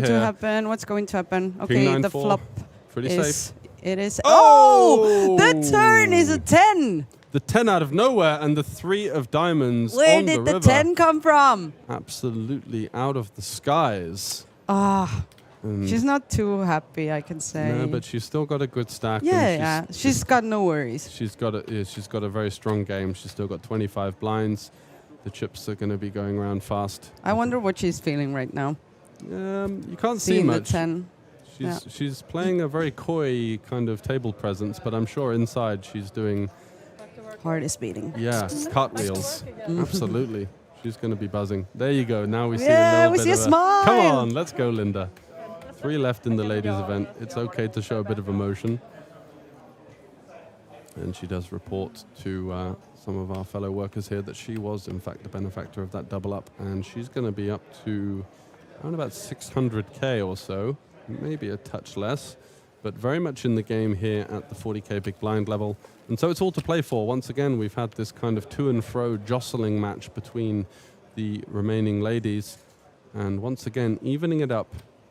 And not going to be clear as to who is going to take it down from here. You feel like Jenny still has the slight advantage with her style. Anything can happen. But exactly, a couple of coolers, a couple of these ace 10s versus ace jacks, and the table can flip on its head. Yeah, but I bet she feels a bit calmer now, and she can play more hands. Exactly, back in the game, a little bit more breathing room. She can get to play a couple Ace of those. Ace 10 again. Ace 10. Now Jenny has it. Yeah, haunted by her ace 10 on misfortune in the last hand. And the now queen raising. 10. I think we'll just see Linda call here. Don't think it's going to be the type of hand that wants to go all in. Folding would be really tight. Yeah, having 2 decent high cards versus an aggressive small blind open. She might be thinking of jamming or calling. She is on also the aggressive side herself. So you've seen her jamming in this. Not at this kind of spot, but she's taken an ace 7 suited versus its early position before, which is pretty aggressive, right? And we get this interesting board where Linda's got overcards with a backdoor diamond draw, and Jenny's got overcards with a backdoor flush draw. So kind of nothing, kind of something at the same time for both players. And it is the queen for Linda. That makes it very interesting. It certainly does, because Jenny might feel obliged to take a stab, which is what she's doing here with her ace high, just to try to deny some equity from random live cards. Kind of betting her ace high for kind of mergey value. She might be able to get like pocket 3s or 2s to fold, but then she gets called by straight draws, so definitely some merit to that bet. Linda does call, and it's the completely irrelevant 3 on the river. Only 6-5, the concern, which may well have been stabbed on the flop by Linda. So reaching for chips very quickly here. And the issue for Jenny is now you've got to think of all of these hands that have missed. Jack 10, Jack 8, 8-6, 10-6. King Jack, King 10. So many bluffs in this situation, and I wouldn't be surprised to see Jenny go for the hero call here. It's not ideal having the 10 in our hand because that does have some interaction with some of those missed straight draws I mentioned, but she is fearless, and if she has the intuition that her opponent is bluffing her here, she will just follow through on that. That's what we've seen to be the theme of the final table from Swedish Jenny. Yeah, and the hero call would be very good for Linda, right? Exactly. To get the stack up. She might even make the chip lead if she does get the action she's looking for here. Let's have a little zone in on Linda's table presence there on the right. She looks pretty calm. Not giving much away. There's a very elevated her breathing was like yeah. a little bit like anxious, you know. Yeah, I you can just see saw that. Just as I was finishing my comment about her seeming like really chill, all of a sudden I saw that heartbeat racing out of nowhere, happy with her situation. But that can also be perceived as weakness, you know. It looks kind of like you're bricking it under the pressure. Yeah. So it's always difficult to say with the elevated heart rate. It can mean excitement, it can mean weakness. Okay, so Linda has 26 big blinds, which is... Yeah. It's huge at this stage. With this three-handed big blind ante in play, she can almost get to the stage where she just starts shoving and putting them to the test very shortly. 16 and 13, though, are still playable stacks for Jenny and Finnish Linda. Yeah, when you have 13 big blinds, it can be a little bit, you know. Yeah, it can be over quickly. Yeah. So Jack 7 offsuit. Is she going to find some aggression here? She's got a good price. There's already 100K in there. She only needs to pay 20 to see a flop. So I think it's limp or raise. And looks like she's going to take the aggressive route. Is that right? I couldn't see. 95K she's open to. And Linda here with the pocket fours. I think we're going to be seeing her go all in here. She just calls. Wow. Okay, with the fours versus the chip leader. I thought that this hand needs a bit of protection. You don't mind folding out all of these random overcards. So interesting adjustment there from Linda versus Linda. It's Linda on Linda action here to the flop. And it's a swing and a miss for Norwegian Linda. But if she finds a bet, do the pocket fours stick around? She can still do something, yep. She has options. She's got an overcard. She's got a backdoor straight draw, which is something. Good for 26% equity. She's actually got 2 overcards to Linda's hand, which she won't know for sure. Can I ask you, how did you start commenting poker? In Bratislava. When was it? I've been commentating for about 5 years. Okay. Yeah. But how was the first one? Like somebody just invited you, or the first one was I approached them. I said I really like commentating. I really like to comment on people. Because no, I'm an observer. No, it was a situation where I saw an opportunity that there was someone doing the commentary. They were getting out of the commentary. I was like, hey, could I maybe take the reins, give me a shot? Because I've done a lot of performing drama at school and singing, so Arctic Monkeys and so on. That kind of thing, you know, a bit of rock and roll. And there's definitely alignments with that here. Look at you here now. Whoa! Yes, look at this, Linda taking on the turn. Fearless shove with the fours, looking for some protection from overcards. And Linda. Just has no option there with the Jack 7. She took a swing at it, and unfortunately that swing missed the target as Linda sticking around on the flop fearlessly with those fours. 2 overcards, potential overpairs in her opponent's range. Not worried about that. Turns a gut shot, picks up some equity, all in. How about that? Nice, fearless play here on the final table. Thank you. You too. Have you heard them talk? Like, are they really quiet? Yeah, so we've got the table audio is currently muted. It's a little bit of sound system issues. But there's not been an awful lot of chat. When we They're like taking it really seriously. Yeah, when we saw Marta, the Lithuanian who busted in 4th, she was having an Aperol Spritz and she was living her best life. Yeah, oh, she's so cute, Yeah, she's great. Been talking to her a lot. Yeah, she's really cool. So she added a sort of a dynamic where people kind of felt naturally more compelled to chat and kind of interact. And now with I would say someone like Jenny's table presence, it's definitely become a little bit more confrontational and kind of more on the harsher side. Yeah, which is fair because poker is definitely a game of psychological intimidation, and But you can do it by talking as well. You can, yeah. If you've got the gift of the gab, you can find a way to get into your opponent's head. That's for sure. I don't risk talking, even though I'm a commentator. When I play, I'm very often in the hand quiet, but out of the hand extremely loud, just in case that like maybe extremely loud. Yeah, not like Franke level, but not like that. Okay. Not with the ha ha ha. Yeah, no. Opera laugh. Exactly. But I like to talk and I like to make people feel comfortable, and then in the hand I'll kind of switch it. Go and stab them. Exactly. Oh, you're my friend, but I'll stab you. Exactly. And now we're back to friends again, and now I won that pot, So it's kind of like keeping them guessing. Confusing. Exactly. Lulling them into a false sense of security and taking the treasure. These ladies are not doing that. They're just being fierce. Yes, very fierce. Just being, this is a fight. Exactly. No small talk. Nope. No funny business. Let the cards do the talking. Yeah. Absolutely. Is Linda going to find some kind of aggression here with the King 5? Looking like she fancies it. Versus that limp, she deems it to be weak, and she's absolutely bang on the money on this occasion. Mm-hmm. And does get the fold. Very nicely done, Linda. Picking up a few more chips. And I believe it's the two Lindas at the top of our chip distributions right now, with Jenny trailing on around about 15 big blinds. So it's all to play for. Cards in the air shortly for the next installment. So are you going to be joining us at the karaoke bar later on?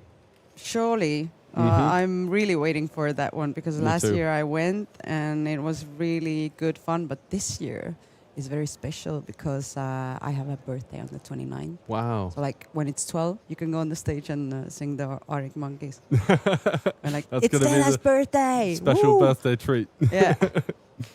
No, but I'm really seriously looking forward to it. And, every time the festival is over, it's kind of like it's been a tough 10 days and so on. And everybody who's behind the scenes wants to like relax and Just have let a their fun hair time. down a little bit, right? That's what I love about it as well. And you get an array of performances, stylistic choices, stage presence. It's really fun to watch. And a lot of players, I've seen a lot of players there as well, and going like, what? Nobody told me before, like this is going on, like why? And everybody's, I heard that this year they're not going, they didn't take their flight tickets on like Sunday. Mm-hmm. They're like postponing it to Monday or Tuesday to see the party. That's exactly where all of the action comes it's worth into. it. Yeah, it is. The Shamrock Bar is lit up.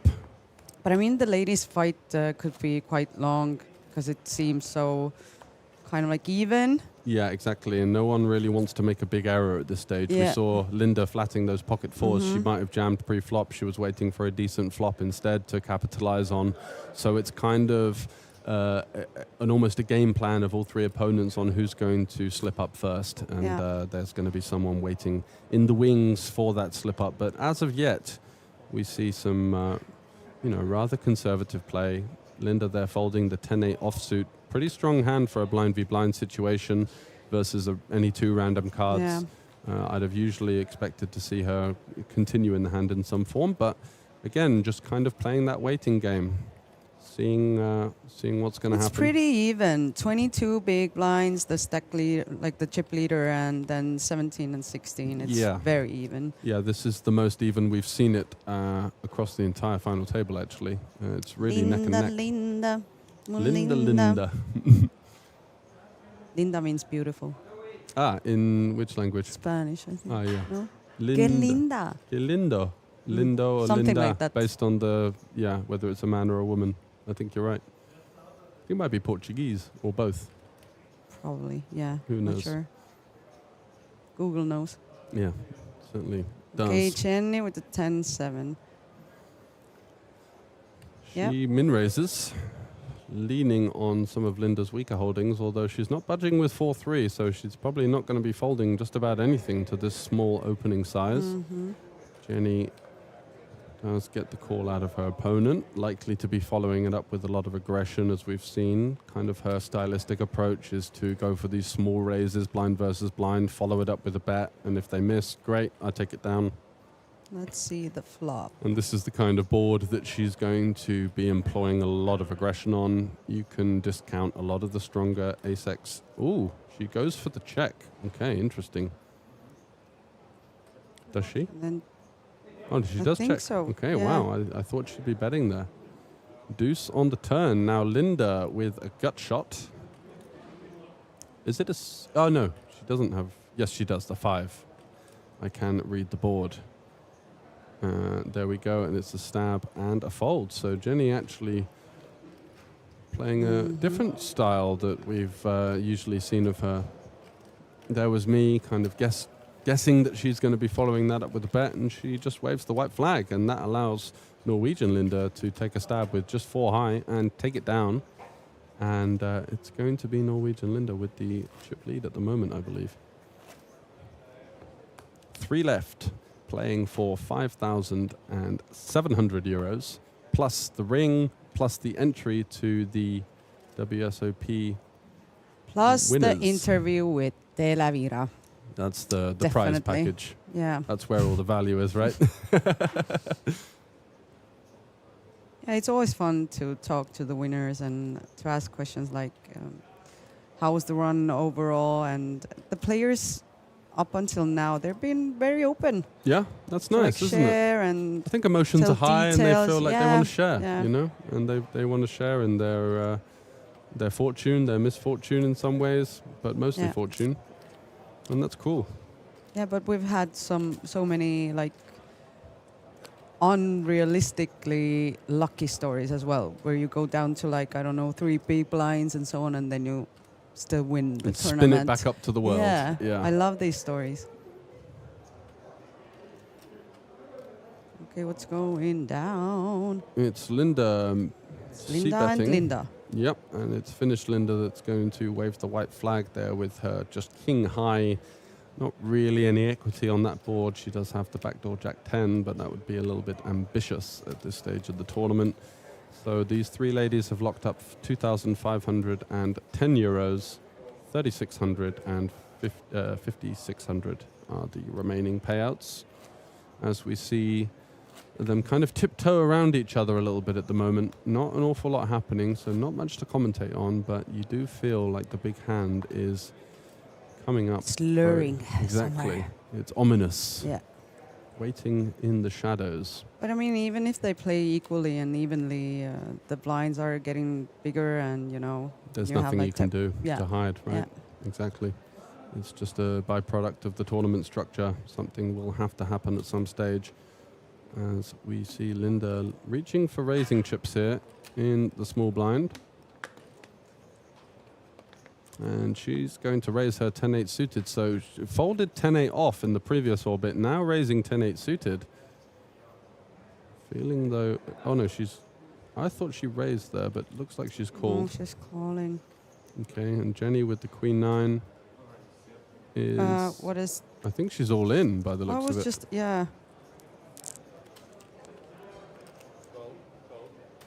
Unfortunately, we don't have the benefit of the table audio, so we don't know. Oh, no. Oh, it's Okay, a so raise. Linda has raised.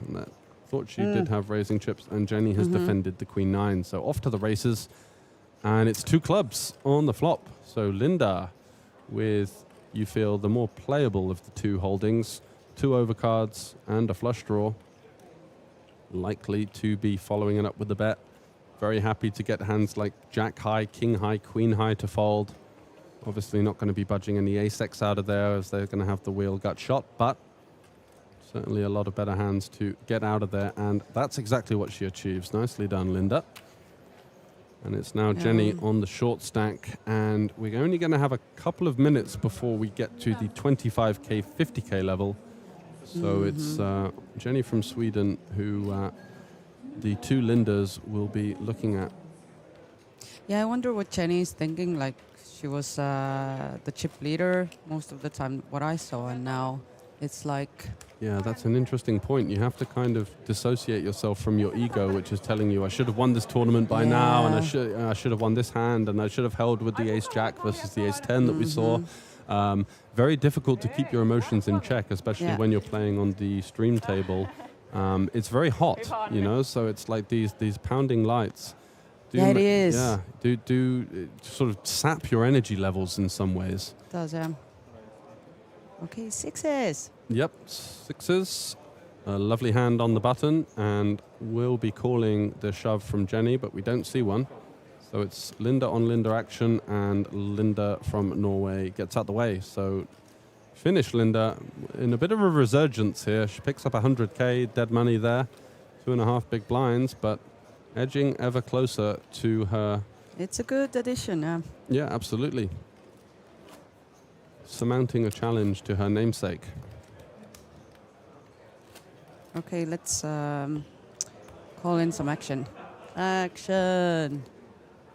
Okay, we're visualizing the action here, pulling out all the stops for you at home. I don't think we're going to be seeing any action with the Queen 3, although I've been wrong before. Don't think so. Let's see what Linda has. Yeah, 10-4 suited. Kind of a call hand, I think. She might just complete. Well, she's going to go for the raise. Playing this min-raise plus strategy, making it 90K. Oh, there's the action, though. Right. Very good. Doing a good job. Nice to see that.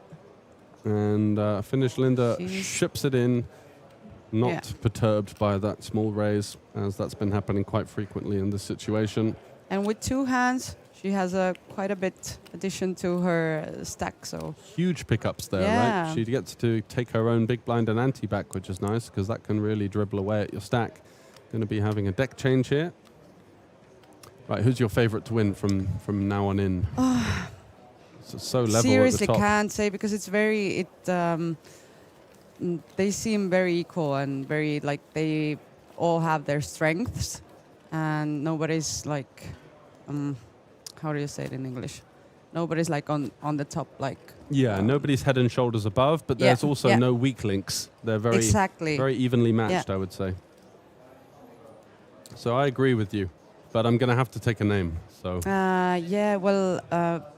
First I would have said Jenny, but now as her stack is like going down, I can see that the presence is maybe not that strong anymore. I see what you mean. Yeah. Yeah. Actually, I would say the Finnish Linda. I like her. Yeah, because she's playing strong. And she's being maybe kind of at first it seems it's very modest. Yep. But she can do really good stabbing. Yeah, she has the heart when she needs it. Yeah. So she may be someone that was underestimated by the other players because she plays kind of a more conservative style. But you saw with those pocket fours, when she was faced with the check, she was all in. You know, and with only third pair on the board and a gut shot, if she got snap called there, she would have been out of the tournament very likely. But instead, finding that heart, finding that gusto to make the move when it required it, and doing a good job of picking up that pot amongst others. But what do you think, George? I'm going to go with Norwegian Linda. So it's... Ooh, ace queen! There we go. Come on. Your devil hand. Yeah. After the bust out in the 150. Is there still late registration available? I think so, yeah. And it's like it was 200 players already, 200 entries already by the time I busted. So it was like seriously 15 minutes maybe tops. Ooh. So I think it's going to... Look at this though. We've got What Jenny. is that? I know, Jenny all in with the 10-8 with no fold equity really. She only had just about 9 big blinds facing an open from Linda. I guess she thought that she didn't want to wait around for a spot and felt that she might be able to get one through with the 10-8, although she's run into a powerhouse hand here. Ace-Queen versus 10-8. But still, anything can happen. Anything can happen. Let's see. Exactly. 39% for Jenny. I'm ready for the flop. Doing some shadow boxing in the booth here. Yeah. Oh, there's a jack and a 7. And a 6. So a gut shot now alongside those my live God. side cards. This 10, is so 8. good. It's interesting. I know. 10, 8 or a 9. There's the 3 of diamonds. Is it going to be a 10, 8 or a 9? No. It's a queen. It's a queen. So ace queen holding up.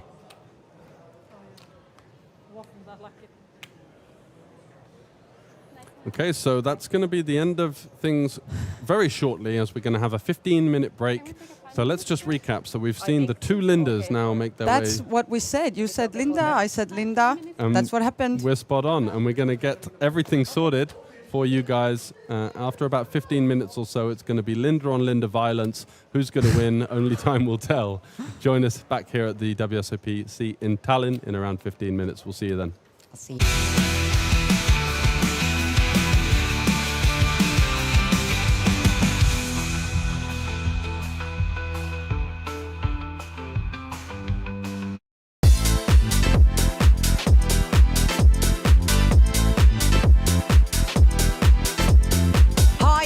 And welcome to the WSOP Circuit Tallinn 2024. I can't believe the day is here. So guys, I'm gonna give you a little tour around our festival. This here is our fabulous relaxing area where you can soak up the sun in case we have any and get some really good food. Let's see what's going on inside. So the first thing you should do is register here in the casino area and then head upstairs. But before we head upstairs, make sure to stop by our cool merch shop and get some gear.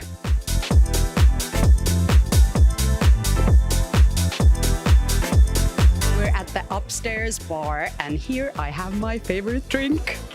Seriously, this is my favorite. OlyBoost. Here is the cashier. You can get your tickets for the games from here.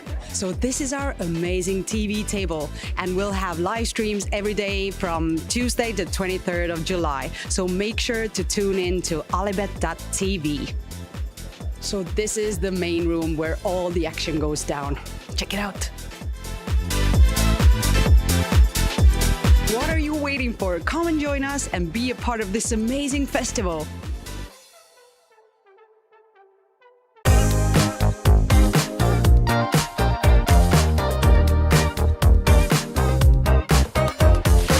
Welcome to WSOP Circuit Tallinn 2024. My name is Delavira, and I'm super excited to be your host for the next 10 days.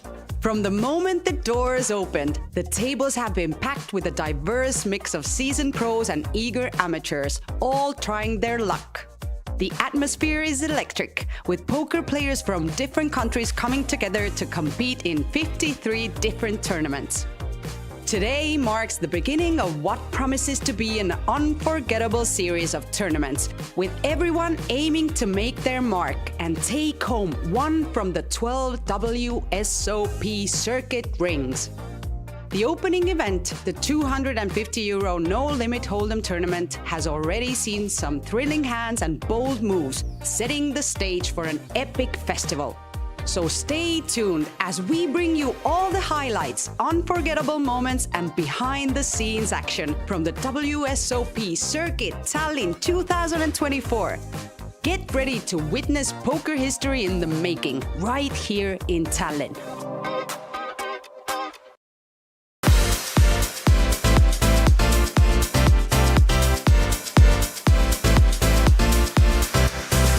Hi guys, it's day 2 here at the WSOP Circuit Tallinn 2024. I'm here in the beautiful Old Town, so if you guys have breaks during the games, you can come here and enjoy it as well.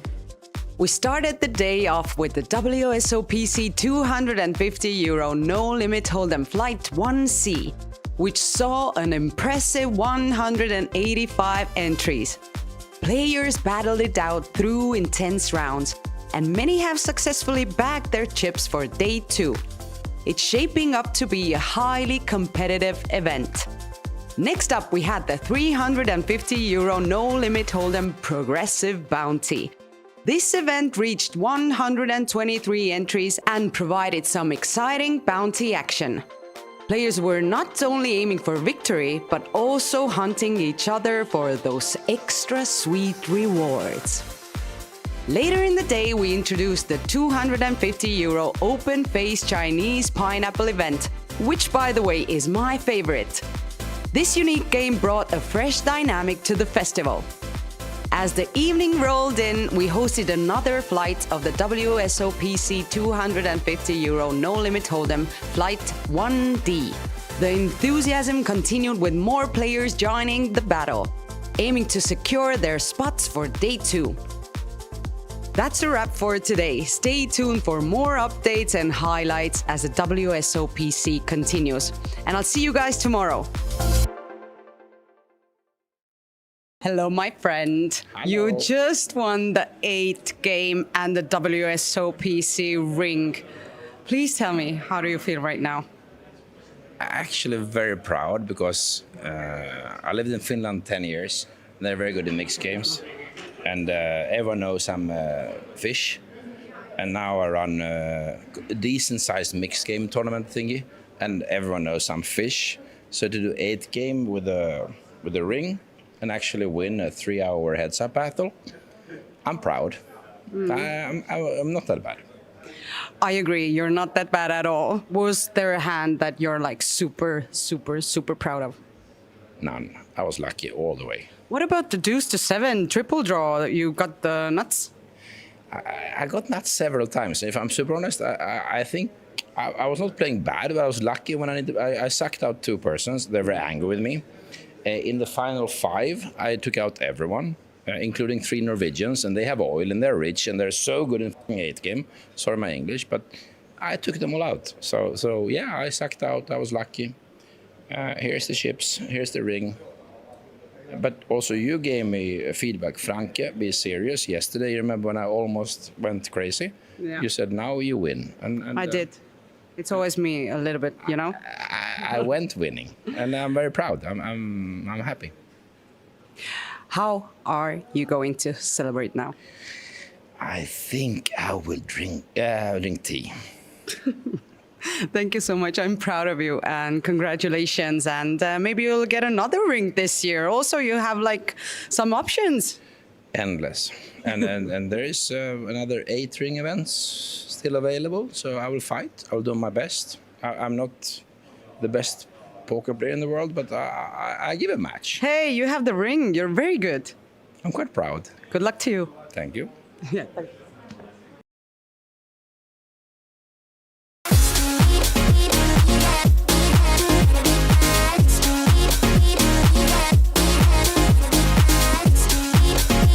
Welcome to day 3 here at the WSOP Circuit Tallinn 2024. Today was an action-packed day with 3 exciting ring events, keeping the energy high throughout the day.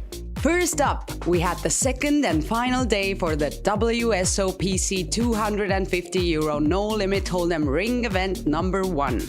This event saw a total of 788 entries by 450 unique players coming from 32 different countries.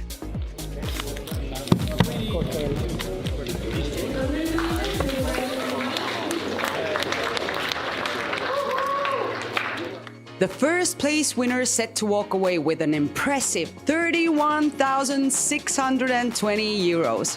The competition was fierce and the event ran into the early hours of the morning.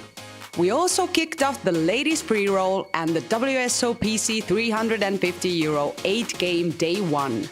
This event attracted players who were excited to show off their skills in different types of poker games. How is the 8th game going?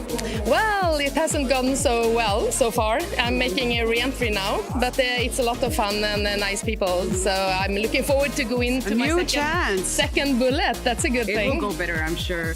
In addition, the WSOPC 555 euro no-limit hold'em ring event number 3 started today with Flight 1A in the morning and Flight 1B in the evening. Players are eager to secure their spots and compete for the honorable WSOP ring. The day also saw the commencement of the 250 euro no-limit hold'em bounty event and the 150 euro no-limit hold'em and PLO 456 mix in the evening. Stay tuned for more updates and highlights as the WSOP Circuit Tallinn 2024 continues. Good luck to all the players!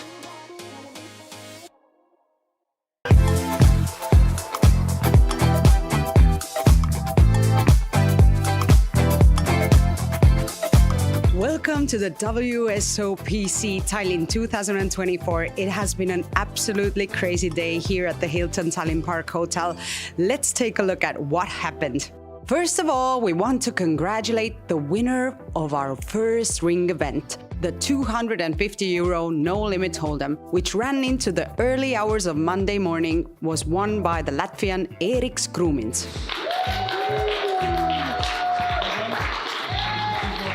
Eriks, you won our first ring event this year. How did you do it? I just ran really good, won pretty much every all-in, so I can't complain. I was really lucky, really lucky. And played good as well, but mostly lucky. Were there any spots in the tournament where you thought like, hey, maybe I could win this? Starting from like top 80, I think, because I had a big stack there. I always thought I could win, but I understand that not everything is because of my skill. I need some luck as well, and I got that luck, and I won. We kicked off the day with the €555 No Limit Hold'em Flight 1C. The competition was fierce as players battled it out, each one determined to advance to the next stage and get closer to that prestigious ring. Next up was the exhilarating €350 PLO 4 and 5 Progressive Bounty.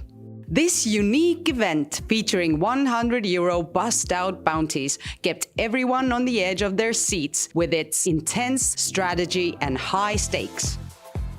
The €250 No Limit Hold'em Queens event was a highlight for sure. This ladies-only 8-handed event saw incredible skill and determination as players competed to reach the final table. The final table is going to be live streamed on Tuesday, so stay tuned for more excitement from these amazing women. But the crown jewel of the day was undoubtedly the €350 8-game final. The final table started out with 7 players all eyeing that ring and the first prize of over €8,000. And after 7 hours of nail-biting action, we had our winner.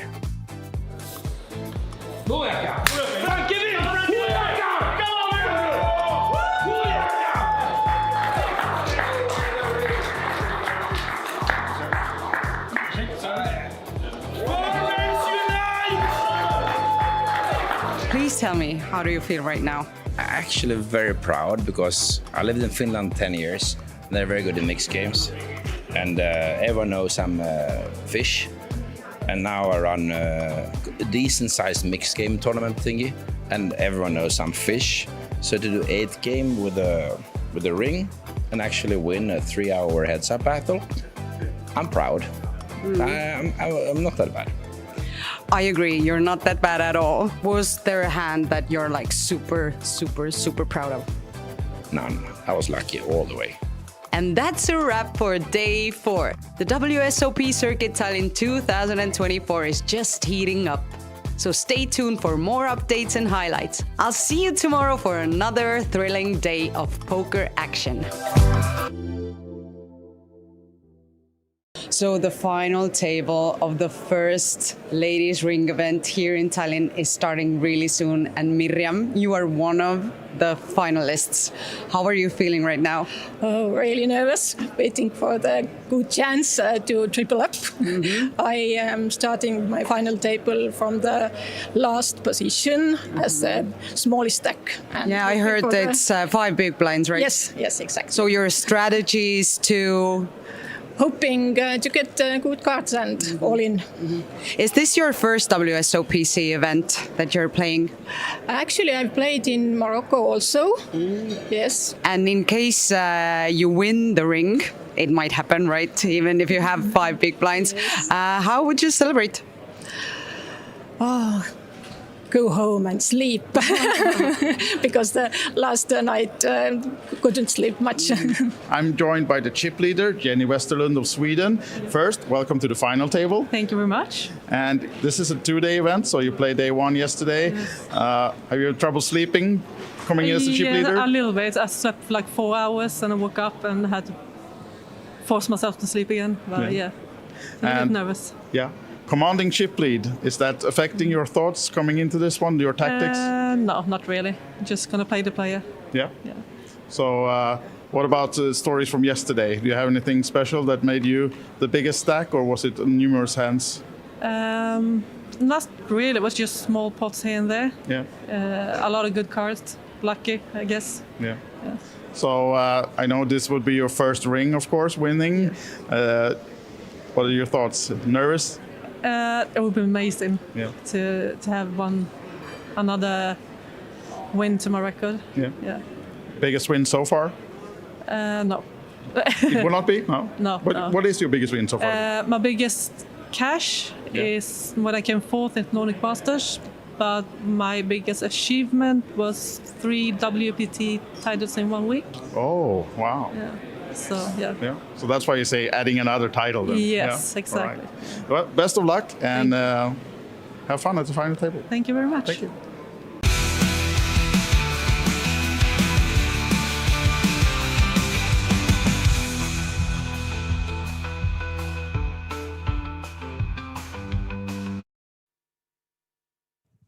Welcome back to the action here at the WSOP Circuit in Tallinn.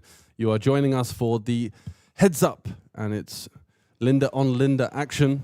As you can see, sat across the table in very dramatic effect, with the stack about to be put to good work. And as we said earlier, I had my bets on the Finnish Linda. Yes, and I'm on the Norwegian. Yeah, before the heads up. So it's very interesting to see which one of us will be right. Will be right, and which one will be a sore loser. Yep. We should make a bet. Yeah? Can we? What's the stakes? Something to do with karaoke, I think. Oh, really? No. Oh, what? You have to, the loser has to pick the other person's song or something like that. That's a good one. Yeah, I'm going to give you some death metal. No problem. Did you see you didn't see my gig? No. I would do it like. Yeah? That's no problem. And you're going to pick Taylor Swift for me or something ridiculous? Never. I would pick classical, something. Classical? Like what is it? Like an airy. Oh my word. What's the most famous one? Oh, you would go singing in the karaoke bar in front of all the dealers and poker players. Oh, that's super high stakes. Instead of Arctic Monkeys, as you said before. Yeah. Jeez, anything but classical. Oh, now I know, yeah. My choir board days are over. I know your soft spot now. Well, okay, you've got what's a going big on? chip advantage as well, so I'm going to have to take some kind of odds on this bet. Let's see, we'll figure it out. Right, so it's back to the action, and it's King 9 versus the Jack 4 suited. So these pots are getting really significant here. As you could see, 250 in the middle already, only 800 effective. And it is a swing and a miss for both players.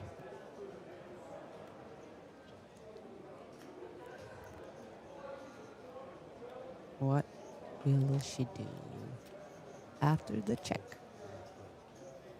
Yeah, so a small bet here, just kind of leaning on her opponent's random misses. But Linda, she's pretty shrewd. She comes along with the king high, not folding to just a small bet. And there's the king of diamonds. Wow, what a card. Flush draw for Linda of Finnish descent, and top pair for my favorite and my pick, the Norwegian Linda. But anything can happen. Exactly, 9 outs. It's the diamonds. Exactly. Diamonds are a girl's best friends, or so I hear. Diamonds are forever. Linda going for the second barrel here with her jack high flush draw. And But Norwegian did that definitely. Yeah, not going to be folding. Nope. It's a question of all in or call. I think I like the call personally. Keep some of the bluffs in there. There are lots of straight draws, flush draws available. Okay, so she's just asking, confirming the bet sizing. Yep. Is she going to allow her opponent to potentially catch up, or is she going to play the... Yeah, she does go for the jam. She just sees too many potentially perilous river cards here, and all of a sudden it could be a dominating situation flipping over, and now it's Norwegian Linda with the big chip lead. Woohoo! I'm not too happy about it. No, that doesn't spell well for your karaoke plans. However, we do have Linda on Linda violence continuing, and another well-played pot from both players. Finnish Linda with some nice aggression there, picking up some equity. Nice bet on the flop as well, but she's met her match here. Yeah, we'll see how the dynamics settle in after going heads up. Yeah, exactly. It could. I mean, it's first hand, and we've already seen quite a lot of action there. Yeah. But is that going to continue, or are we going to see both players kind of grind each other out? Whoa, the pocket threes, your favorite hand. This is my favorite sometimes. Depends on whether the three comes or not. No, it depends on the position. Queen 9 out the way, so 16 big blinds effective. We are really short now, so Finnish Linda with 800k behind. 16 big blinds with the big blind ante in play heads up as well. You do want to play a lot more aggressively with these low pairs, you know, there's so many bad boards, but if you do get called by overcards, you're going to be flipping, so it's not the end of the world.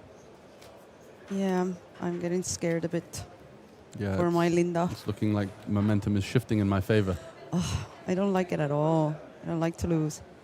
Absolutely but yeah, not. it's easier for Norwegian Linda to take the lead with the stack being so big. Yeah, and let's see if she can capitalize on that lead. It's obviously very difficult in heads up. If your opponent flops a lot of top pair type hands or makes some strong holdings, then there's nothing you can really do. But we do have King Jack versus 10-8, so fairly standard stuff. Both playable hands, heads up. Linda with the min raise. Be interested if she would have called that one. I'm guessing maybe 16 big blinds with the ante in play. And we do have pair on pair situation. Both players with backdoor clubs, but Linda's just got a real hammerlock so far on this board. Top pair. And listen, they're so close to the ring. They are. Then it's like heating up. Yeah, and you can see Linda there from Norway. A little bit more animated than we've seen her before. Getting a lot of verbal declarations as to how big the bet is and all this kind of thing. Small signs of potential nervousness, which Come on. Yeah, this is going to be another bet, I'm isn't actually getting anxious. It's a big spot. 450k in the middle, 600k behind. What's a natural type of sizing here? Somewhere around half pot. Keeping it fairly simple. I think jamming would be a waste of the strength of the hand. But yeah, something about 200 seems pretty good. 200 leaving the 400 behind on the river. Looking to charge hands like 8-6, 6-5, 6-4, 8x, 4x, 5-7 would arrive in this fashion. Are we going to see Linda from Norway take her chances for a river? You feel it's a mandatory call heads up. There are a lot of bluffs as well. Hands like Queen 7, Jack 7, 10-7, 9-7, 9-6. Yeah, she'll call. Yeah, I think she's going to see her river card, keep her opponent honest. It's going to be quite tricky for Linda to triple it off here. She's going to have 400 into 850. Big card in the stages of the tournament. It is the offsuit 3, so nothing changes. 6-7 already a straight. And should be seeing the white flag for Linda here to follow through with the river all in. Under half pot behind. Lots of weak holdings, or weaker holdings, I should say, to target with this jam. So much 8x. All in. Yeah, so much 5x. Even some stubborn ace So 4s. what do you think Norwegian Linda is thinking right now? I think she's probably going to fold.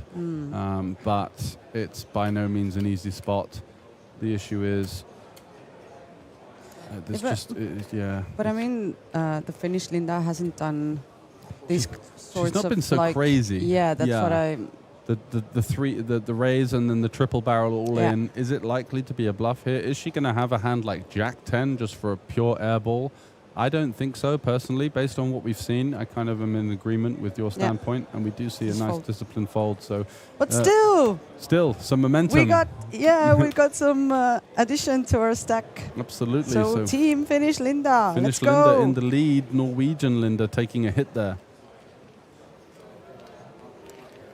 Although people pleaser as I am, I would be happy if the Norwegian Linda Really? won as well. You're not going to put me through Yeah, the torture of the classical. it's a fight between you and me more Yeah. than me against Linda from Norwegia. No, absolutely.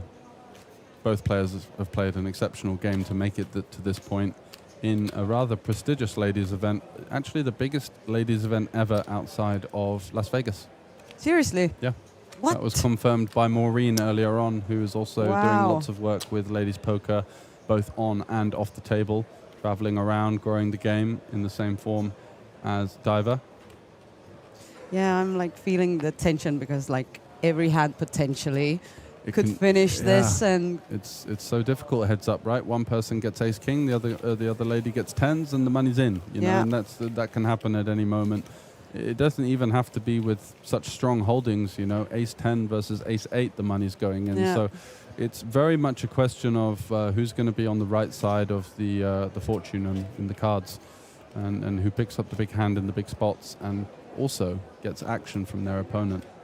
So yeah, it can very go much- on for hours. Like Can. last night we had the 8 game Oh, yeah. heads up. Oh my God, we ran to the stage for like, I don't know, 12 times going like, it's all in and call. And nothing happened. Yeah. So it was a The big short battle. stack doubling. Yeah. Mhm. And what time did that finish? Don't remember. Don't ask me. Don't ask me what the time is. Just locked in. Yeah. Yeah. No clocks in the casino. Yeah, but at the same time, it's very interesting and good to watch. Yeah. But it can be done with one hand or two hands, and at the same time, it can go on for Yeah. hours. So there's that hope and excitement Yeah. building in the room. But both players making sure that they get the most out of their situation, and you don't get to play heads up for a ring, especially in a ladies event all So we that often. don't see what Linda. No, has unfortunately, right now. the scanner isn't picking up her cards, but we are going to get a good idea now, I believe. It's a guessing game. Mm-hmm. And she does fire out 100 into 250 on the turn, and we finished fold. Linda with the fold. So it's even stacks here in play. It's really tense, isn't it? So you're still having me sing heavy metal. I'm not sure. I might have to change based on your predilection for this kind of music. So I will go to the drawing board on Children's that songs. one. Children's songs. Yeah, lullabies. Like Humpty Dumpty sat on the wall. No problem. Let's do it. Yeah, well, I'll keep that one as a surprise when Norwegian Linda wins. How about that? Okay. Sounds Deal. good. So back to the action. Continuing this heads-up bout. Jack 9 suited. This is a good hand. I like it. Very strong, very playable heads up, that's Yeah. for sure. And even the 8-7 facing the min raise is not going to be going anywhere. Yep. And that's very beneficial because lots of boards where the 8-7 hits, the Jack 9 could hit even stronger with the overcards. So Yeah. could be some spicy flops here. Let's see that the looks like a cards good from the- start. Wow, look at this. Action. Action Jackson here. Linda on Linda. Norwegian Linda with the Jack 9. So that's a gut shot to the straight flush. So she can't hit the straight flush, unfortunately, as Finnish Linda does have the 8 of diamonds, but a huge flop Yeah. for Norwegian Linda. Finnish Linda only has bottom pair, but she's got backdoor straight draw, backdoor flush draw. She's going to call 1. So are we going to see an 8? An 8 could spell the end here. No, it's a 3 on the turn. Yep, so 3 on the turn. And Norwegian Linda here, still with only Jack high, is having the equity disadvantage, but may be able to maneuver her opponent off of this holding. She bets 150 into 400. Well, 125, even smaller actually. Very small bet here. Not setting up a sort of natural river spot either, and just gets the fold from Linda. So Norway coming out on top on that occasion with her huge combo draw there. Any 8, any jack, any diamond would have got her the check mark. And so we do have 15 minutes remaining of the 25k, 50k level. And then it's going to be getting really hairy and rather short between the two players as we do hit the 30-60k. And we have just over 2.3 million chips in play, I believe. So that would be an average of 20 big blinds. At the moment, it's Norway currently with the advantage. 10-3 finding the muck, and Queen 10 was the best of it. And there is the ring, the first time we've got our eyes on that beautiful sight. It is. I tried it on. Good Very fit? powerful. Yeah. No, it was a bit big for my tiny fingers, but still felt powerful. But I You need to get your hands on one. Yeah. Yeah. Have you tried it on? I haven't, no. It might be a decent enough fit if it's roomy for you, potentially. So Linda here with the Queen 5. Likely to be continuing in some form. Looks like she's just going to continue to go for this min-raise opening strategy. We haven't seen any limps as of yet. Ace King for my Linda. Yes, so finish Linda with quite an easy shove here. And she does take it, and that's going to be the end of that hand. Straight all in. Yep. The added dramatic effect of pushing those chips over the line, which is always a good feeling with a big hand, such as the powerhouse, Ace King. And once again, the stacks leveling up. You could see on the top left of your screen, the average stack is 1.1 million. And we have 1.2 facing 1. So all to play for, and it's just a question of who's going to come out on top of the big pot. That is what we're waiting to see here. Who will win the ring of the WSOPC Tallinn 2024? How many times have you seen those video clips of me doing the interviews? So many times. Do you know it by heart already? Going like, okay, this is the spot where Tela says this and that and this. And and here we are for the action-packed event here in Tallinn. Hey guys. Me again. Me. Yeah, welcome to day 5. Yeah. It's day 5 already. I know. It's just crazy, isn't it? It's been a whirlwind so far. It has. So Linda this time finding the jam, the Norwegian Linda, and taking it down. So she does once again reclaim the chip lead, and that's just how short and how action-packed this structure is turning into here with this heads-up duel of 20 big blinds average. So 26 facing 18. Yeah. Well, now I can feel that it's like equal at the same time, but the tempo is getting like higher. Up and up. Yep. Yeah, exactly. The intensity levels are hitting the roof here as both players are kind of encroaching this Ace 5. shorter and shorter play. Yeah, Ace 8. Ace 8. And as we saw her... Huge hand, She's going to raise and I think call an all-in if she does C1 and 8-6 offsuit. Not going to cut the mustard for finish, Linda. Not going to cut the mustard. Yeah. That's a weird thing to it's say. It's like an English idiom. Yeah. Yeah, doesn't quite cut the mustard. It's like not up to the level that she was hoping for. Yeah, well, I definitely see the picture in my mind going like someone cutting the mustard. Yeah. It's weird. Yeah, it's not going to cut it. I don't know, it's an idiom. It's difficult to... It is weird. Yeah. It's just something that I've Do you use it often? Yeah, it's like a very British thing, I guess. Just kind of slips off the tongue. I don't really think about the origin or what it means. I'm going to use it now. It's not going to cut the mustard. All right, I want to see that on the day 6 preview tomorrow. Oh, These players aren't going to cut the mustard unless they join us at the 1500 main event. Good idea. Okay, so we've got some King 7 versus 9-7, and it's finished Linda with the advantage. And we're going to see the flop. Yeah, and it is an open-ender for Norwegian Linda here. Big flop for her. Open-ender, backdoor flush draw. Finish Linda has an overcard with a backdoor flush draw, but checking back, unless she hits a king, it's going to be difficult for her to win this pot, I think, because Linda is going to come out firing on the turn from the big blind, you feel, with this open-ender. Yep, 125k. That's going to make life very difficult for King High. Quick and fold. A quick fold, and all of a sudden, the momentum and the wind in the sails of Norway here. Again, I don't like what I'm seeing. Nope, the 2-1 disadvantage in chips, all of the momentum. Potentially Linda missing a couple of opportunities to really put some aggression in, and what you do tend to see in heads up is that the more aggressive opponent has the advantage. And we've seen Norwegian Linda really take the bull by the horns. Yeah, still nothing is lost. No, absolutely, anything can happen, just a double up. And you could see the stress and the gravitas of the situation in plain sight on the face of Linda there, as she does shove with the King 4. Gets another fold, and all of a sudden here we're down to 12 big blinds for our last remaining Finnish lady. Come on.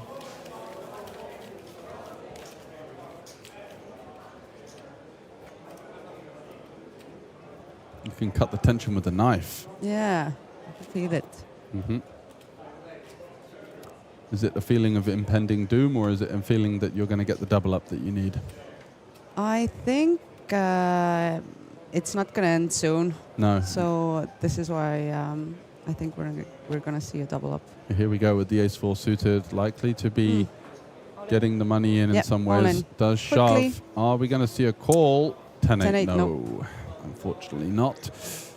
Going to be needing a little stronger than that. A few of these and I'm back in the game with my Linda.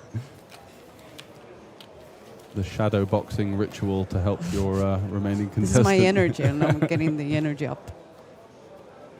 Shadow boxing. Absolutely. And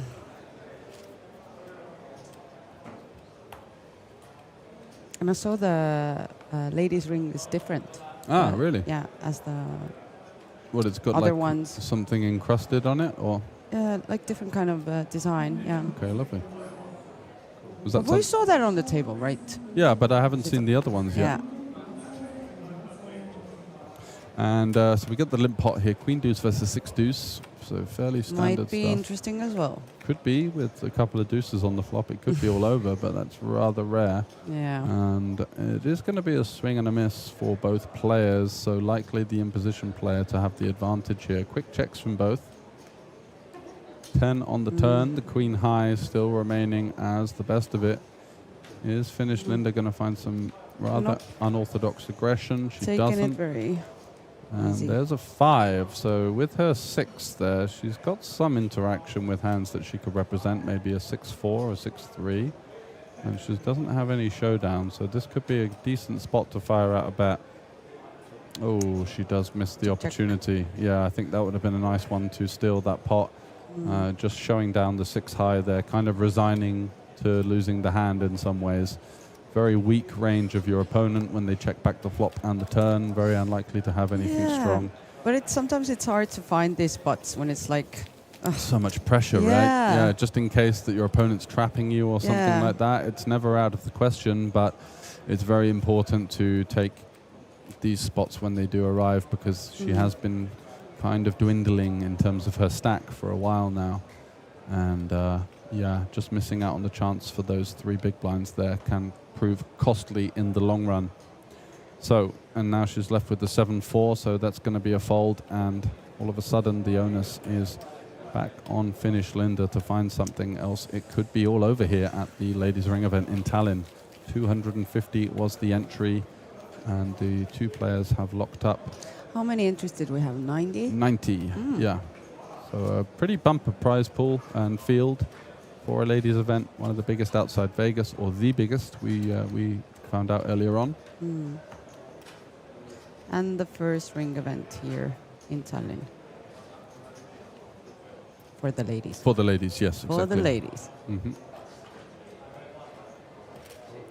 So Linda shoving King 9 for 12 big blinds. Chips flying everywhere. Oh, whoa! Aces! Oh! Holy moly. Wow. Oh my God. And the chips getting absolutely beaten into the This pot is there. where I'm hoping nothing... Yeah, nothing goes completely nothing wrong. strange will won't happen. Yeah, so Linda from Norway left with needing 2 pairs, some kind of straight or some kind of spade or diamond flush. Her only escape routes to victory here. There's a queen. So queen. Oh, you do not like to see the sweat of the jack. Could it come? A jack wouldn't wouldn't leave Linda dead. She'd still have some outs, but now it's the jack and the jack only on the river for Norwegian Linda. I'm a believer. Yeah. Yeah. That's a clean hold. Back in the game. Back in the game. Back to level stacks. And so it's 1.2 playing 1.1 million. And 5.5 minutes remaining of this level, and then we're going to hit the 30-60K. That's a pretty brutal one for Norwegian Linda. She was finding some nice shove spots, keeping the aggression, keeping the pressure on her opponent, but nothing you can do when your opponent wakes up with the best hand in poker. That's for sure. Yeah, it actually feels like she's in the lead. But at the same time, Finnish Linda is not... She's taking the stab as well in some spots. Exactly. So let's see if she can capitalize on this rather fortuitous double up. Picking up such a strong holding heads up is quite difficult to do. Usually you're left with some kind of weird ace deuce in that spot and having to call it off. But in this case, almost a free double up there. She had over 80% equity pre-flop, and that's about as good as you can hope for in no limit hold'em. So back to the races here between the two Lindas. The back to reality. Exactly, back to the grind in many ways. And we could see we have a new dealer coming in. Hello. Absolutely. Do you believe that different dealers bring like different dynamics to the table? In terms of like which cards come, no, but in terms of like some dealers have an effect on the table where their energy can create looser play or like more tight play or something like that. If they're quite stoic and they don't say much, then often the table is quite low energy, you know? Whereas I've had dealers that are super chatty. There's one Hungarian guy in particular. Your favorite. Yeah, in Bratislava, and he just comes and he's like a big cuddly teddy bear, and everyone just has such a good time, you know? Because he's kind of chucking the chips around and doing these little tricks with the cards, and just everyone's kind of on the edge of their seat laughing at all of his jokes. So that's my favorite type of dealer, some high energy person that really enjoys what they're doing. A7. Yeah, and a defense from 10-7. So a 7 high board could spell danger for Norway here. And it is a 7 on the flop, so we could see once again some momentum here for Finnish Linda. Linda is thinking. Yeah. And then Linda is thinking. Linda and Linda. Maybe we should call her Madlina. Have you seen a heads up between like two the people same, with the same name? Yeah. Never. That's amazing. I know. It's kind of a new thing Linda for me. is doing this, but Linda is doing that. How do we differentiate them without their nationality? Maybe glasses Linda or... yeah. Yeah, I don't know. Oh, wow, what a turn card. This is a really brutal one, as obviously the king becomes less likely. So Norwegian Linda is going to have to feel really comfortable with her 7 here.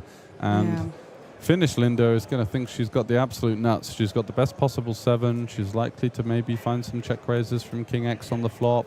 So the king is much less likely, and she might even be able to go for all 3 streets here.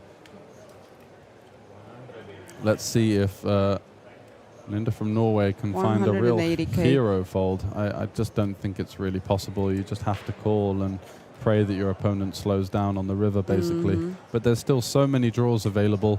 6-5, 6-3, 5-8, diamonds, random stabs. 9 of diamonds on the river, though, completes a backdoor draw.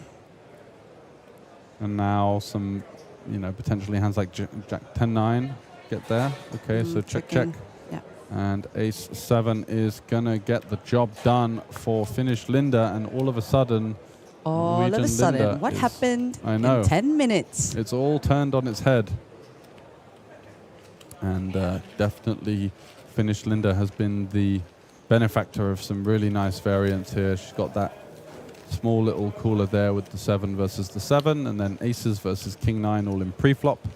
So momentum has shifted in the direction of Finland. Yeah. Wow, what a turnaround.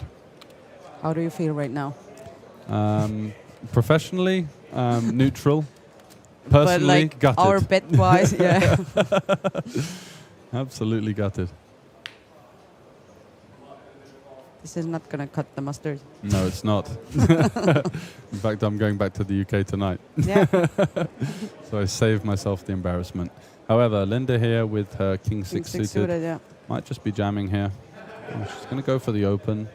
So now she's the shorter stack. She wants to potentially save some chips if she runs into the stronger holding. Yeah, slow it down a bit. Yeah, exactly. She wants to, preserve rather than run into another big hand. And she does get the call. So is Finnish Linda going to continue to smash all these boards? No. Okay, so maybe a little pickup here for going in the direction of Norway. She is going to see bet for the small size, and based on what we've seen from Linda, she was not going to be hanging around with Jack 9 off here. She does fold. Yeah.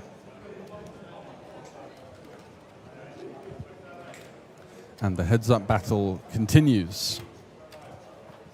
Just when you think someone's running away with it, a couple of pots slide in the other direction, and it all evens up. And it's back again. That's the coveted ring that we're playing for. So what's the exact difference between the ladies and the sort of open event rings? As I remember, the guys one, it's like a bit wider. Okay. Yeah. Yeah. A bit more masculine. Okay. Which is like logical. Yeah, makes sense, right? Yeah, makes sense.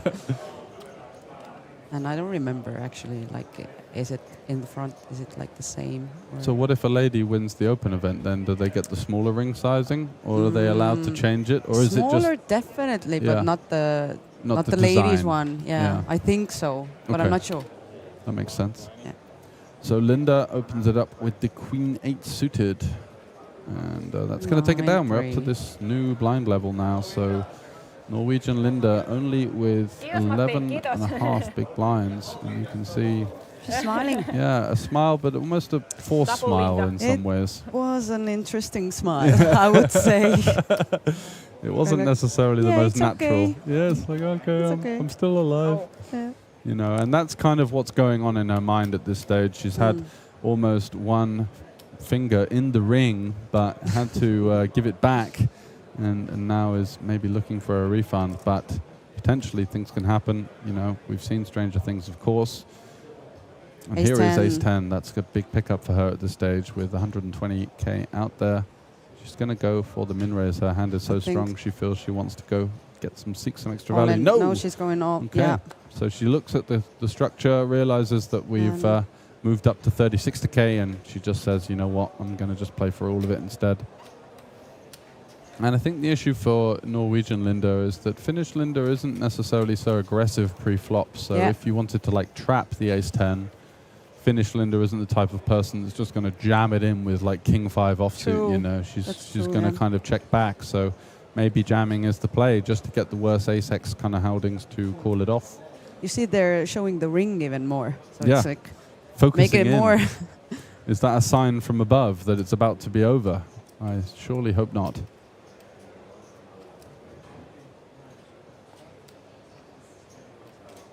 Let's call in some action.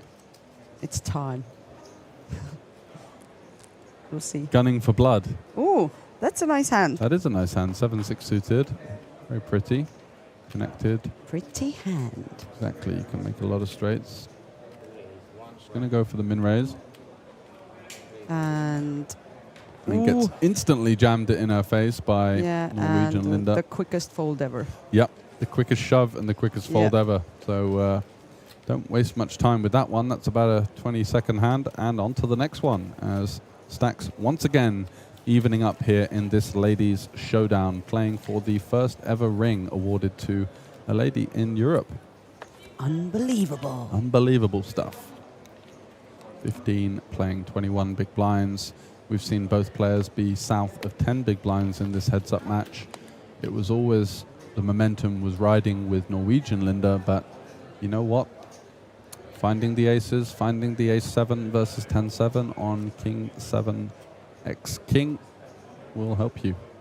Do you remember how were their stacks in the beginning of the beginning of the day? Because I remember we had very short ones. Yes, and neither of those players were like hyper short. Okay. But Norwegian Linda came in with roughly between 10 and 15 big blinds, and Finnish Linda had a medium stack. I think she had about 30 big blinds. And Jenny, who came in third, she had was like every chip, basically. Yeah. Over half the chips in play at that point. Yeah. And unfortunately, she did meet her demise in third, taking a little bit of an aggressive route with the 10-8 suited versus the button open off of the short stack, and was crushed by the ace-queen and ended up hitting the rail. Linda seeing a beautiful hand again. A 4 and a 5 hearts. It's a cute one. It certainly is, but she's run into another shove. Oh my God. Look at this.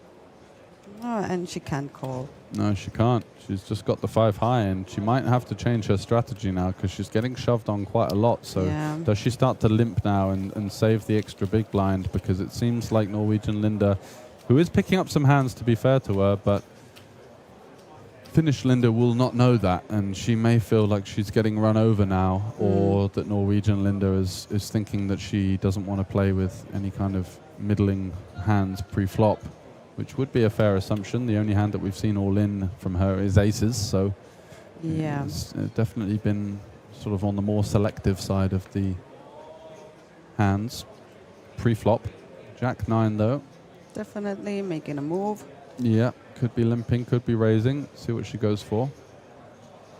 She goes for the raise. I think she feels that she's not going to get shoved on by this particular opponent that much. But Queen 5 suited is definitely going to cut the mustard. We'd like to see a flop with that. We'd like to see a flop with that. We've got a high card and we've got 2 of the same suit. That will do it. And wow, straight versus middle pair. Here we go. Crazy. Crazy.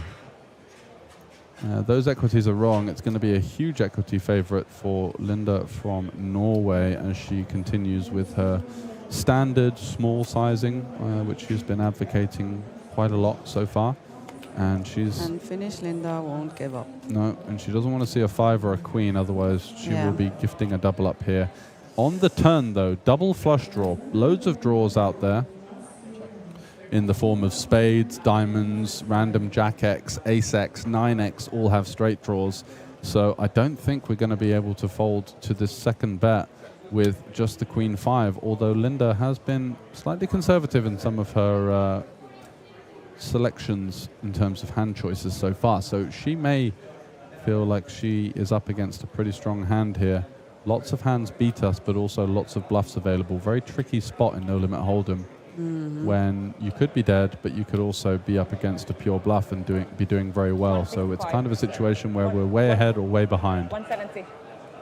And she is getting the confirmation on this bet, and there isn't really a bad card for Norwegian Linda to face here. If it's a spade or a diamond, so be it. We've got a straight. We can still get called by some King X and some random 2 pairs.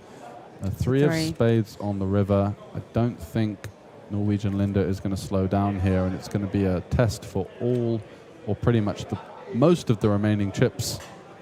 You're shaking your head. I don't like the looks of it. No, it's not looking good, is it? Nope. Finnish Linda just praying for a check back here. I don't think it's coming with a straight. We could potentially check back some hands like a medium strength king, but the straight is just too strong heads up. We've got to go for a value bet here. And she does fire out, I think it's 300 into 790, which is about half of her stack. So 275. Okay, so very milky sizing, you know, not going for the all-in, not wanting to scare her opponent off. In many ways, this can look stronger as you're saying, you know what, I feel like you're going to fold if I jam, so I'm going to bet smaller and try and kind of price you in. And you can see it's a tough spot for Finnish Linda.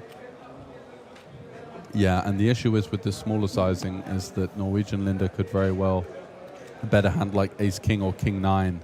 You know, that would be a bit too weak to go all in, but could definitely seek some value from queen or 10x with this smaller sizing. So actually the kind of the worst sizing for Linda to face here. If she faced a jam, it's very polarizing. Your opponent's saying, I've got probably strong 2-pair plus. Oh, it hurts. As I finish that essay of thoughts, we Monologue. get the call. Yeah. George's monologue. Yes. George's late night monologues here in Tallinn, but unfortunately, Linda from Finland is now going to be in the danger zone with less than 10 big blinds. Let me see what I can do energy-wise. I know you're going to need to summon Shadow something boxing. up really quick. The shadow boxing wasn't really cutting the mustard. I think you need to find something else to work with. Oh, what can I do? What can I do?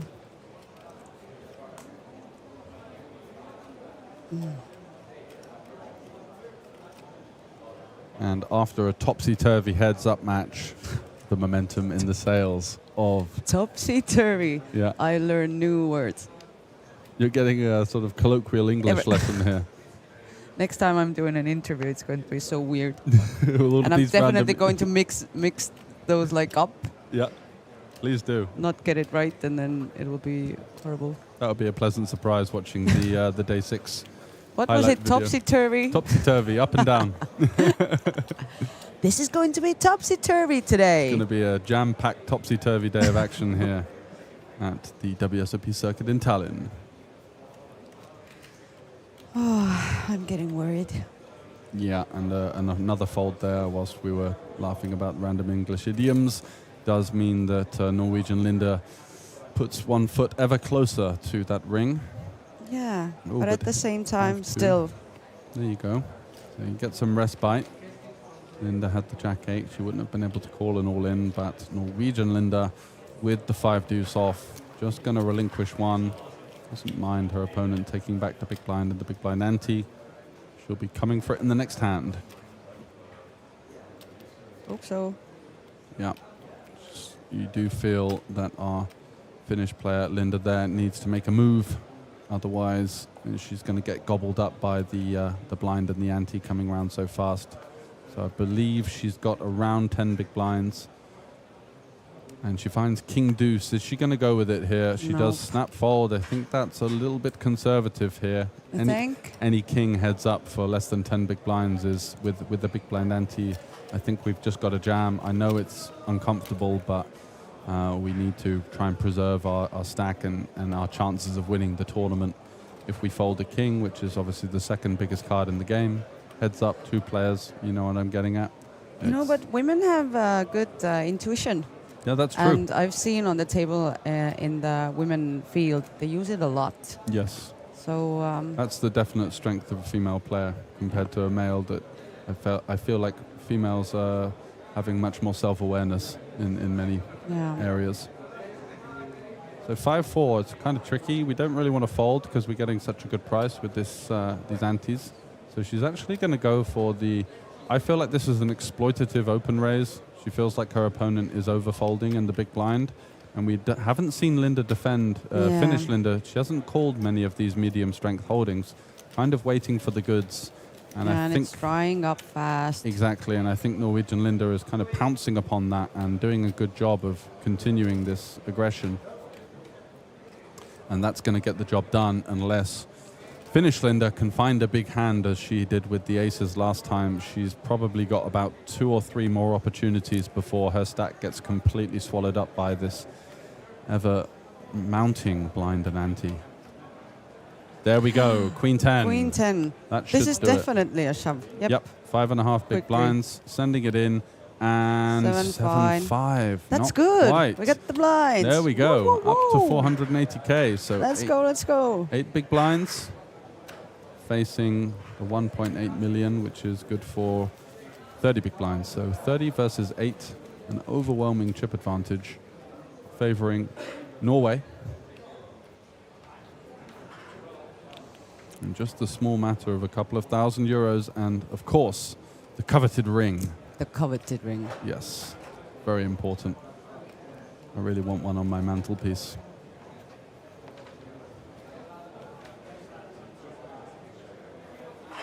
Is there a ring being given out for the celebrity event? I don't know. Yeah, the 150. I think not. There's a lot of runners. There's 320 when I walk past. Yeah, I think right People are now it's going even crazy. more. Yeah. It's always been a really popular one. Yeah, I saw an average of maybe 5 beers on every table. Sounds like it has been every time. Yeah, like a Scandinavian party, right? Yeah. It's a fun one. One It's of the culture shocks for me was seeing people drink beer in the sauna. I've never seen that before. Come on. Yeah, never. It's like when you grow up, Yeah. you always have a sauna drink. Not beer when you're little, Yeah, of right? course. But like what? Some But kind of always lemonade? like lemonade. Yeah. Oh, right. Oh, it's like, it has to be. Yeah? Yeah. But don't That's fizzy why you go drinks- to the sauna. Yeah, but don't fizzy drinks like kind of make you more thirsty in some ways? And like, I don't know. No, you have to drink water. That would Yeah. be like the first big right Yeah, for yeah. your body because you sweat a lot. Absolutely. And you have to get it back. But yeah, I think that's where it starts. But people love all these other bubbly drinks, and then it's switched from water to whatever. To whatever they can get their hands Yeah. on. Yeah, that was really baffling for me. Oh, Andreas just came in and told me that I can go home. So you can't sweat the ending, but I'll let you know which song you. Can you? No. I hope you're sending me a message going like, Teela, you were right. You were right. Finish It's time for me Linda to one. do a classical opera Wait. show. I have to see this hand. Yeah, well, this It's is gonna definitely be Linda. Yeah. We know it's going to be an all-in for sure. Is Finnish Linda going to find anything? No, it's the cards are mucked. So all of a sudden, nope. Finnish Linda down to 210. Oh my God. Oh, I can't leave it here. Unfortunately, Wise Guy is on hand to take over the reins. Yeah. It's been a pleasure. Yeah, thank you, George. Thanks very much, And Tele, I'll for see you joining around. us. Yeah, We'll see you thanks. around and see you tomorrow for yet more. See you every day. Yes, absolutely.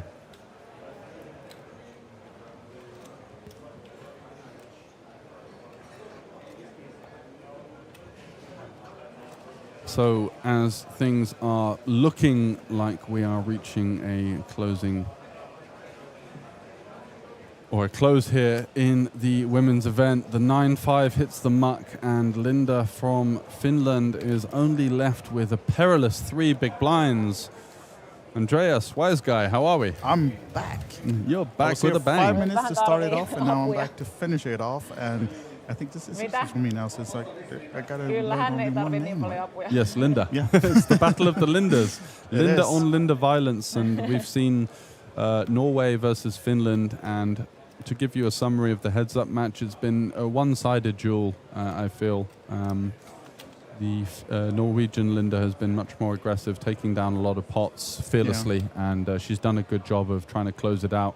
And this is kind of a situation where you just jam any 2, basically, and the money is going in. It's going to be 10-6 versus the Queen Deuce. So At can least finish? ahead. Yes, exactly. Finish Linda. Can she be the Queen of Tallinn here with her surmount back to the top of the chip stacks? Yeah, you see starting with the Queen Deuce. The Finnish reporter on the sideline, hoping Absolutely. for a double up. There's a gut shot. Yeah. Could be over. With the Queen, no, that would, the Queen would do it, but it's a 10 or a 6, or we're going to be continuing this heads-up bout, and it is we the are. Queen. So 2 pair for Finnish Linda there. Vielä Good then, I got more than one hand in the booth. Exactly, yeah. I thought it was going to be over quite quickly on the 10-10-6 board. Yeah, exactly, right. Yeah, so this is Finnish Linda, still behind them, but now she has 300, and she started in front, right, the heads up? Yeah, she did. Well, it's been up and down. So Okay. she found aces versus a jam of 12 big blinds versus the King 9 of Norwegian Linda. Held that one. Then she won a medium-sized pot with Ace 7 versus 10-7 on King 7-4 King. So that was a little bit of a cooler in terms of heads-up play. But ever since then, it's been the one-woman show, really. Norwegian Linda has just been opening a lot, putting a lot of pressure on, finding some jams, finding some min-raises. And Finnish Linda has maybe missed a couple of opportunities to go with the slightly lower end of the spectrum in terms of the sort of unintuitive jams, hands like King Deuce off, which when you play full ring all the time, don't look like strong hands, but in heads up, you kind of need to go with them, you know? Yeah, and Linda goes with this one. Finish Linda, I should say. Yes, absolutely. And 10-7 suited, not the worst hand to defend. It's another 240. Yeah, it's for 5 big blinds. We've got 1 invested, so we're getting a price of 240 into 660. So we only need sort of round about 38 to 40% equity. It might be a call, and it is going to be cards on their backs. We've basically got a straight flip here in the ladies' event. As you can see, Finish Linda just slightly ahead. Absolutely. 3 off. Ever so slightly. She's going to need an ace to settle her nerves. No 10, no 7 though, so happy days for her, and she does have a heart as well, so she could get rid of some of the outs on a turned heart. There's a 6. Oh. Ooh, that's a sweaty one. Now the 8 comes into play. 8s and 7s. 10 outs. Not to be. There it is. There's the queen. Not a double up. All of a sudden, Linda back in the game, up to north of 10 bigs for the first time in quite a while. Yeah. And she lets out a sigh of relief there. Quite happy, but still. Yeah, just kind of gathering herself a little bit. You know, the emotions do tend to rise after you've just won 2 all-ins in a row back in the game. So definitely a very important point for her to kind of regather herself, check in mentally, and just get back on the horse, basically. And there we have it. So it was 20 or 30 big blinds versus 3 not long ago or so. And now 26 versus 11. So still a commanding lead for Norwegian Linda, but Finnish Linda mounting a bit of a comeback here. Yeah, sure. So not a double up and she'll be ahead. So the overall final table, you've seen it all. Anyone has impressed you more than someone else? Yes, the current chip leader, Jenny from Sweden, very aggressive player. Her aggression was kind of the thorn in her side in the end. She took a rather aggressive shove with 10-8 versus a button open with not much fold equity, and met her demise there, but she put up a really strong game. So yeah, I would say Jenny Marta from Lithuania, who came 4th. She played really strong as well, and both Lindas. So I think the 4 strongest players have made the final 4. Yeah.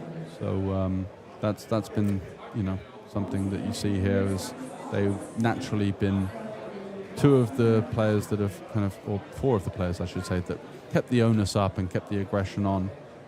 And we've seen in the heads-up match it become slightly in favor of Norwegian Linda, as Finnish Linda is not playing too many buttons, not defending too many big blinds, open folding quite a lot. And with this big blind anti-format, there's really nowhere to hide.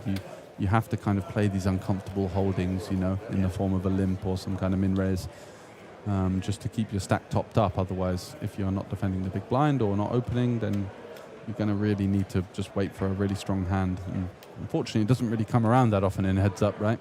No. You're mostly dealing with these niggly kind of jack 5 offs and 9 5 offs, and of course playing full ring, not comfortable holdings to be dealing with, as you just auto fold those usually. You saw the beautiful ring they're battling for, and I know this Linda, the Norwegian girl, said in my little interview before the final table started that she's here for the ring and she wants to play the Tournament of Champions next year. So oh wow, okay. She didn't care that much about the money, but the TOC was on her list. So yeah. Is she a professional player? Do you know? No, not professionally, but I think she said she runs her own business, and but she plays a lot. Yeah, awesome. And she was, as you probably already mentioned, she was running back and forth to the 5-5-5. Yeah, that's a hell of a storyline, right? Because she was almost sat out with 20 big blinds with 6 ladies remaining. No. And so she came back to 15 big blinds, found a double up, and then she'd gone off again, and then where did she come in the 5-5-5? I was just about to ask if you knew. Oh, no, I don't. I'll check it out, actually, if she made the money or not. But I think she at least got into the money on that one. But nice. We'll check the details for us.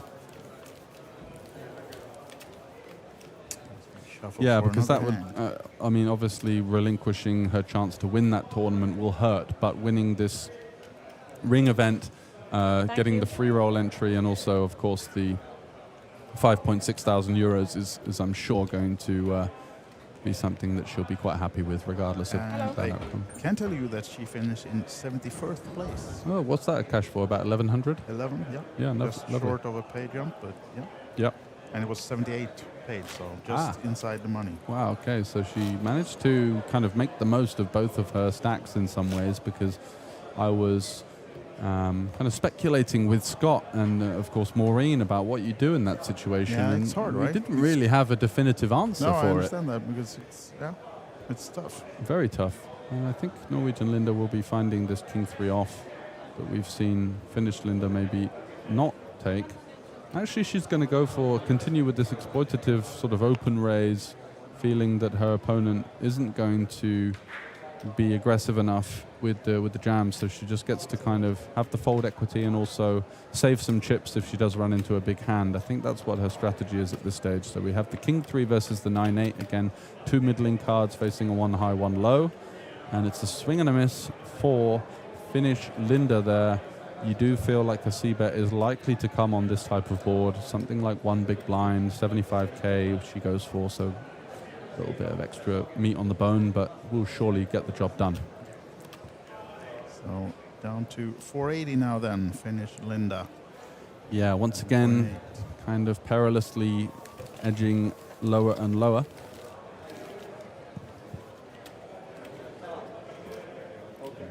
Norwegian Linda looking at the board, still same blinds.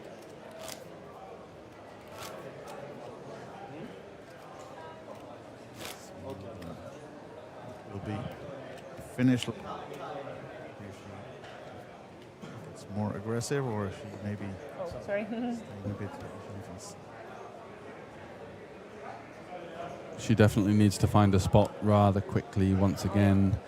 7.5 big blinds. Maybe She's the one. all in. Don't see the cards though, but it's not 7-3. no call, so. I'm sure she would have had something half decent to go with at that point. Although, yeah, getting short there and not picking that one up would have been a real big swing. So picking that one up, she gets to 10 big blinds, but if she folded it, would have been down to 7.5. So those sort of jumps are quite big. Extra 33% on the stack. And that's what we're playing for. Roughly a 2,000 euro pay jump plus the added equity of around about $1,000 worth, because you're going to have about 1,000 entries in this 1 million prize pool. It's a nice one. Wouldn't mind playing that one, right? No, absolutely. Punch your ticket in there and potentially take home 200k. That would be lovely. Here we go. There's the King Queen suited, shoving it in. Expecting a fold, and it is. Yeah, exactly. Norwegian Linda sticking to her game plan of going for a lot of min raising, going for a lot of leaning on her opponent, and unfortunately for her, facing some resistance there with a very natural shove with the King Queen. And nothing to be done with Jack 4 there. Just going to be one of the raise folds, and she will have some strong hands in that min raising range as well, but not this time. So if you by any chance is new to the stream, this is the Heads Up, the ladies event, the ring event in WSOP Circuit events in Tallinn. And we are live from Hilton in Tallinn. And this is Finnish Linda, just raising it up, bold 8-6 suited. Yeah, we have a rather rare situation where we've got two players of exactly the same name playing against each other. I've not seen that much before, and here we go. Ace King for Norwegian Linda.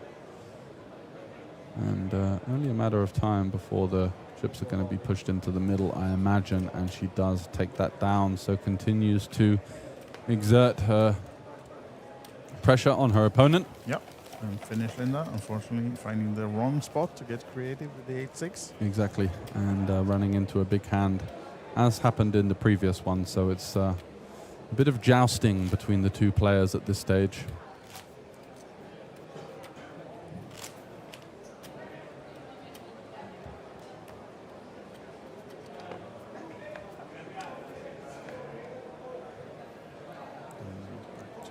Norwegian Linda, 6-5 off. Exactly. After the antics of the 3 bust-outs in the first orbit, we felt like it was going to be over quite quickly, but it's been a real battle between these two players.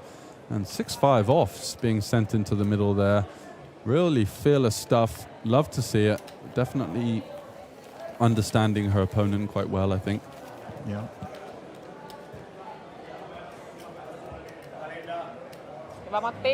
Still in a commanding chip lead then. Player to the left. From Norway. Mika. And I think it's those small pots like that where you see one person take a hand that the other person might not shove.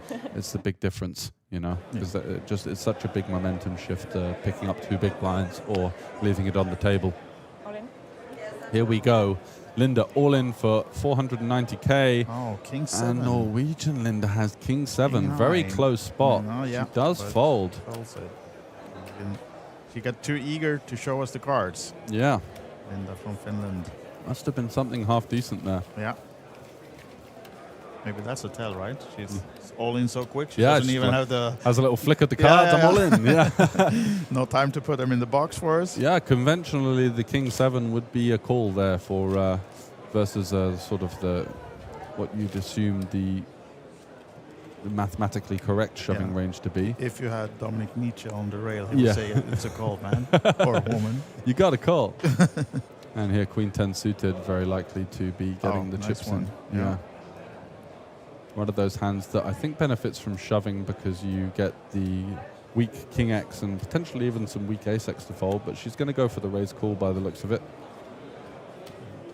And 4 deuce, nothing to be done there. We do finally see Linda from Finland's cards.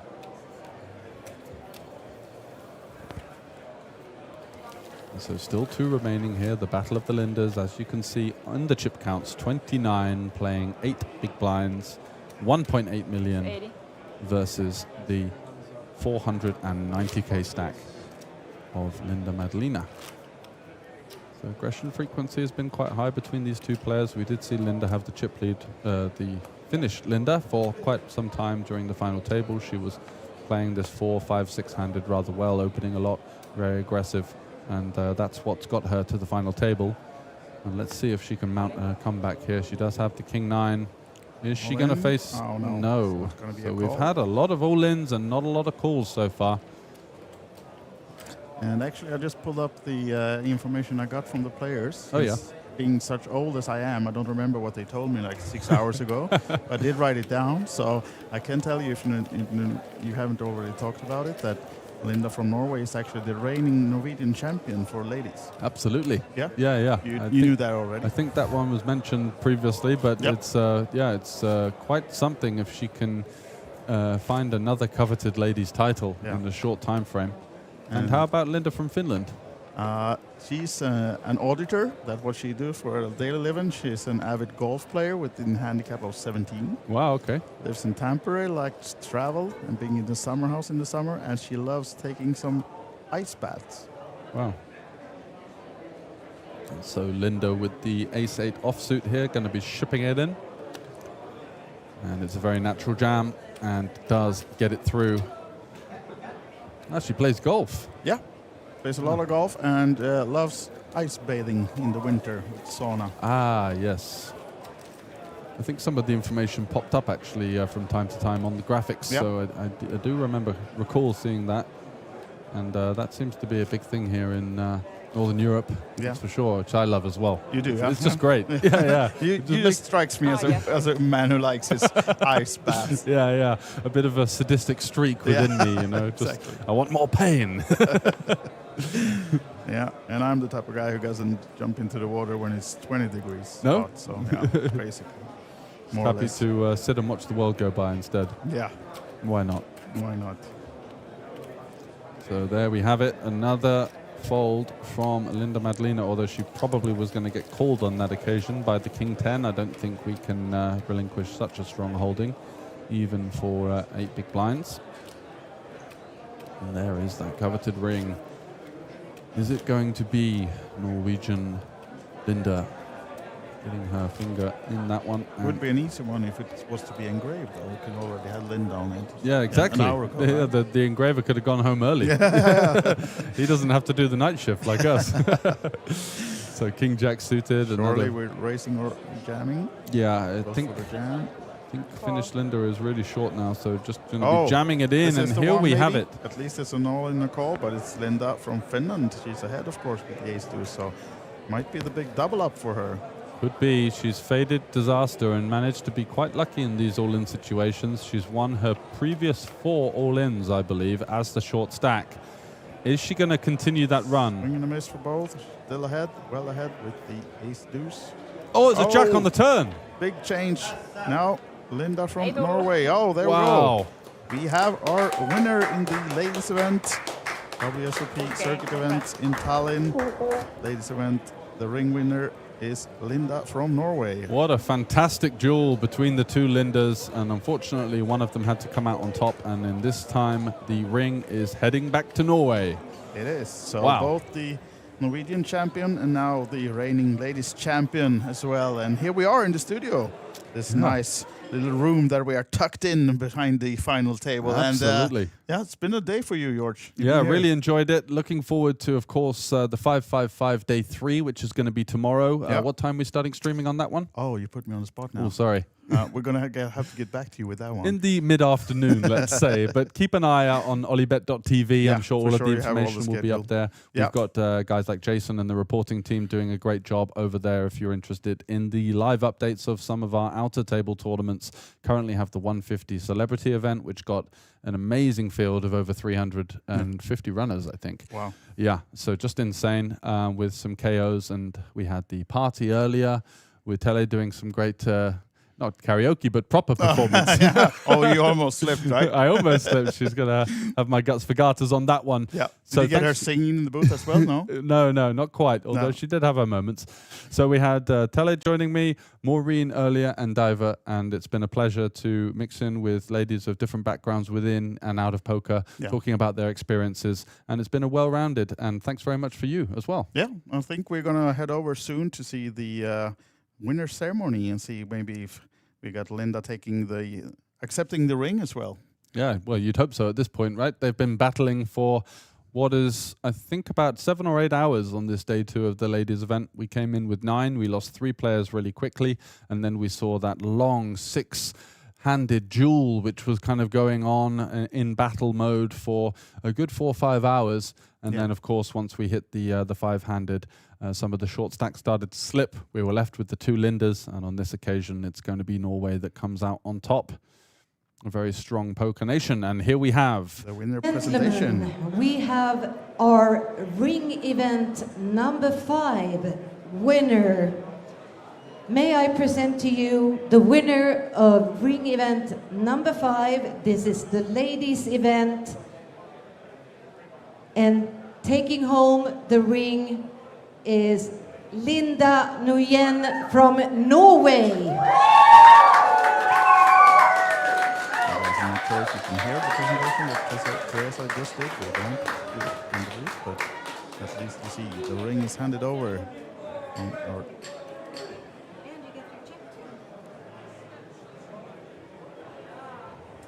Linda Nguyen, everybody. Ring event number 5. 5,570 euros. The winner, and it's all smiles from Linda from Norway. She played absolutely excellently in that heads-up match.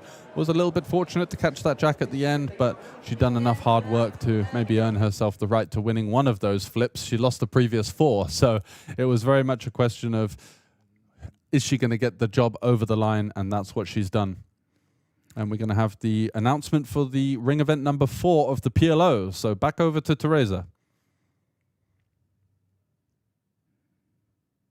Or at least shortly. You still have to look at us for a little while. So ring event number 4 is coming up, the winner presentation of that one as well. But we did see Linda accepting the win in the women's event, and I hope you enjoyed all of the stream for today. And as you said, George, we're going to be back tomorrow. We're going to double check what time actually, so we can leave that information with you as well before we leave for tonight. But and of course, check out the information on the 1500 main event, because that started today with 2 flights. And here we have the legend. Yes, Aki Pusing. Aki Pusing, there we go for the pronunciation.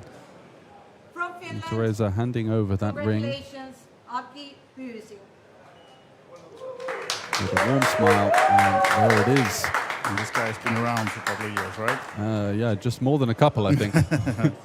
And there we go. He won 6,300 in the ring event number 4. Gets himself taken home the ring to Finland, I believe he's from, right? Yep, Finnish, absolutely. And yeah, playing, as you said, many years and frequent visitor here in the Tallinn casino as well. And winning with the lovely hand of trip suited aces as well. So got the job done in style. And that's going to be the end of things here at the WSOP Circuit in Tallinn. Thanks very much for joining us on an action-packed day of ladies poker. We're going to be back to the open events tomorrow from the 555 day 3. Stay in touch for all of the updates on that and when we're going to be going live. Looking forward to seeing you for another 5 days of commentary action. Definitely. Thanks very much for joining us. OlyBet.tv, also the blog is live, so if you're going to follow the main event, just flight number 1B just started, so it's still a lot of action going on here on the Hilton. OlyBet.tv is where our live bloggers will be up for a long night, giving you all that information if you're interested. Certainly will. And if you're local, get down here for some of the cash game action going through the night. But from us, it's good night here from Tallinn. Good night. See you tomorrow.